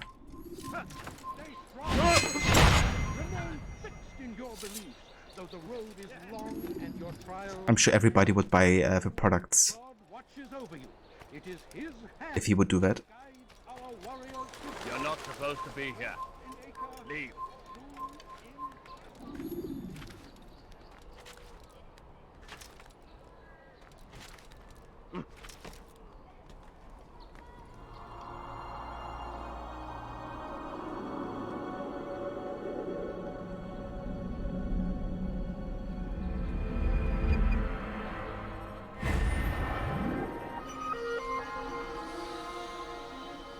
Maybe put that product into those concoctions he makes to try and simulate the apple's effects. Yeah. That's probably what Garnier really stands for, you know. It's a conspiracy. So let me just check something real quick. Okay.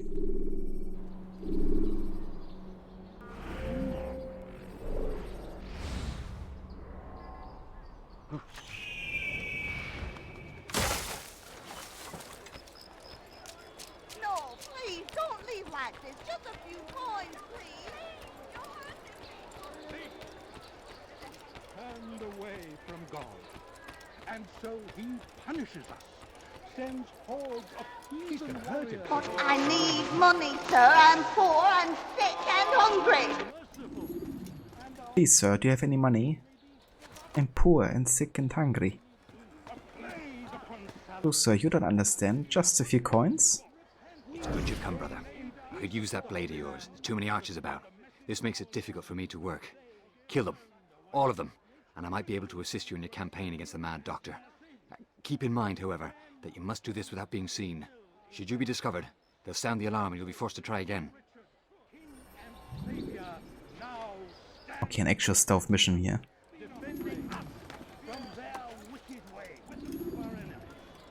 Do not listen to their lies. Poisonous words meant to sow the seeds of confusion. If you find yourself tempted, go That's and number one. ask God for direction. If your heart is pure, he will surely answer. A plague upon Saladin, a plague upon his people. We came in peace to the Holy Land. And the second target. Turned away. They refused to accept him as their savior. These men hold evil in their hearts. And so blessed Richard, strong citizens, remain fixed in your Citizens? That's true, Rod. So cool that, you know, that voice actor also worked for the games like for such a long time.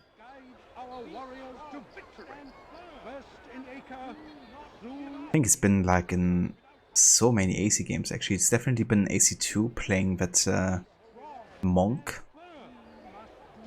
That Irish monk. And of course you also have him in Rogue.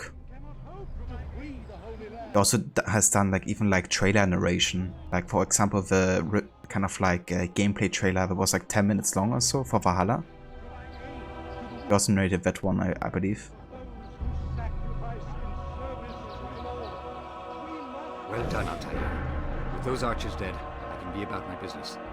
Take this. It's some sort of work order for repairs to Garnier's hospital. Perhaps it'll be of use to you. A quiet map showing candelabras and patients within the fortress.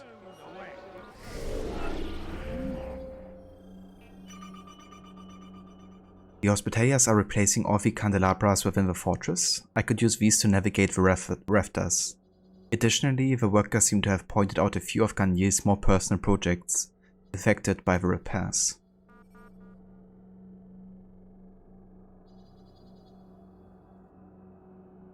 So there are all of the patients that he's going to essentially. And actually 3 of the rafters are directly above where the patient is.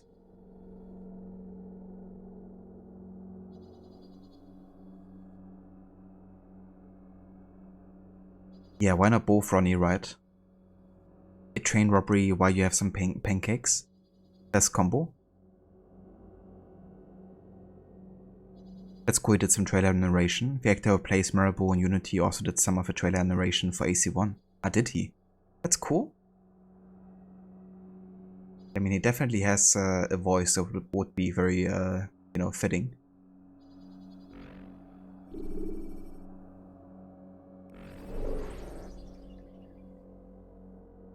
Get on the train at breakfast time, order some pancakes, and then rob the train. Exactly.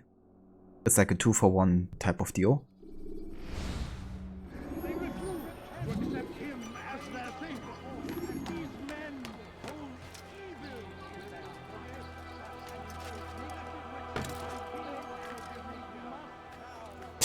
was like inside the building there. From their wicked way.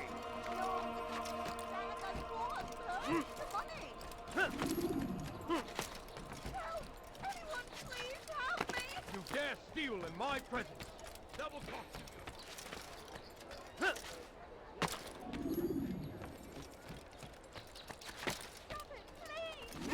Such a strange man.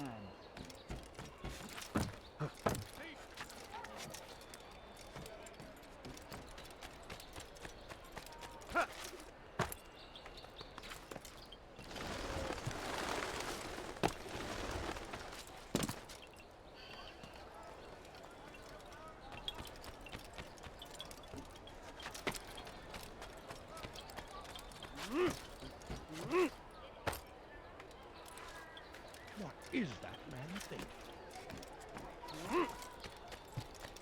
You are not allowed to be here. Leave. But a few coins. I need food. I'm so hungry. Just a little money and Assassin! Someone send for help!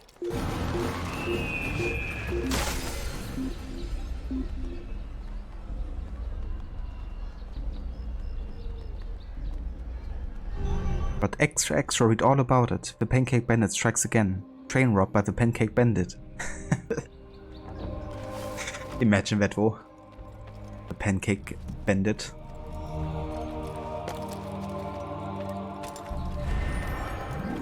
It's definitely something they have to realize in Red Dead Redemption 3.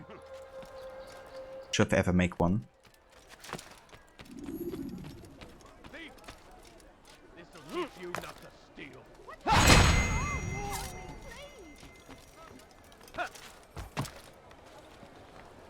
You dirty thief! For that!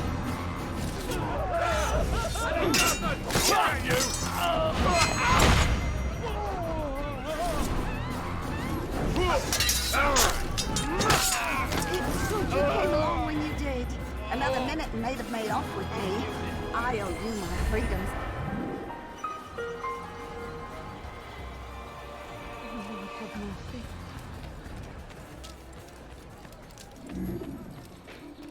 Stop this, please. You're hurting me.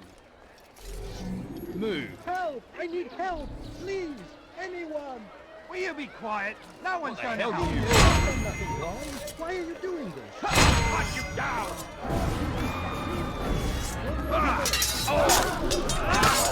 that the last of them? I hope so. Still, best not to take any chances. I'll hurry home. Don't think I'll leave it again anytime soon, either. You've done me a kindness, young man. Be assured I won't forget it. There's a murderer loose. What I like how I save his life and then he's like, there's a murderer loose. These are dark days indeed.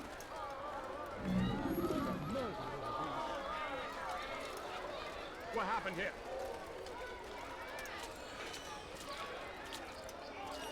When you take extra butter and everything was safe.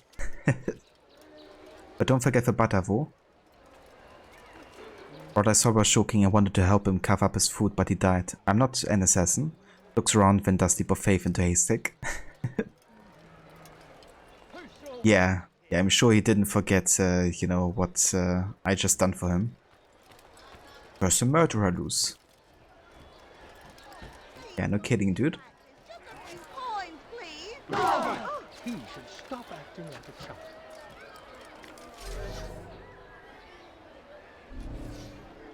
I don't understand what he's trying to accomplish.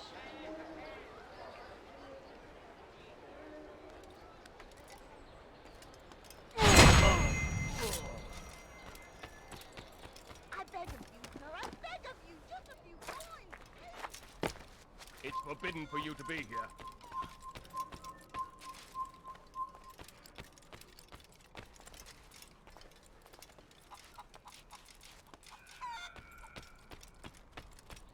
You die! What? Why couldn't I assassinate him?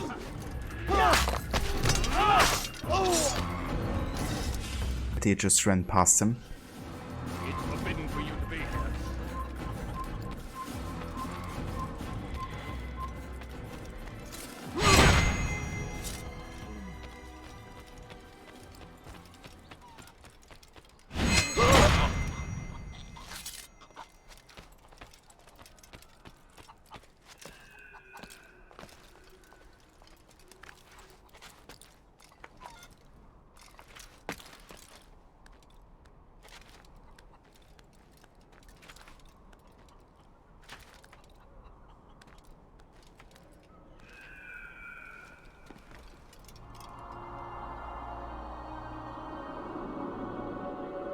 You die here. Actually, could we move to a different spot so if you do kill me, I can die there instead? That would be like something you would expect like in like a Monty Python movie or something. Discussing the most beneficial spots to die.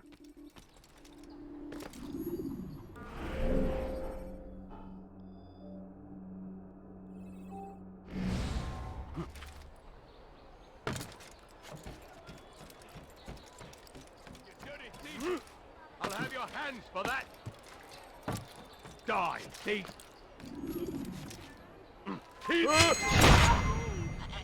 Thief! This'll teach you not to steal. Die, thief! You dirty thief! I'll have your hands for that. Die, thief!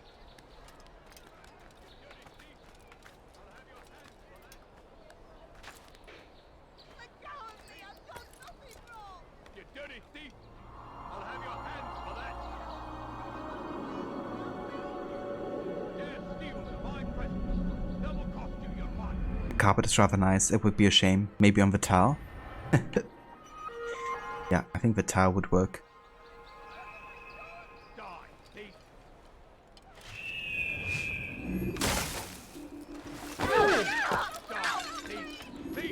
Sorry about that.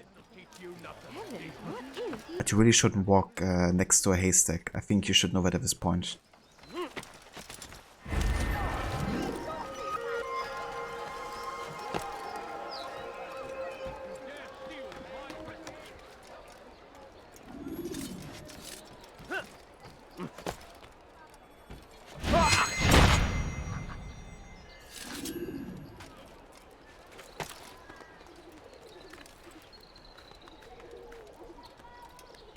Exactly, and the other dude would be like, okay, sure, where do you want to die? How about over there? You stand near the edge, and I stand near the edge. That sounds fair. Moves near the edge first, other guy pushes him off instead.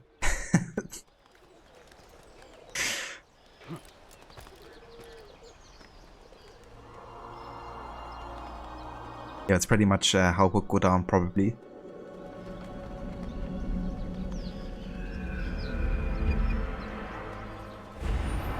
Yeah, that's the other thing, Ronnie, you know. We never learn about whistling coming out of bushes. But yeah, must have been a bird or something. If it isn't Altair, remember me? No? I learned my craft at the same time as you. Still no memories of me. Doesn't matter. Al-Mualim has charged me with a mission that I am honored to perform. I must test you. What a pleasure. I have hidden flags in this area. Find them and return to me. Be quick. It is such a shame that the old man insisted that I must help you if you succeed. Damn, he really doesn't like me, does he?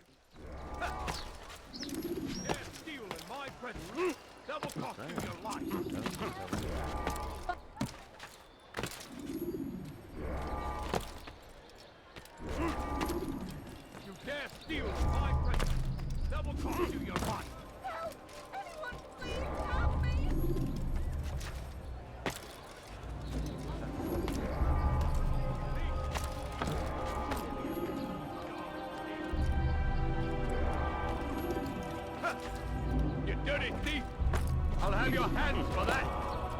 You dare steal in my presence!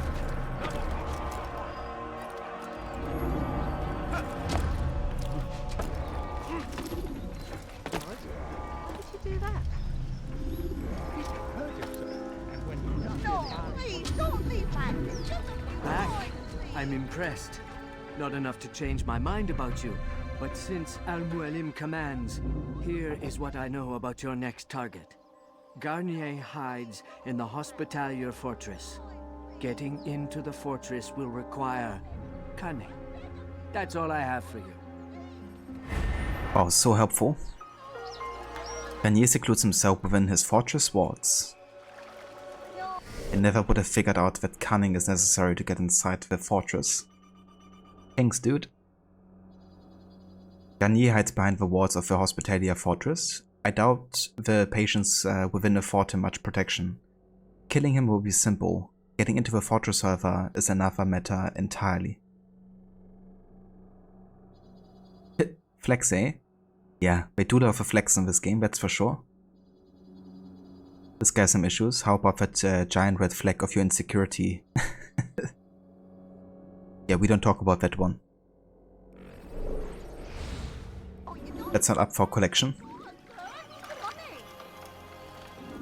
It belongs to him forever.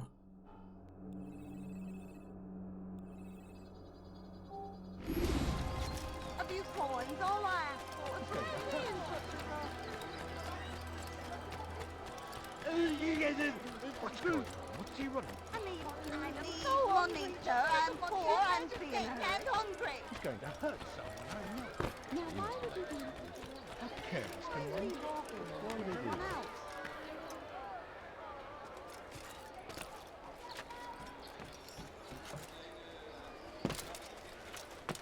You ever see someone do that before?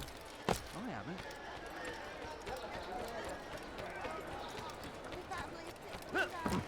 What's he doing? Now, why is he doing that?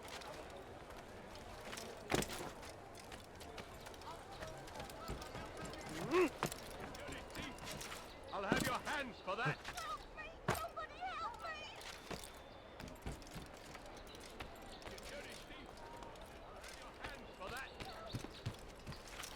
Odd.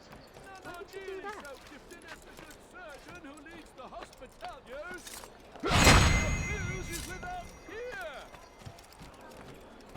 People of Acre, listen well!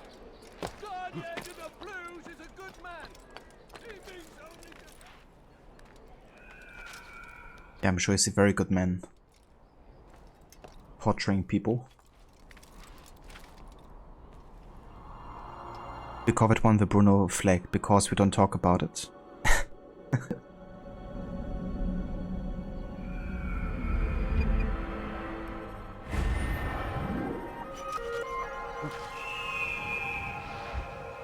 People of Acre, listen well!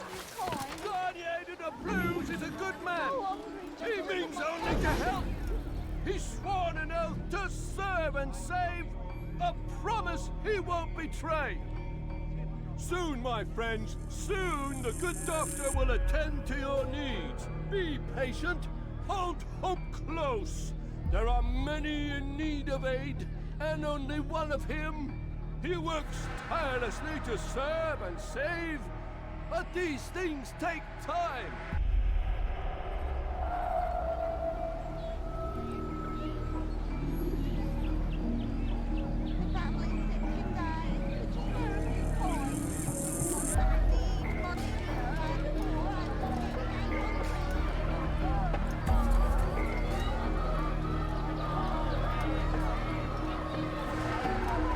I need money, sir. I'm poor and sick and hungry.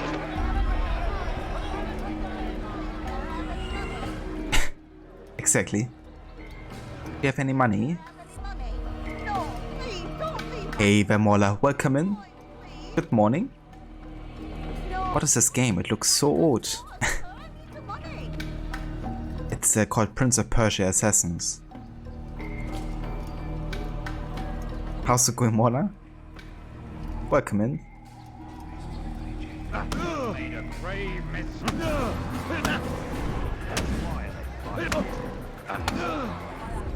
Mercy, mercy. Don't kill me. I'll do anything you want. You serve Garnier? He makes me say these things to keep the people from revolting, to give them hope and make them eager for his touch. Tell me everything you can about the man.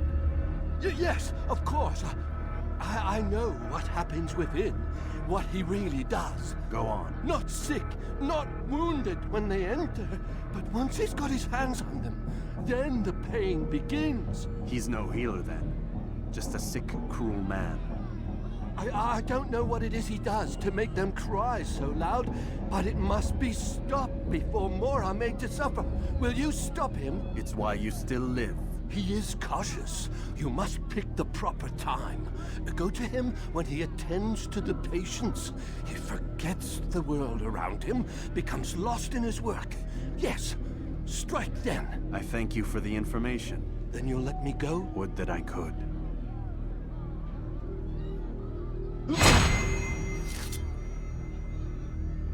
Yeah, would that I could. But I can't compromise the Brotherhood, so... Garnier removes himself from the world around him while tending to his patients.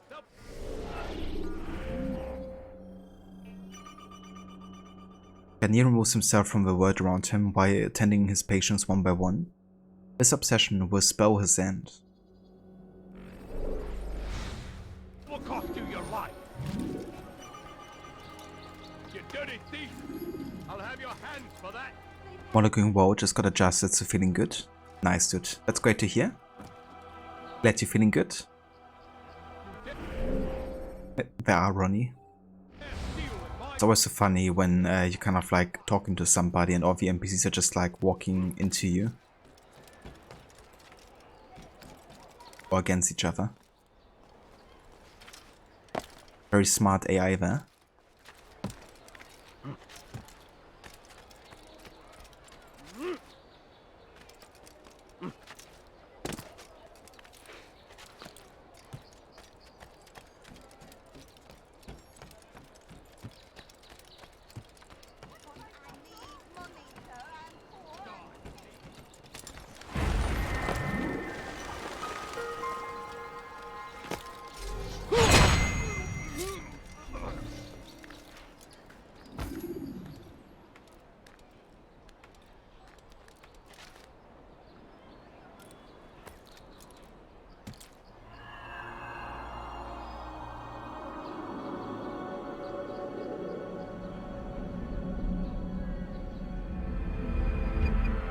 Citizen! Citizen? Ava Aura, welcome in. Citizen! Citizen, how are you doing? Hope you're having a good morning. Altair! He's after me! He saw me! He will kill me, and my wife and children! What a mess! Have you come to end my misery? No. Al-Mualim has more compassion than I thought. Could you help me then? A knight of the Hospitalier is after me. If you could eliminate him, you would do a fellow a real honor. I've been here in Acre since the Crusaders were laying siege. I can give you important information in return. Stealth assassinate all the targets. Howdy, it's Friday, so your morning is already good. How's the Brotherhood? That's great to hear, Aura. I hope you will be having a good start into the weekend too later. And yeah, it's going pretty good. I mean, apart from endangering the Brotherhood, you know, I think the Brotherhood is doing alright, I would say. I need money, sir. I'm poor, I'm sick and hungry. Get away from me, lady. Sir, I beg of you, just a few coins, please. Thank you.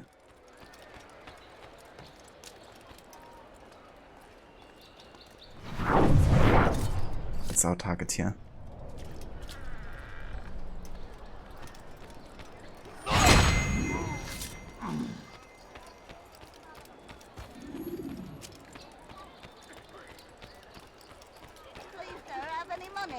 But I need money, sir. I'm poor, I'm sick and hungry.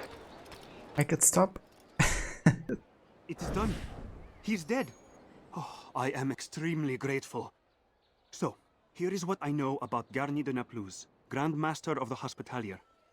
Garnier lets his patients roam the halls of his fortress.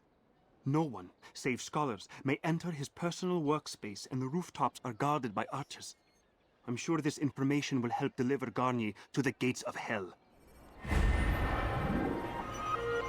None may enter the fortress save for the scholars and guards. Garnier lets his patients roam the halls of his fortress freely. No one save scholars may enter his personal workspace. Apart from the archers defending the rooftops, slipping in should prove simple enough. Okay, so we gotta try to save the citizens around the fortress, so we can unlock the monks that will kind of like lead us inside.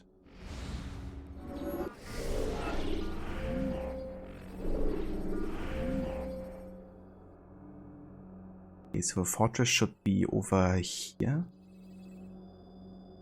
I reckon I have to save these citizens here, or maybe those ones.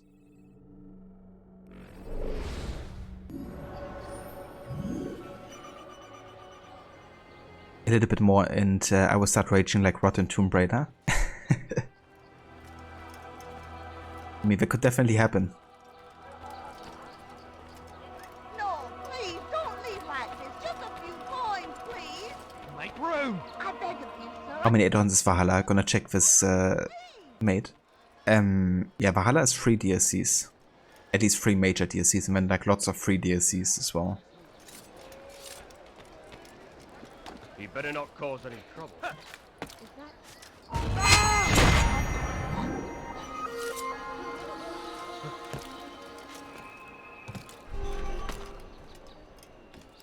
Who did this?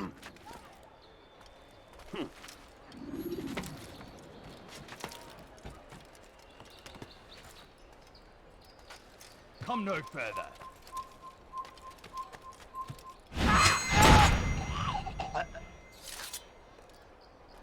What did you say?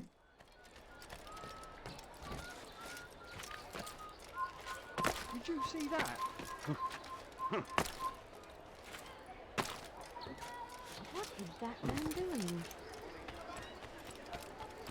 What is that man doing?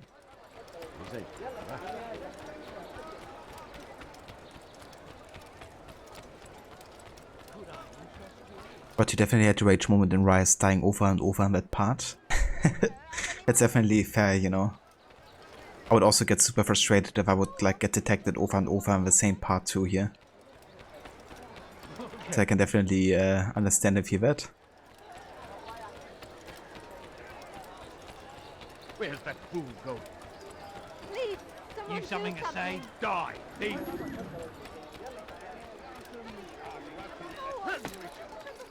How odd. Out of Acre and pushed them from the countryside. What have I done wrong? Tell me, please. Thief! This'll teach you not to steal. This place is restricted. Be gone! Hold on. I'm not at the right location, I don't think. Why are you so cruel? What have I done wrong? Die, thief!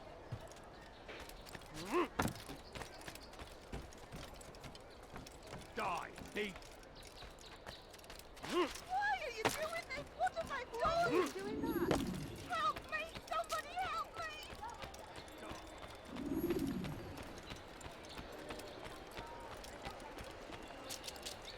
Okay, so we actually are set already. We have the scholars here unlocked. So we have a safe way into the location. That's good, because it's definitely the easiest way to enter stealthily. Oh, that means we can now go ahead and start the assassination mission.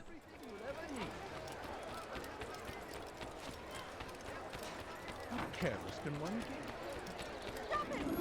Where's that fool going? You dare steal in my presence. That will cost you your life. Did you see that?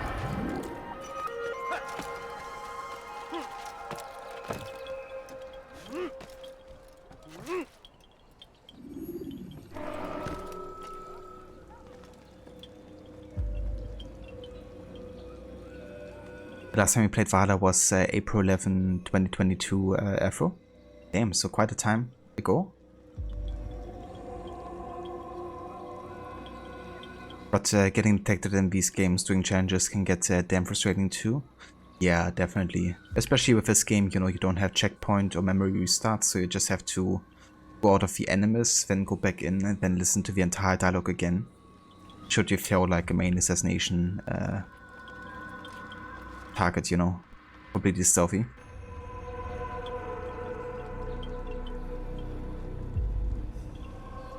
But that's funny compared to even Black Flag, the amount of guards are so minimal in this game. Yeah, definitely can be, I guess. I guess it depends on what location you go to as well. Once you get into a fortress, there's definitely going to be quite a few guards. That's true, Aura. Yeah, I was actually considering playing the challenge with, in addition to no hut as well. But then I thought, you know, nah, it's gonna be too frustrating. Plus, I did it kind of like wanted to save some time this year by shortening the playthrough, so that wouldn't really, it would just make me play the games even longer, probably. Altair? How fares your search for Garnier? I know when and how to strike. Share your knowledge with me then. He lives and works within the Order's hospital, northwest of here. Rumors speak of atrocities committed within its walls. It seems the good doctor enjoys experimenting on innocent citizens. Most of them kidnapped and brought here from Jerusalem. Clever. By stealing his subjects from another city, he avoids arousing too much suspicion here. But back to the matter at hand. What is your plan? Garnier keeps mainly to his quarters inside the hospital, though he leaves occasionally to inspect his patients. It's when he makes his rounds that I will strike. It's clear you've given this some thought. I give you leave to go.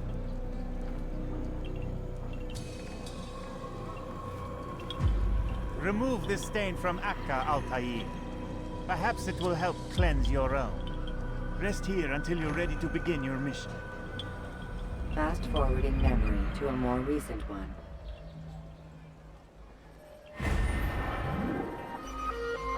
Strike Garnier while he is tending to his patients, for he removes himself from the world around him. Garnier de Naplouse salutes himself within the Hospitalia fortress walls. Lost within his work, I know not when and where to strike.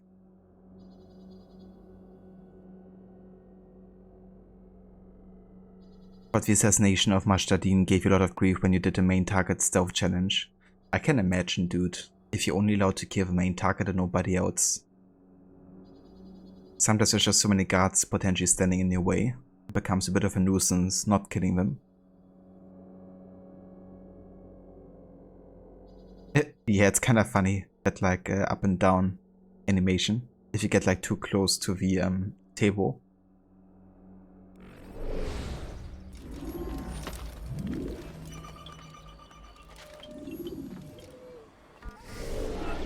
Okay, let's go ahead and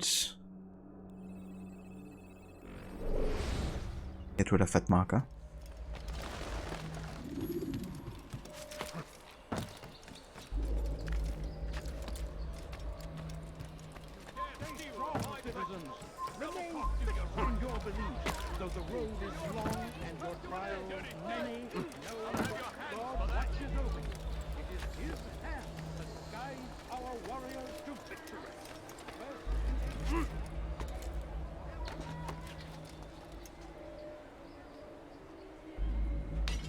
Belitren, you see what you mean by the references found in Valhalla? Yeah, almost all the main targets in the cities in Valhalla are directly inspired by the targets in AC1, essentially. In some form or another. But yeah, they have also been created, like most assassination missions in Valhalla have been created by one of the kind of like game designers for AC1 actually.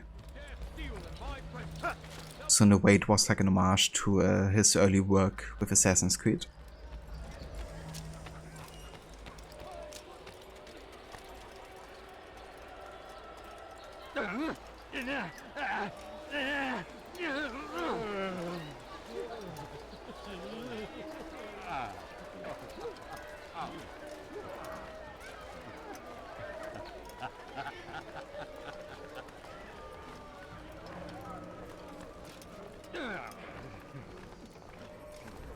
No, help! Help me! Help me! Please! You must help me!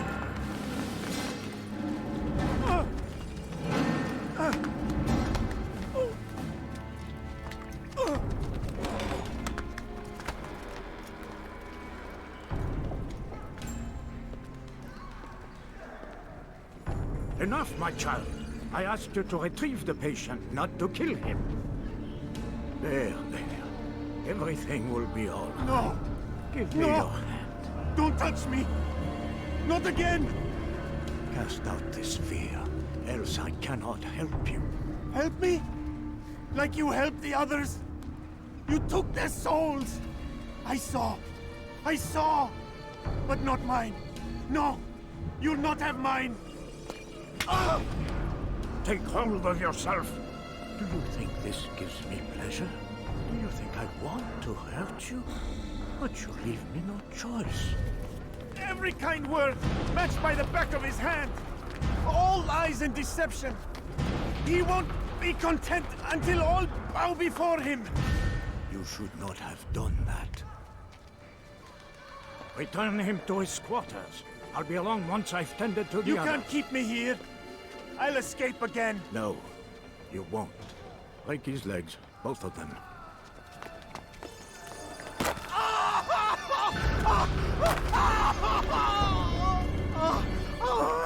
I am so sorry, child.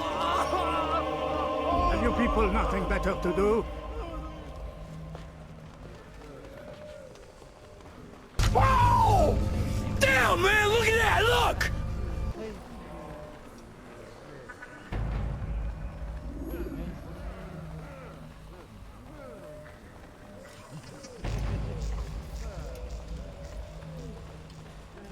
I trust today is better. What do you want? Only to hit you. No, you want to hurt me. It's all you've done since you brought me here. Child, the very fact that we're having this conversation shows that we've made progress. Or do you forget the way you once were? Remember before all of them.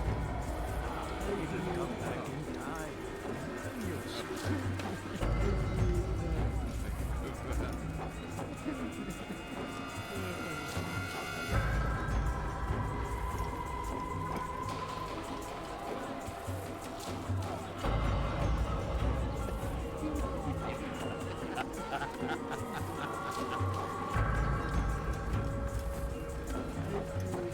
They say you can walk now. Impressive. Been so long. Almost forgot how. Wonderful. I don't understand. Why did you help me? Because no one else would.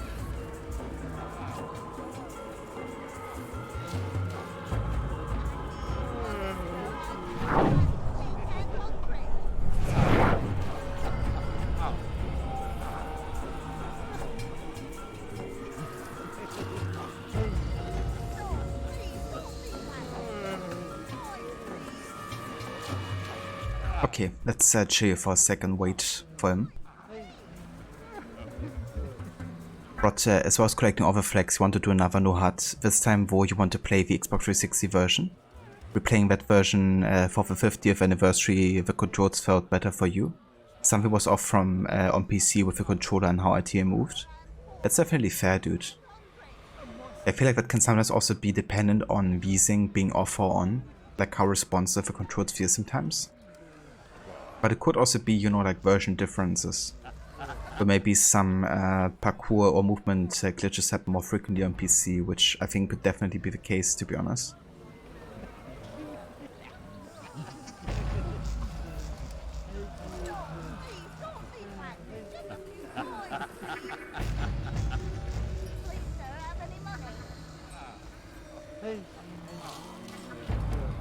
Ah, he's awake. It's you! And how does it feel to be whole again? I don't know how you did it. It wasn't easy, I assure you. You fought hard at first. Most do. Now it's not. I owe you my life. I'm yours to command. Thank you. Thank you for freeing me. Thank you for letting me. It's fucking crazy, it doesn't go away from me. It's like literally guarding me here.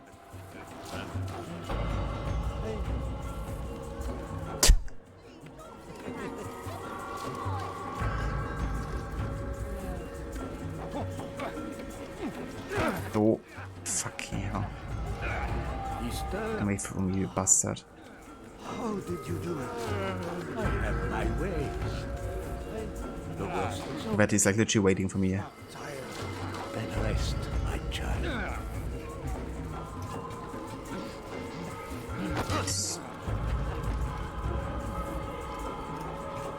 I swear. I'm just gonna wait here now.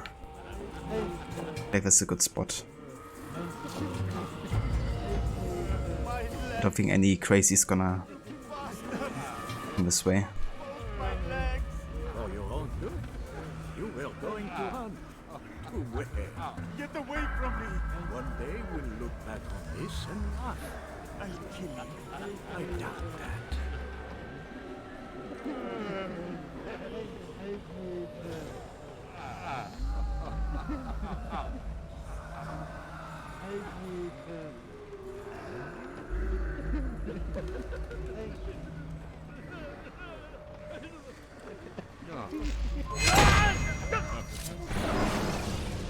Let go your burden. I'll rest now, yes. The endless dream calls to me. But before I close my eyes, I must know what will become of my children. You mean the people made to suffer your cruel experiments? They'll be free now to return to their homes. Homes? What homes? The sewers? The brothels? The prisons that we dragged them from? You took these people against their will. Yes. What little will there was for them to have. Are you really so naive?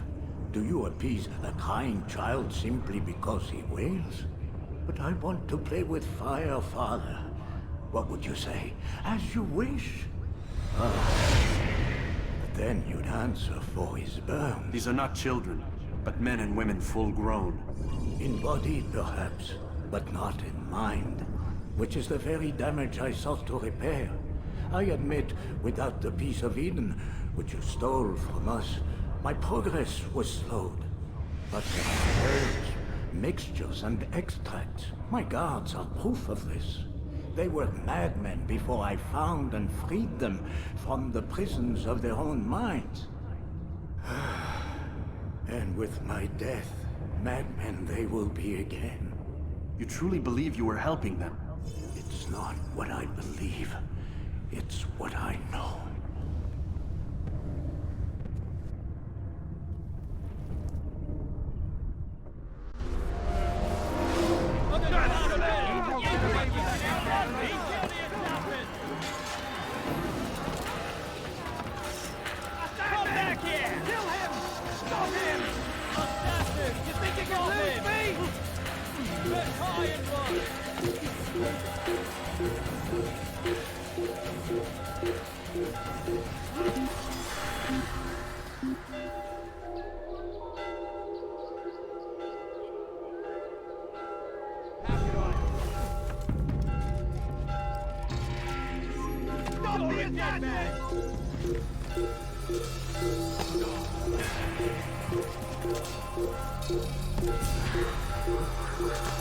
Right position, Garnier.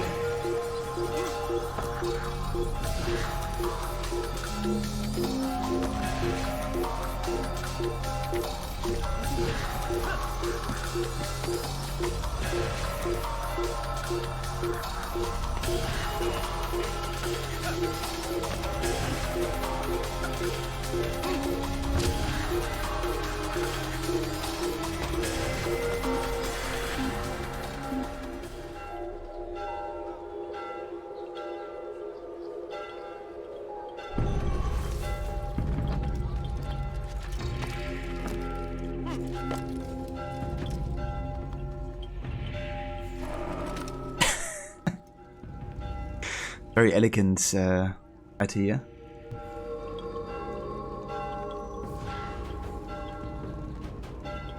Or you don't think arms are supposed to bend like that? The early lobotomy days. Yeah. Yeah, I mean, clearly those arms have been moving like that because of all the things that Garnier has already done to him, I guess. Hey there, Rasputin's bestie. Welcome in. Thank you for joining. AC1 was better than some of the newer games. Yeah, I mean AC1, you know, like even though it's of course released over 15 years back now, still has so many qualities about it, you know, and it really like focuses on its niches, I guess, you know. Doesn't try to like appeal to everybody, it just does its own thing and does it very well.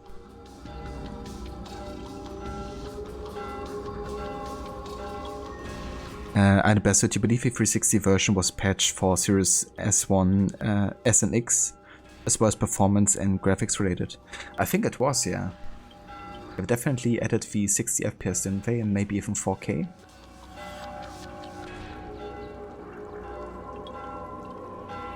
Yeah, right, I think that definitely could have an influence, you know. Like sometimes depending on the screen, having VSync on or off can really change like the way controls feel like.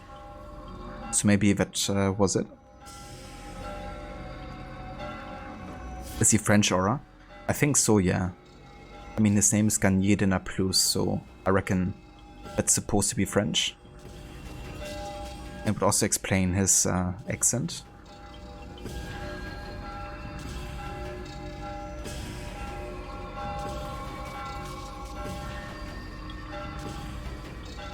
Cheers, Rod, I appreciate it.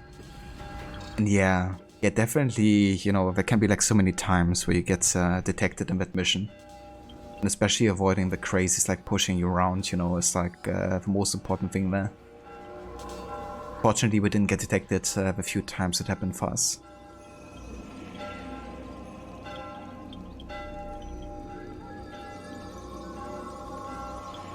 Professor movie called Session 9 about these cleaners hired to clean out an abandoned asylum. One of them discovers recordings of interview sessions with a patient. There's a moment when one of the cleaners jokes about getting a lobotomy, and another cleaner who actually knows how they used to do it scares the hell out of him by grabbing his head and making like he's doing the procedure. That's actually a good way to get somebody to feel empathy for those who had to endure it, I guess. Now that you mention it, it actually reminds me of the movie The Last Samurai.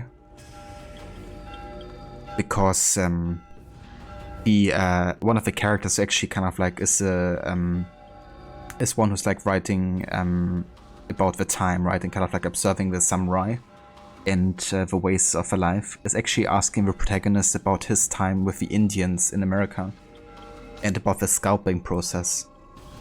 And what the main protagonist does is he actually grabs the dude to ass by his head and pretends like he's like scalping him to get him to understand how awful it must, you know, be for it to happen to you.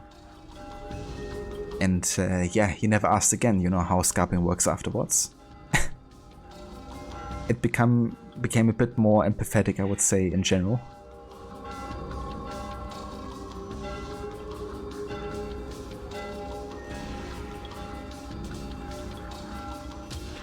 If you have no idea for an Assassin's Creed game, but you'd rather not it be made by modern Ubisoft, that's fair. I mean, there's like so many people that used to work on Assassin's Creed that aren't anymore. And yeah, there's definitely some identity that also got lost with them leaving.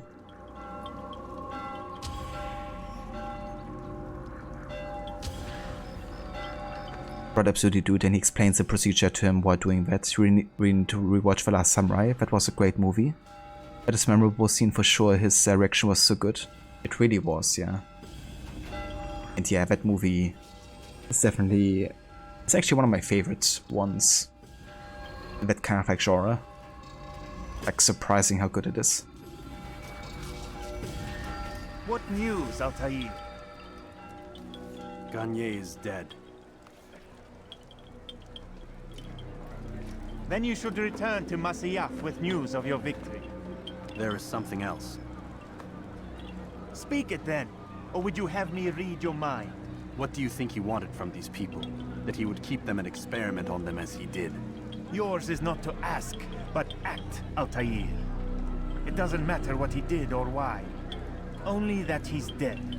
But Garnier seemed to believe he was helping these people. Is that what you saw? No. What I saw was not a place of healing, but of pain. Then why are we having this conversation? I don't know. Forget I spoke of it. I already have. Fast-forwarding memory to a more recent one.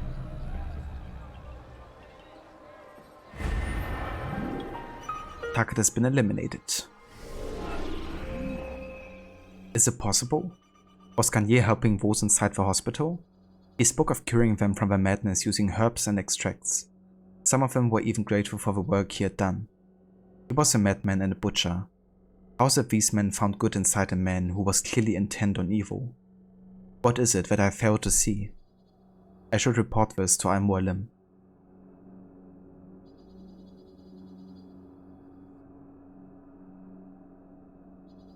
Or IT's lack of accent makes you appreciate the more recent games like Valhalla where they have heavy accents. That's fair, yeah. Or even in AC2, right, where they gave like all of the characters also a bit more of a Italian kind of like accent. But yeah, it's kind of interesting actually for AC1 because they did hire an Arabian voice actor for Altair, which is why he's always like nailing the Arabian pronunciation of like buildings or characters. But they gave him an American accent actually for a very good reason, and that is something that Lucy actually talked about earlier, modern day. When Desmond is actually wondering why English has become the official language of the Holy Land. Of course, the Animus has kind of like to retranslate everything into English, right, for us to understand it. And that's why there's basically like, you know, dubbing happening. Like, they have like English dubbing on top of the character. So every time there's like something in like a context that's important, it's like an American accent. And there's like individual words, you know, that's kind of like don't have a translation, like the names, of course, of buildings and stuff. The pronunciation is actually spot on. So that's like the reason why there's a lack of accent for Altair. And they do kind of like explain it, I guess, with the Animus. But it's still understandable that you would rather, you know, kind of like want to have like full accent for the whole game. Because it can kind of like immerse yourself also a bit more. But yeah, it's interesting, I think, definitely that they had an Arabian actor making an American accent.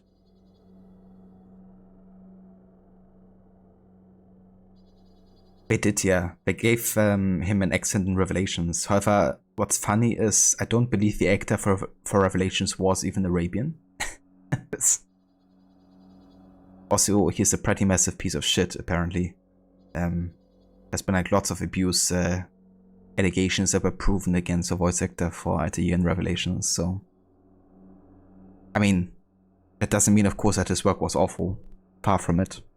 But, yeah, I don't mind having him not anymore in Assassin's Creed, that's for sure.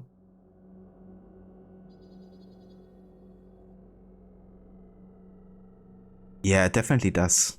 And that's, I think, always something to keep in mind with the Animus in AC games, you know, like, a lot of what we're seeing, you know, isn't entirely how it, of course, happened in history. And even, you know, Desmond is like controlling Altair for the most part. He's just trying to reach full synchronization to get those moments that are like undoubtedly proven to be true, you know. But of course, it's always up to you as a player or to Desmond in a larger sense to, for example, you know, kill all of the guards that are like standing on rooftops if it isn't literally required for like a mission. Because those things didn't happen. I kind of like how a lot of things are explained with the Animus kind of like being a simulation itself, as is the game. So it's a very cool way of like breaking the fourth wall, I think.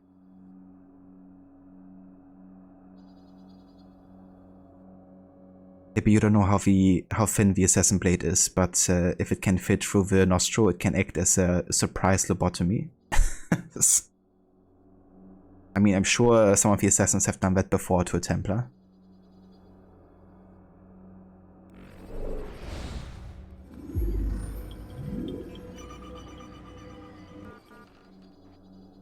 I think it happens usually when the Father of Understanding is guiding the Templars into the hidden blade of an assassin.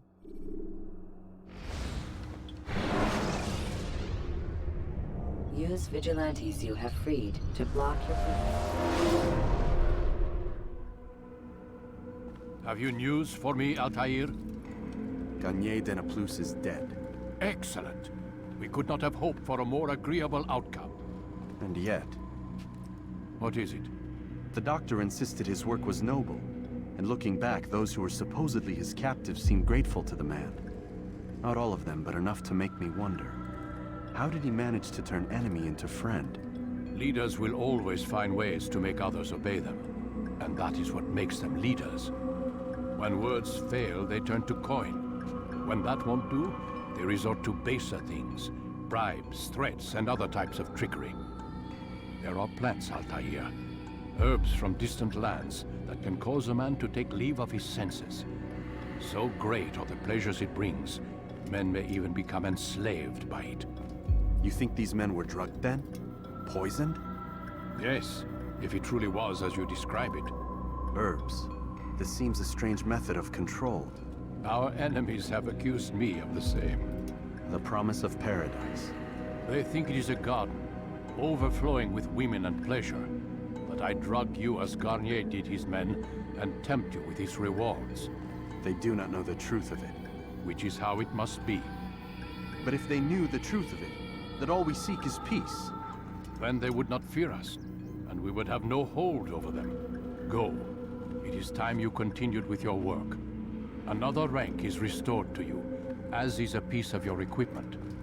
We'll speak again when the next has fallen.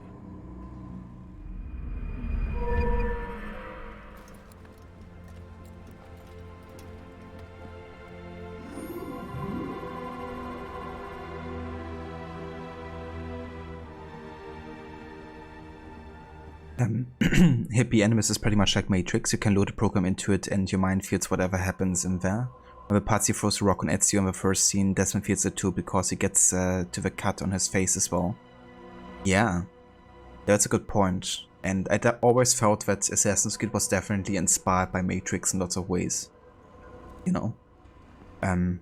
It's also in that scene with Ezio when he's losing, when Ezio's kind of like getting his ring finger marked when he's joining the Assassins. You know, you kind of like get thrown out of the history into modern day times. And you see, you know, Desmond kind of looking at his finger as well, like what just happened to him. That's a good point there. Path of Understanding, you think the Templars have daddy issues? I mean, Haven obviously did. Yeah, he did. Unfortunately. Because of the freaking Templars. Opium, is that what he's referring to? It could be, yeah. But I think he's also referring to cannabis and hashish. Because assassins actually stems from the word hashashans. Which is basically stands for the people who smoke or consume hash, I guess. Because that's what people assumed the Old Man of the Mountain did to his assassin followers, right?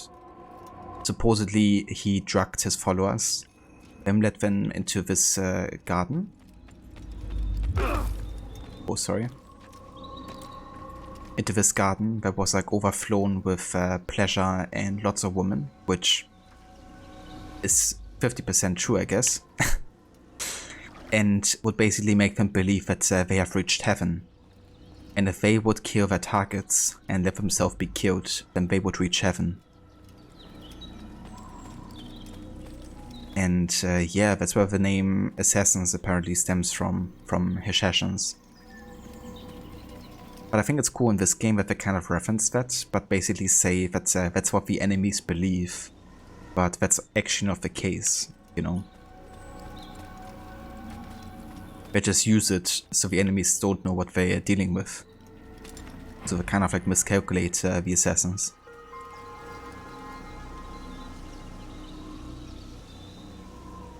But those female vocals in this music always give you chills. Love this music. Absolutely, dude. Same here. And I also love how they kept it, you know, for other games too.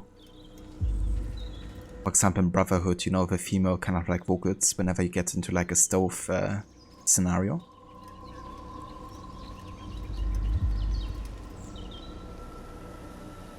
I did hear Hippie. Nice. Which Prince of Persia game did you play? Hey there, you are welcome in. Good morning. Hope it's a good one so far. Yeah, definitely does, Ronnie. And yeah, that's supposedly where the name stems from. I don't think it could be 100% proven, but that's what people assume is the origin. Definitely would make sense for sure.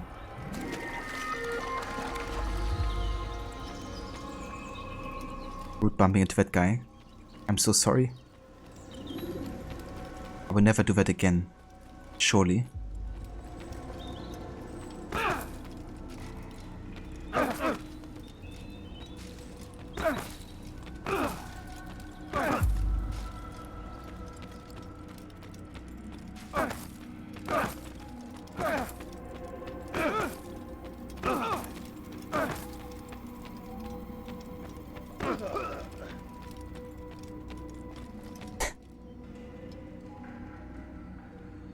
Yeah, no worries, Aura.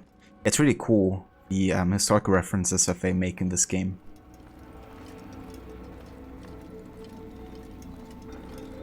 You never collected all the flags. Does it do anything other than an achievement on Xbox 360? I don't think so. Yeah, it doesn't unlock anything. It's actually really interesting. They kind of like added the flags as kind of like a like pretty late in development. And supposedly for Patrice Désilets, he mentioned in one of the interviews that it was kind of like a statement on useless collectibles. Because he was kind of like almost like forced into adding collectibles, but then he was like, okay, I'm just putting 420 flags into the game. And they unlock absolutely nothing, and they are completely useless. I guess the feathers were kind of like a follow-up for that. But at least for the feathers you had like a bit of a story part to it, and you also had like one gameplay advantage with the weapon you get at 50. But then your reward ultimately is the Auditore cape, which makes you notorious like everywhere you go. So it's like again kind of like, you know, mocking a bit like the collectible approach, I guess.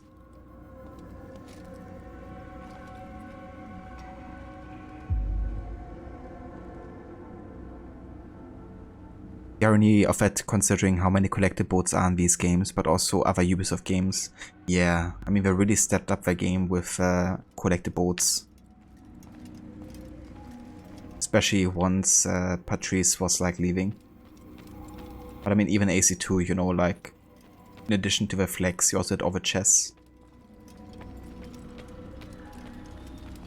But yeah, they really stepped up the game later.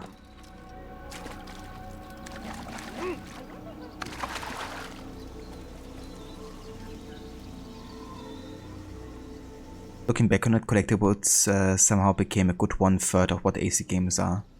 Yeah, I mean, looking at you know, Black Flag for instance, like how many collectibles are there? Like all the islands and stuff, you know, like all the islands are basically like 90% collectibles, 10% missions, mostly. But hey, it's still fun. Yeah, I enjoy Black Flag and collecting the stuff.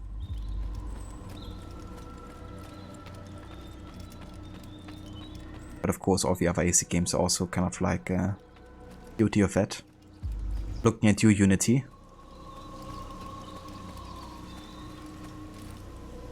A sign of things to come. Yeah, I mean, it will be interesting what's to come with Ubisoft games, you know, because apparently in the last year they lost so much of value that there's definitely people considering buying Ubisoft. And also recently lots of projects have been cancelled and Skull and Bones has been delayed yet again. They also haven't really released any major AAA title within the last half year, have they? So yeah, I would say Ubisoft is definitely a bit of a crisis right now. So I'm not sure what's gonna happen next. Apparently the development for Mirage is also a bit tricky because they have like studios from all over the world again working on it. Which doesn't really make communication, especially in times of COVID. It didn't. Much easier.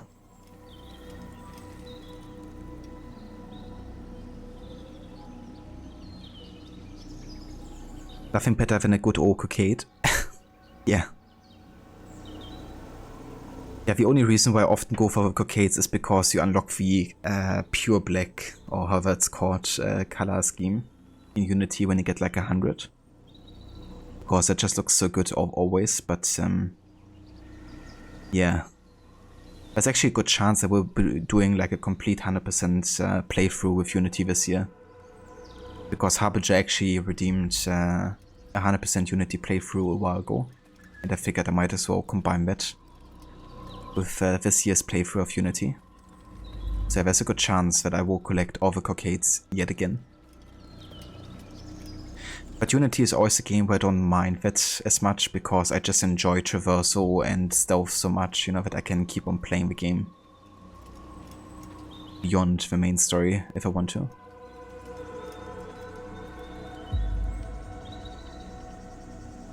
One really fun thing in that Spider-Man game was the pigeon catching. It was like the sea shanty collection while web swinging. That's true. Yeah, I also quite enjoy that as well in Spider-Man. Like anytime you have like a kind of like catch, chase, kind of like a mini game, I'm all for it. Or even escaping can also be fun.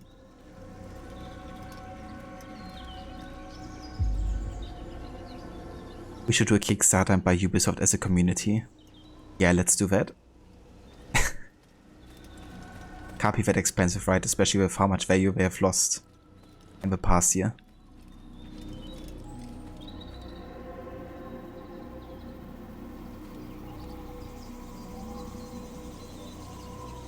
Am I going to find people for the group quest heists or get gear and try to solo them in Unity? So given that I will be doing a stealth challenge, I will be doing all of the missions probably alone. Because once you get into co-op sessions with other, stealth becomes very unpredictable. And yeah, I have to make sure that you know, I will not be getting detected, so I'll probably do most of them myself.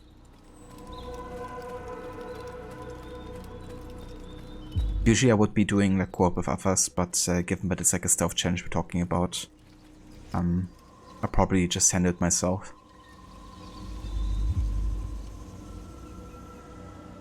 How much could that cost? $10? I mean, wait a few years, maybe then. Hey, the Bioshock Dragon, welcome in. How's it going? Ronnie, when you're in charge of Ubisoft, we will remaster Black Flag so that you can steal heads. And it will be a perfect game. That would be pretty cool actually, like in all honesty. Having kind of like a wide variety of different heads you could use as Edward. I think that's definitely the game, the idea for the game that was needed. He's going to hit someone. Is he running from someone?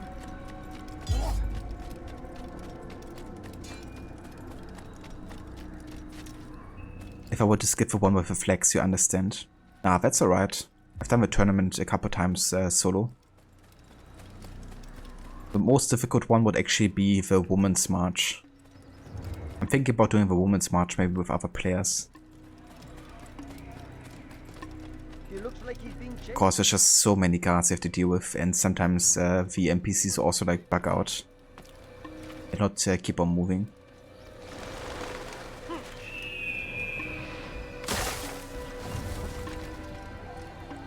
Every Ubisoft game allows you to collect heads, screw feathers, and animus pieces. Heads. It's funny because in the Dead Kings DLC for Unity, there's actually a collectible for that looks like the head for Napoleon. So technically you can collect heads in or head collectibles in the Dead Kings DLC.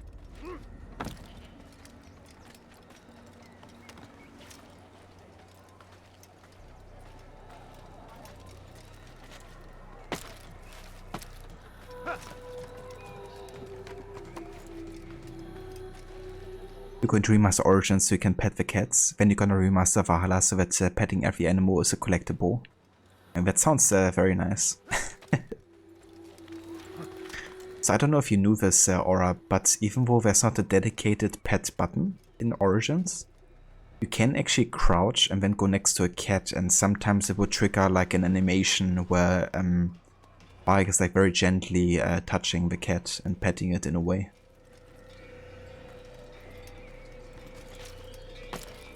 But obviously getting like a dedicated pet button would be really good. A good old hey card by Dragon. I mean, it's like a staple in Assassin's Creed, and it always will be. But every Assassin's Creed game would then have a main character who looks like Dutch, but isn't really, but he always talks about plans, and he has a descendants and ancestors who look like him and talk about plans too. Yeah, he's a sage, right? And he gets reborn because he's based on an Isu who always had a plan, but never got to work it out fully. And that's what makes it more devastating, you know, that plan, because that plan has been in development for 75,000 years, counting. And it still hasn't found fruition. And the next stage is still trying to work and make the plan, you know, become true. That's what happens when you run without. You could have been more careful.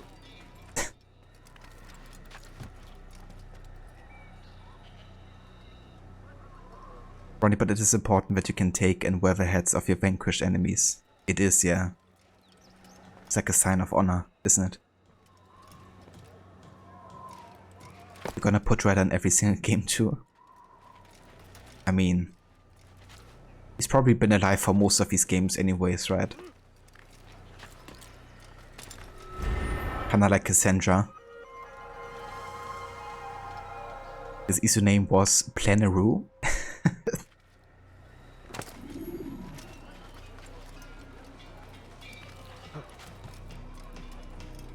One problem with the original Assassin's Creed is that the lack of talk about mangoes. Yeah. The mango harvest. It's way too important not to talk about it.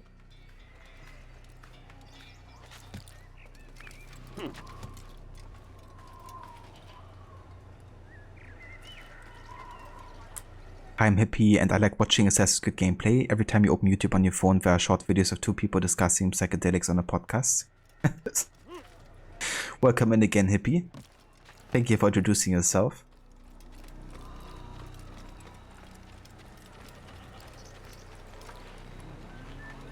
Or you saw a comment that said the theory of Redda is that he's just an animus feature, not a real person. Also heard that Dawn of Ragnarok kind of like gives some answers about Redda's kind of like destiny or what's up with him. But I haven't looked that up yet. So I'm not sure if they confirm anything about that or not.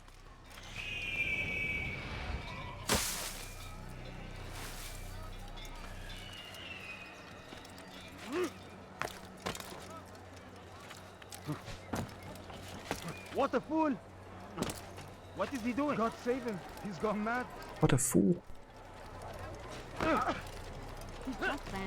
Please be more careful next time. What is that fool doing? What is that fool doing? What is that man? In God save him. He's gone mad. Oh, you.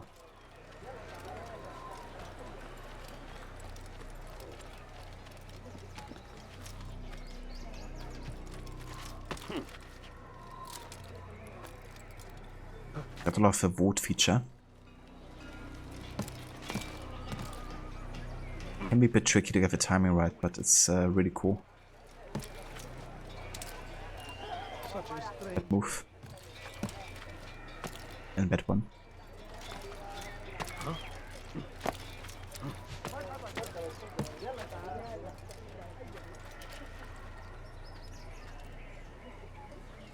How soft are these stacks of hay? You wanna jump in? Better don't, Hippie. We have to have Isu DNA for that to work. Strange, I've never seen someone do that before. Java these Ubisoft games not show you the enemy HP bar, you're just gonna fight them until they fall. Until they fail? Or fall? Fall. Yeah, I mean that's always the best plan either way, isn't it? Just make people fall down from rooftops. It's the fastest way to kill them anyways. But yeah, so the next assassination would actually be in Jerusalem. However, we're gonna be starting the investigation part for that next time with our next Assassin's Creed stream. Which will probably be either Monday or Tuesday. That's still to be decided. But yeah, we're gonna continue next week for sure. and we're gonna take on the next 2 or 3 targets even. Obviously it took us a bit longer today to even get to the first assassination because of the whole introduction part of the game. But yeah, I think if we do like a comparison length of session next time, then we should be able to get 3 targets instead of 2. Of course, it also depends on how many times I might be detected.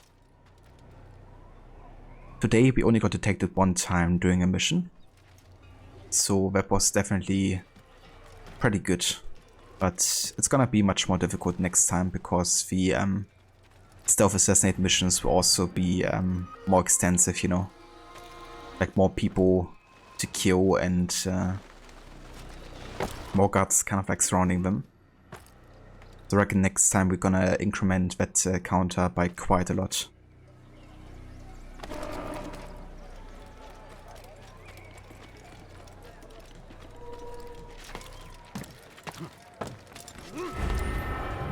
Here's the tomb of Osiris, motionless, motionless like Osiris, motionless, his limbs like Osiris. Can't wait to actually hear that again in AC Origins.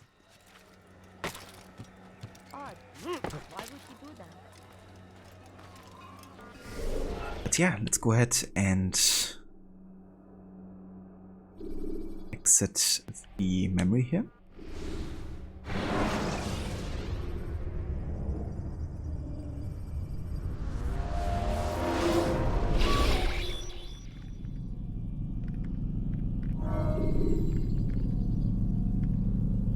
And that shall be it for today.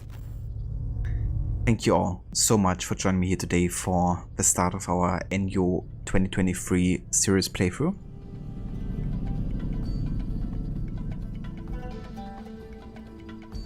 Really do appreciate everyone coming out to join me here today.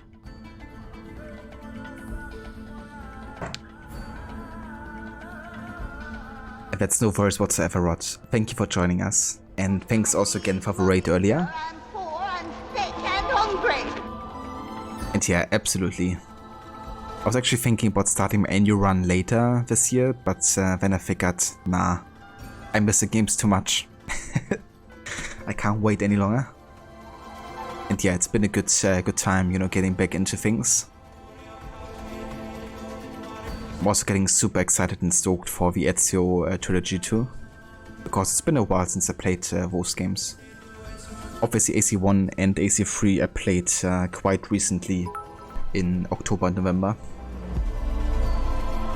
Nothing is true. Everything is permitted. Laws arise not from divinity but reason. I understand now that our creed does not command us to be free. It commands us to be wise. Thank you so much, Rod, for the 21 bits. I appreciate it. And also for that message again. Love that quote so much. That's like the beauty with a creed, you know, there's like so much you could talk about and how different it can be like interpreted. No worries, Aura, thank you for joining us today here. Hope you have a good start into your weekend. No worries, Sippy, thank you also for joining us. Catch you next time, Harbinger. Take care. But you don't blame me at all for wanting to jump into my NU this early in the year. You feel the same about starting in February with yours. No worries over bits. Cheers, dude. And yeah, that sounds good. I'm looking forward to your start of the NU run as well. Will you be doing all of the games you usually do for your NU run? Or are there gonna be games that you will add or kind of like exclude from your series playthrough?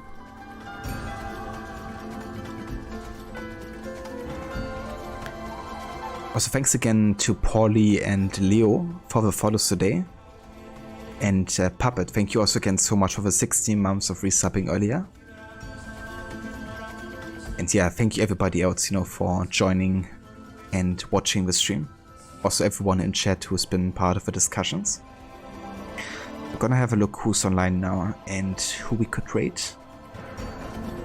So let me have a look.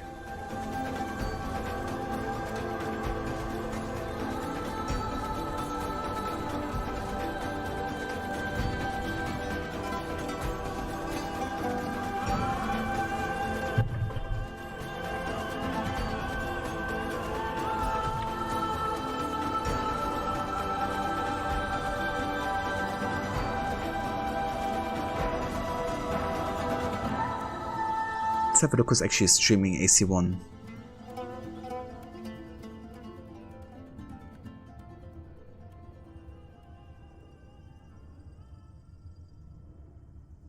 Okay, 2 streams that aren't in English.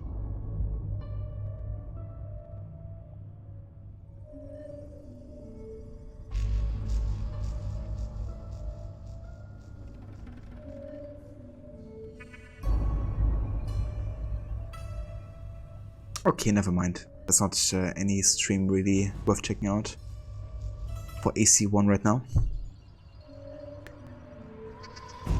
Catch you next time, Bioshock Dragon 2. Thank you also for joining. Rod, you're going to do the same that you usually do, but after playing Bloodlines for the first time last year, you decided to add that to rotation, so we'll be doing it again this year. Nice, dude. That sounds very good. Yeah, Bloodlines had a really good story, actually, I thought. It was actually the first story written by Darby McDevitt too, which was really cool.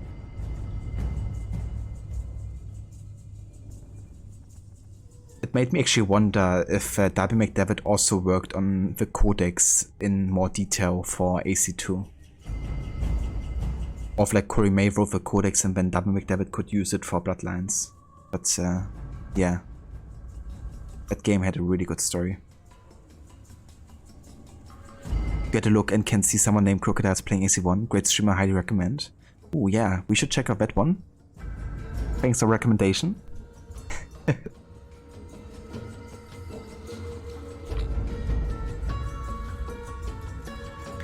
But yeah, I think for today we're gonna go and say hi to Lucinda. She's playing some Fallout 4 today for 1 day only though. Kind of like a bit of a shorter, kind of like just like casual stream, I think.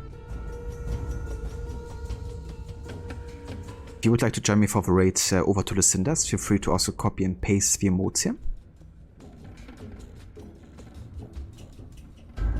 Absolutely, Rod. No, I'm so wishing that Corey May will come back at some point and get to work together with Darby again. Because that's just like a recipe that's definitely gonna work. Maybe also the main writer for Origins, by bringing those 3 guys together. Fuck yeah. But yeah guys, I hope everybody's having a good weekend. I will catch you all again soon. And until then, see you over at Lucinda's. And yeah, have a good one.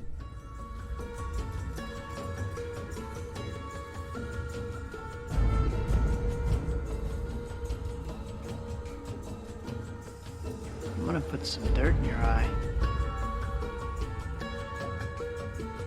I'm gonna put some dirt in your eye. I'm gonna put some dirt in your eye.